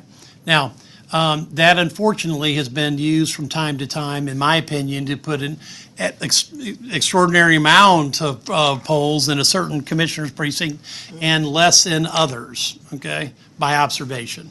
Now, I think we need to look at that. Now, would a potential granularity be better than commissioner precincts in urban areas are huge, okay? There are 1 million plus constituents in Harris and, almost, half that in many of the urban counties. They're really large places. Would breaking polling places down are those type allocations by state representative districts get a little more granularity in the process? I have heard that. I've had a number of counties bring that to our attention, that they think that the parity issue is not working out the way it was intended, and that has been proposed. I have heard counties mention that they believe that would be another way to allocate. Right. Comments, Jackie, any? Beth? Just that whatever, solutions are considered, that the reporting requirements would match whatever solution is required. Because right now, countywide polling exists, but the reporting requirements don't match with countywide as a practice. Right, no, and I mean, and you started with a comment with training on one issue, and then things have a tendency to, go into entropy and everybody fall off the wagon, okay? Beth? So I have a question for you. Are you saying not do precinct-only polling places? No, what I'm saying is I'm talking about the number of polls per place, per precinct, okay, commissioner precinct. Commissioner Let me be precinct. precise. But Okay, because the problem right now in the code is that one county precinct can have twice as many polls as the next one, and that's way too much variability, and unfortunately, that leads to outcomes that are favorable to higher density polling versus lower density polling. Well, we have polling places in Dallas County across the street from each other, or maybe one block. So I agree with you on that point. But if we were to go back to precinct only, so you're basically voting in your neighborhood, then you'd eliminate that commissioner. No matter what you do, Beth, whatever polling system you have, you got a problem with early voting. You have, these formulas affect an early voting scenario. So I'm trying to get for lack of a better, agnostic solution here. I'm a Catholic, to fix this problem, because I don't think we should have commissioner precincts having twice as many polling places as their neighbors. And that's why I'm trying to get a granularity that everybody can agree on. Maybe they can agree on state reps, because those already have more of a partisan flavor and a more granular solution. When it comes to that, yes, but early voting kills us every time for precinct-only voting. So we would love to take up that charge later, because that is another vector. That's above a pay grade that I'm currently at. Okay, all right, thank you so much. Appreciate your time and your indulgence, Madam Chair. Mr. Chairman? Okay. Chairman, Dean Safrarini and then Senator Parker. I have one follow-up question for Ms. Atkins. Ms. Atkins, if we were to implement precinct-only voting requiring more locations, would you expect some counties to have difficulty in finding more locations and more poll workers? We do currently hear quite a few reports from counties that are struggling to find suitable buildings and to find locations to use in their counties, particularly those that are very rural, that may not have a lot of available public buildings. And I think it's a persistent, well-known issue that it's hard to recruit and retain election workers right now. Thank you. Thank you, Mr. Chairman. Senator Parker, you're recognized. Thank you, Mr. Chairman. I want to thank all three of you for the excellent panel discussion. There's nothing more important to the people of Texas and to the country to knowing that their vote that they cast is in fact accurate. And restoring confidence in our election process is essential for a healthy republic in the future of the nation and the future of the state. So thank you for the seriousness with which you take up the issues. And thank you, Beth, for working so hard to get here after all that you went through last night. Appreciate that very much after all the storms we had in our area. I've got a number of questions. I'll try to pare them back and keep them as tight as possible. But I want to start, first and foremost, Jackie, talking about the audit process. And I know the advent of countywide polling in this regard started roughly a decade ago. Can you take us back just briefly and describe, if you will, the audit processes prior to countywide polling versus where we are today, just to kind of describe the auditing then versus the auditing now? I'd like to start with that, if you wouldn't mind.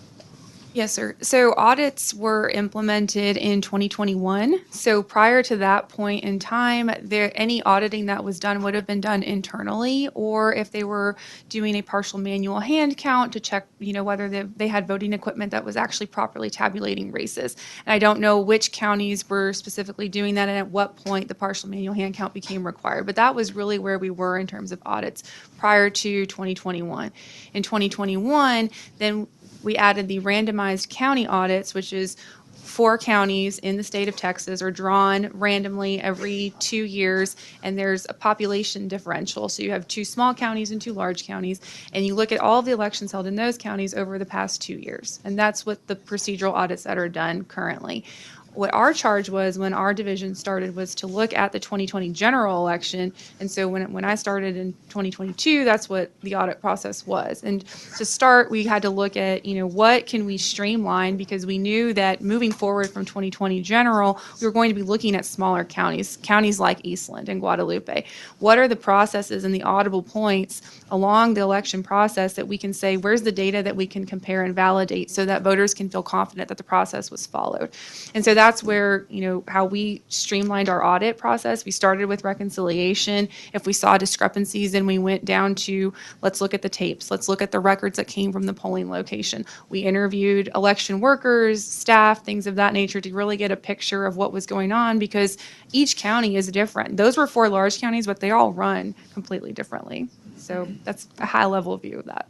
Thank you. And so effectively, there really wasn't anything happening before 21. I mean, it was each individual county was up to its own accord, whether or not they had any kind of audit structure. Is that right? In terms of procedural audits, yes. Okay, all right.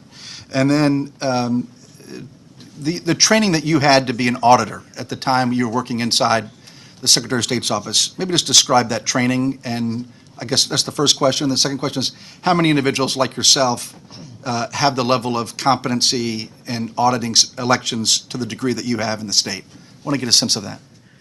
Our division, when we left, had approximately 13 members of the staff, including myself and a director. We might have had up to 15. And the staff ranged in terms of their prior experience. Some of them had experience in audits, but not in elections. Some of them had experience running elections, and we showed them what the processes were and how we were going to analyze them. Some of them worked within the Secretary of State's office, so they had that background knowledge. But this was really, Texas was a leader and a pioneer in establishing this, so this was really the first of its kind in the nation. I had an investigative background, so we took the approach that we were going to find these auditable points, and then we were going to take a look back and see what can we do to build out the audit and show through a paper trail and through records and in interviews and things like that, that things were properly done in those counties. Okay, very good. And with regard to, I know a big concern of the public today broadly is concerned with non-citizens being able to vote. Can you speak to what we're doing today? And I know Christina can give some comments on the present. I know you're no longer with the Secretary of State's office, but maybe talk about what you were doing previously and then what Christina's doing, if you don't mind, Christina, today with regard to addressing the issues from an audit perspective with folks that are, in fact, here illegally.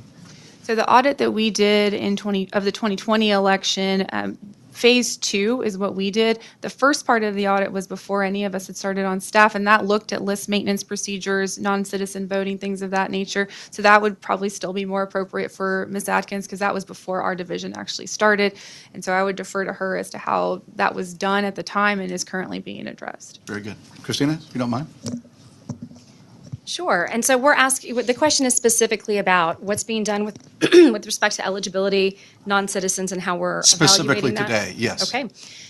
So in Texas, we have, let me just start by saying that list maintenance is something that happens every day in Texas. This is not a once or twice a year thing. It's a daily, it's a weekly, it's a monthly thing.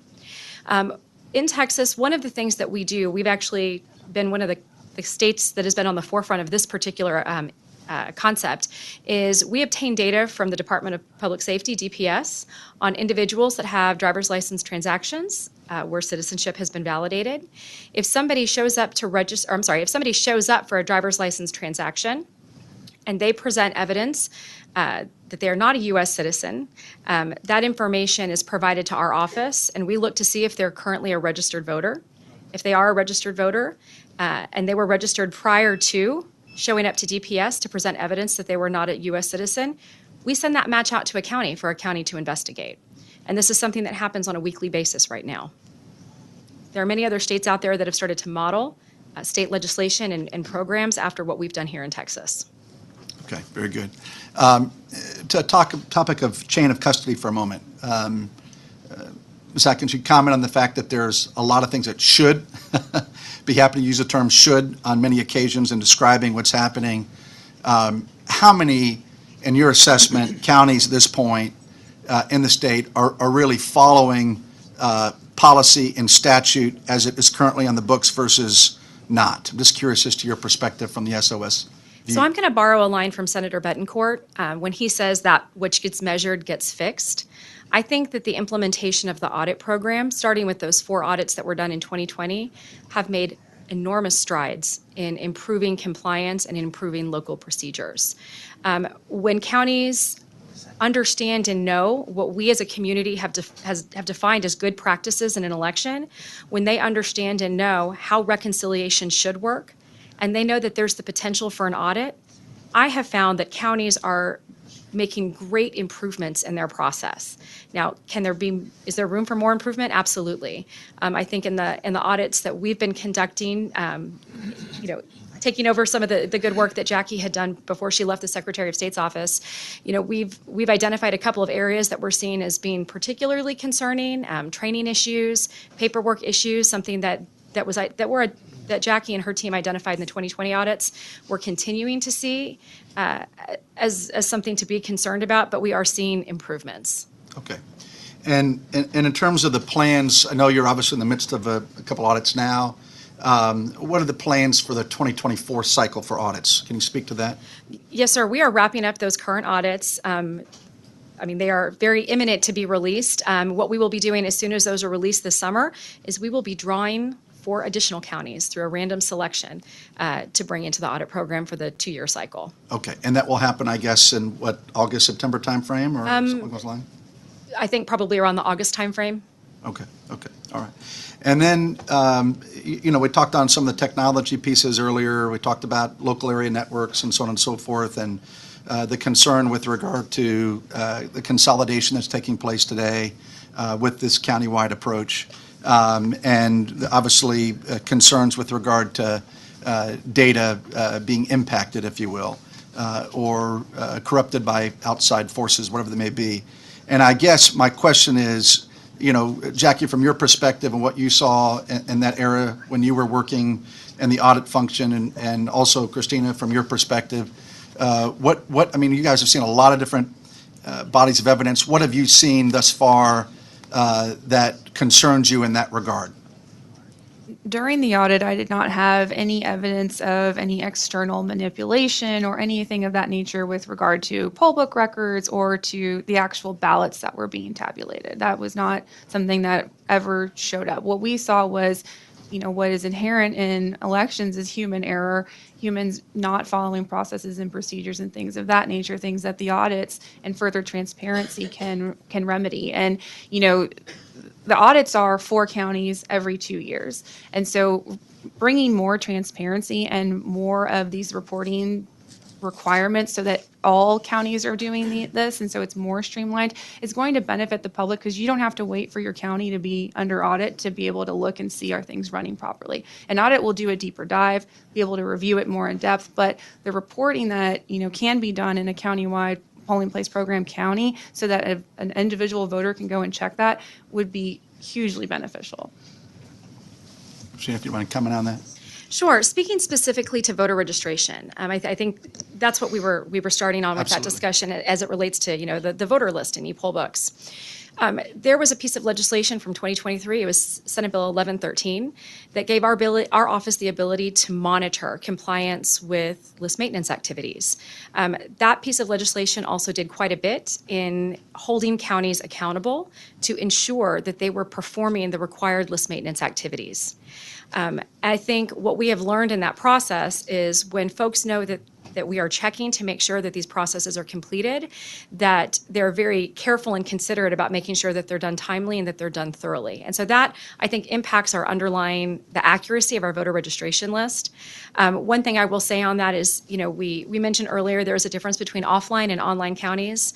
Those counties that directly use the statewide voter registration system, we call them the online counties. I have a lot more insight into what they're doing for compliance when it comes to voter registration list maintenance. I just have a lot more insight into how their day-to-day operations run with respect to managing even new registrations with our voter registration list. On our offline counties, I can't see quite as much as what they do, but we do follow up with them from a compliance perspective because of that legislation. Okay. And go ahead. Okay, I have a question on, it's been brought up to me that regarding list maintenance, that names aren't actually dropped off the voter registration database, but their status is changed for list maintenance. What does it look like in Texas for list maintenance? If there is someone who's moved out of state or deceased or changed counties or whatever, they're ineligible for any reason, are their names completely removed off of the database, or in Texas, is their status changed? Seconds, if you don't mind answering that question, that would be great. Of course. So with the way our voter registration list works, it is a dynamic list. It changes every day. We have new registrations, we have people that are canceled, and that's why, as Ms. Doyer indicated earlier, from an auditing perspective, it's hard because it changes all the time. You can't go back and retroactively look and see what the list was 2 years ago. But as far as how these registrations are managed, we have legal requirements that say we have to maintain records for 2 years after a voter's canceled. So those records are retained for a certain amount of time. After so many years, the record falls off completely from the voter registration system. Okay. And I guess from an audit perspective, in terms of comparing precinct by precinct voting as opposed to countywide, can you speak to the inherent advantages? I think there are inherent advantages to precinct by precinct auditing as opposed to the countywide approach here to voting. But can you comment on that, your thoughts on advantages versus disadvantages? On precinct level auditing versus countywide auditing? Yes. Well, what I would say, I'm going to echo some of the things that Ms. Doyer indicated. I think for the countywide program, auditing is a little bit more complex. There's more documentation, more records that need to be looked at in order to see that path from polling location to final result. I think that complexity, could be improved upon if we had more specific requirements regarding reconciliation on a daily basis, reconciliation, for early voting. There are some things that we can do to add a little bit more visibility in that path, whereas with precinct-based, I think, when you are looking at a particular precinct, you have a limited data set that you're looking at. What worries me is just the variability at the county level. You have so much more control at the precinct level, and I think that's what inherently we find to be attractive about it. Maybe just for a moment, speak to before we went to this countywide model, just in terms of the election spectrum at that point a decade ago with regard to speed and with regard to turnaround of election results. That's obviously one of the concerns we hear about going back to where we were 10 years ago and getting out of the countywide model is people being concerned. But do we really have long delays 10 years ago, any longer than we have today with all the issues that we see on a countywide basis when we see delayed results and so forth taking place? I've been working at the Secretary of State's office for about 12 years, and I don't remember seeing any kind of consistent, or I don't recall seeing any kind of inconsistency in reporting delays. I think that I just don't see any inconsistencies in that area. We didn't have a problem 10 years ago, I mean, in terms of delay. Not that I recall, sir, no. Yeah. Jackie, do you want to comment on that further, your perspective? No, I don't have anything to add with regard to that time frame. Okay.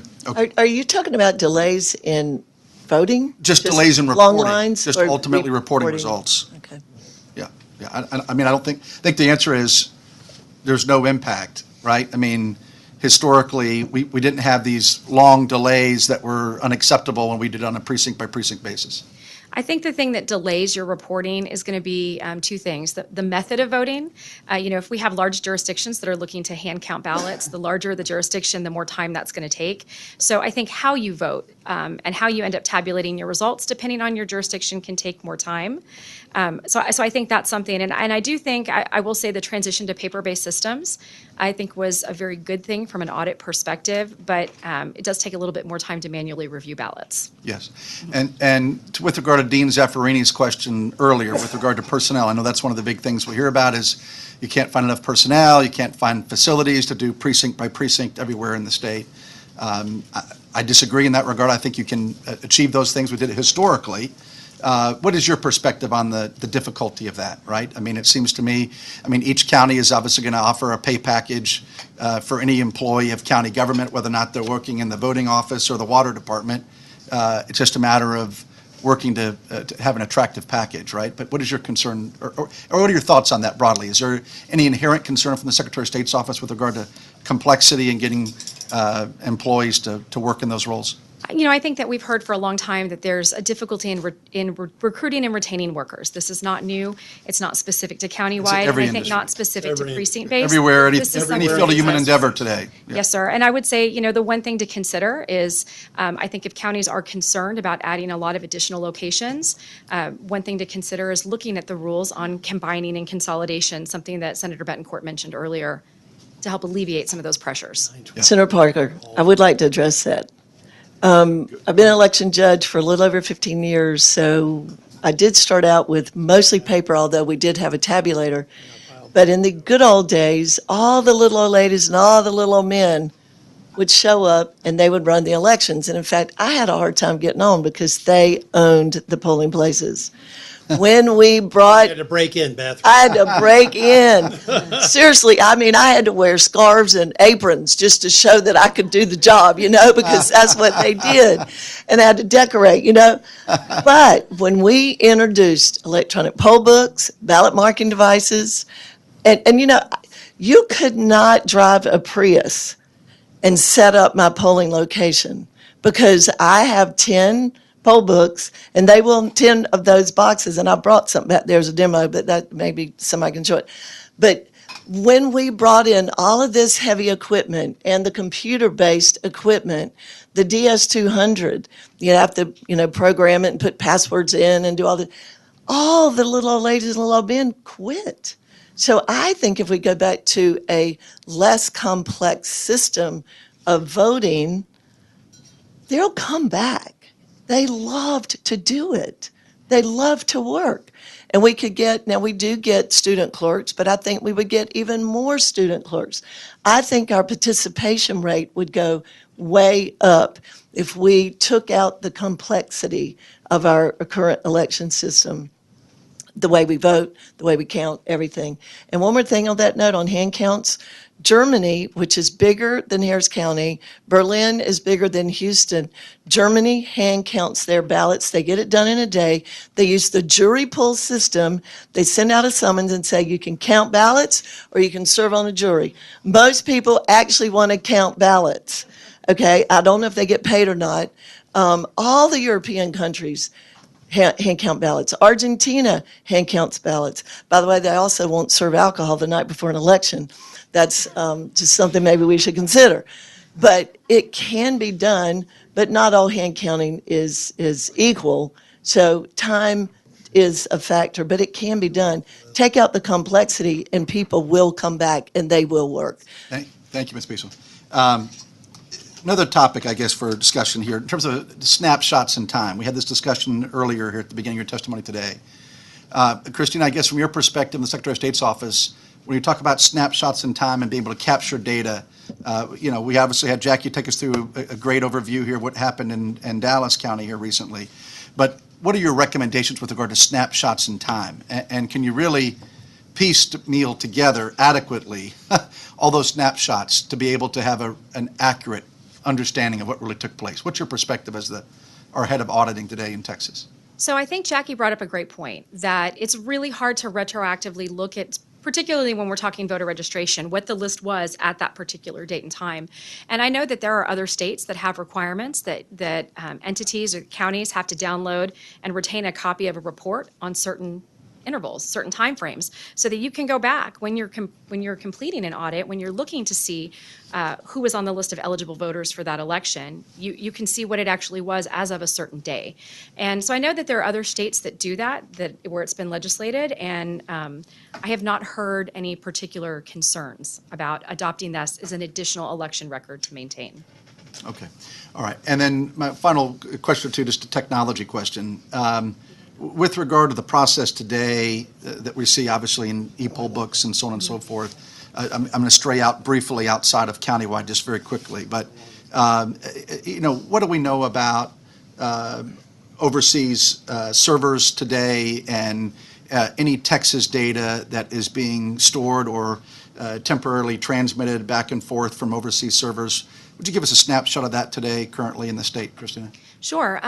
First, I want to emphasize that our electronic voting systems, where you are actually casting your ballot, those are not connected to the internet, and those records are required to be maintained locally. So we at the state don't even have the ballots. We don't have a record of those votes, all maintained within that county, maintained locally. So I just want to make sure I clarify that, because I think that's an important point to mention, because that is what state law requires.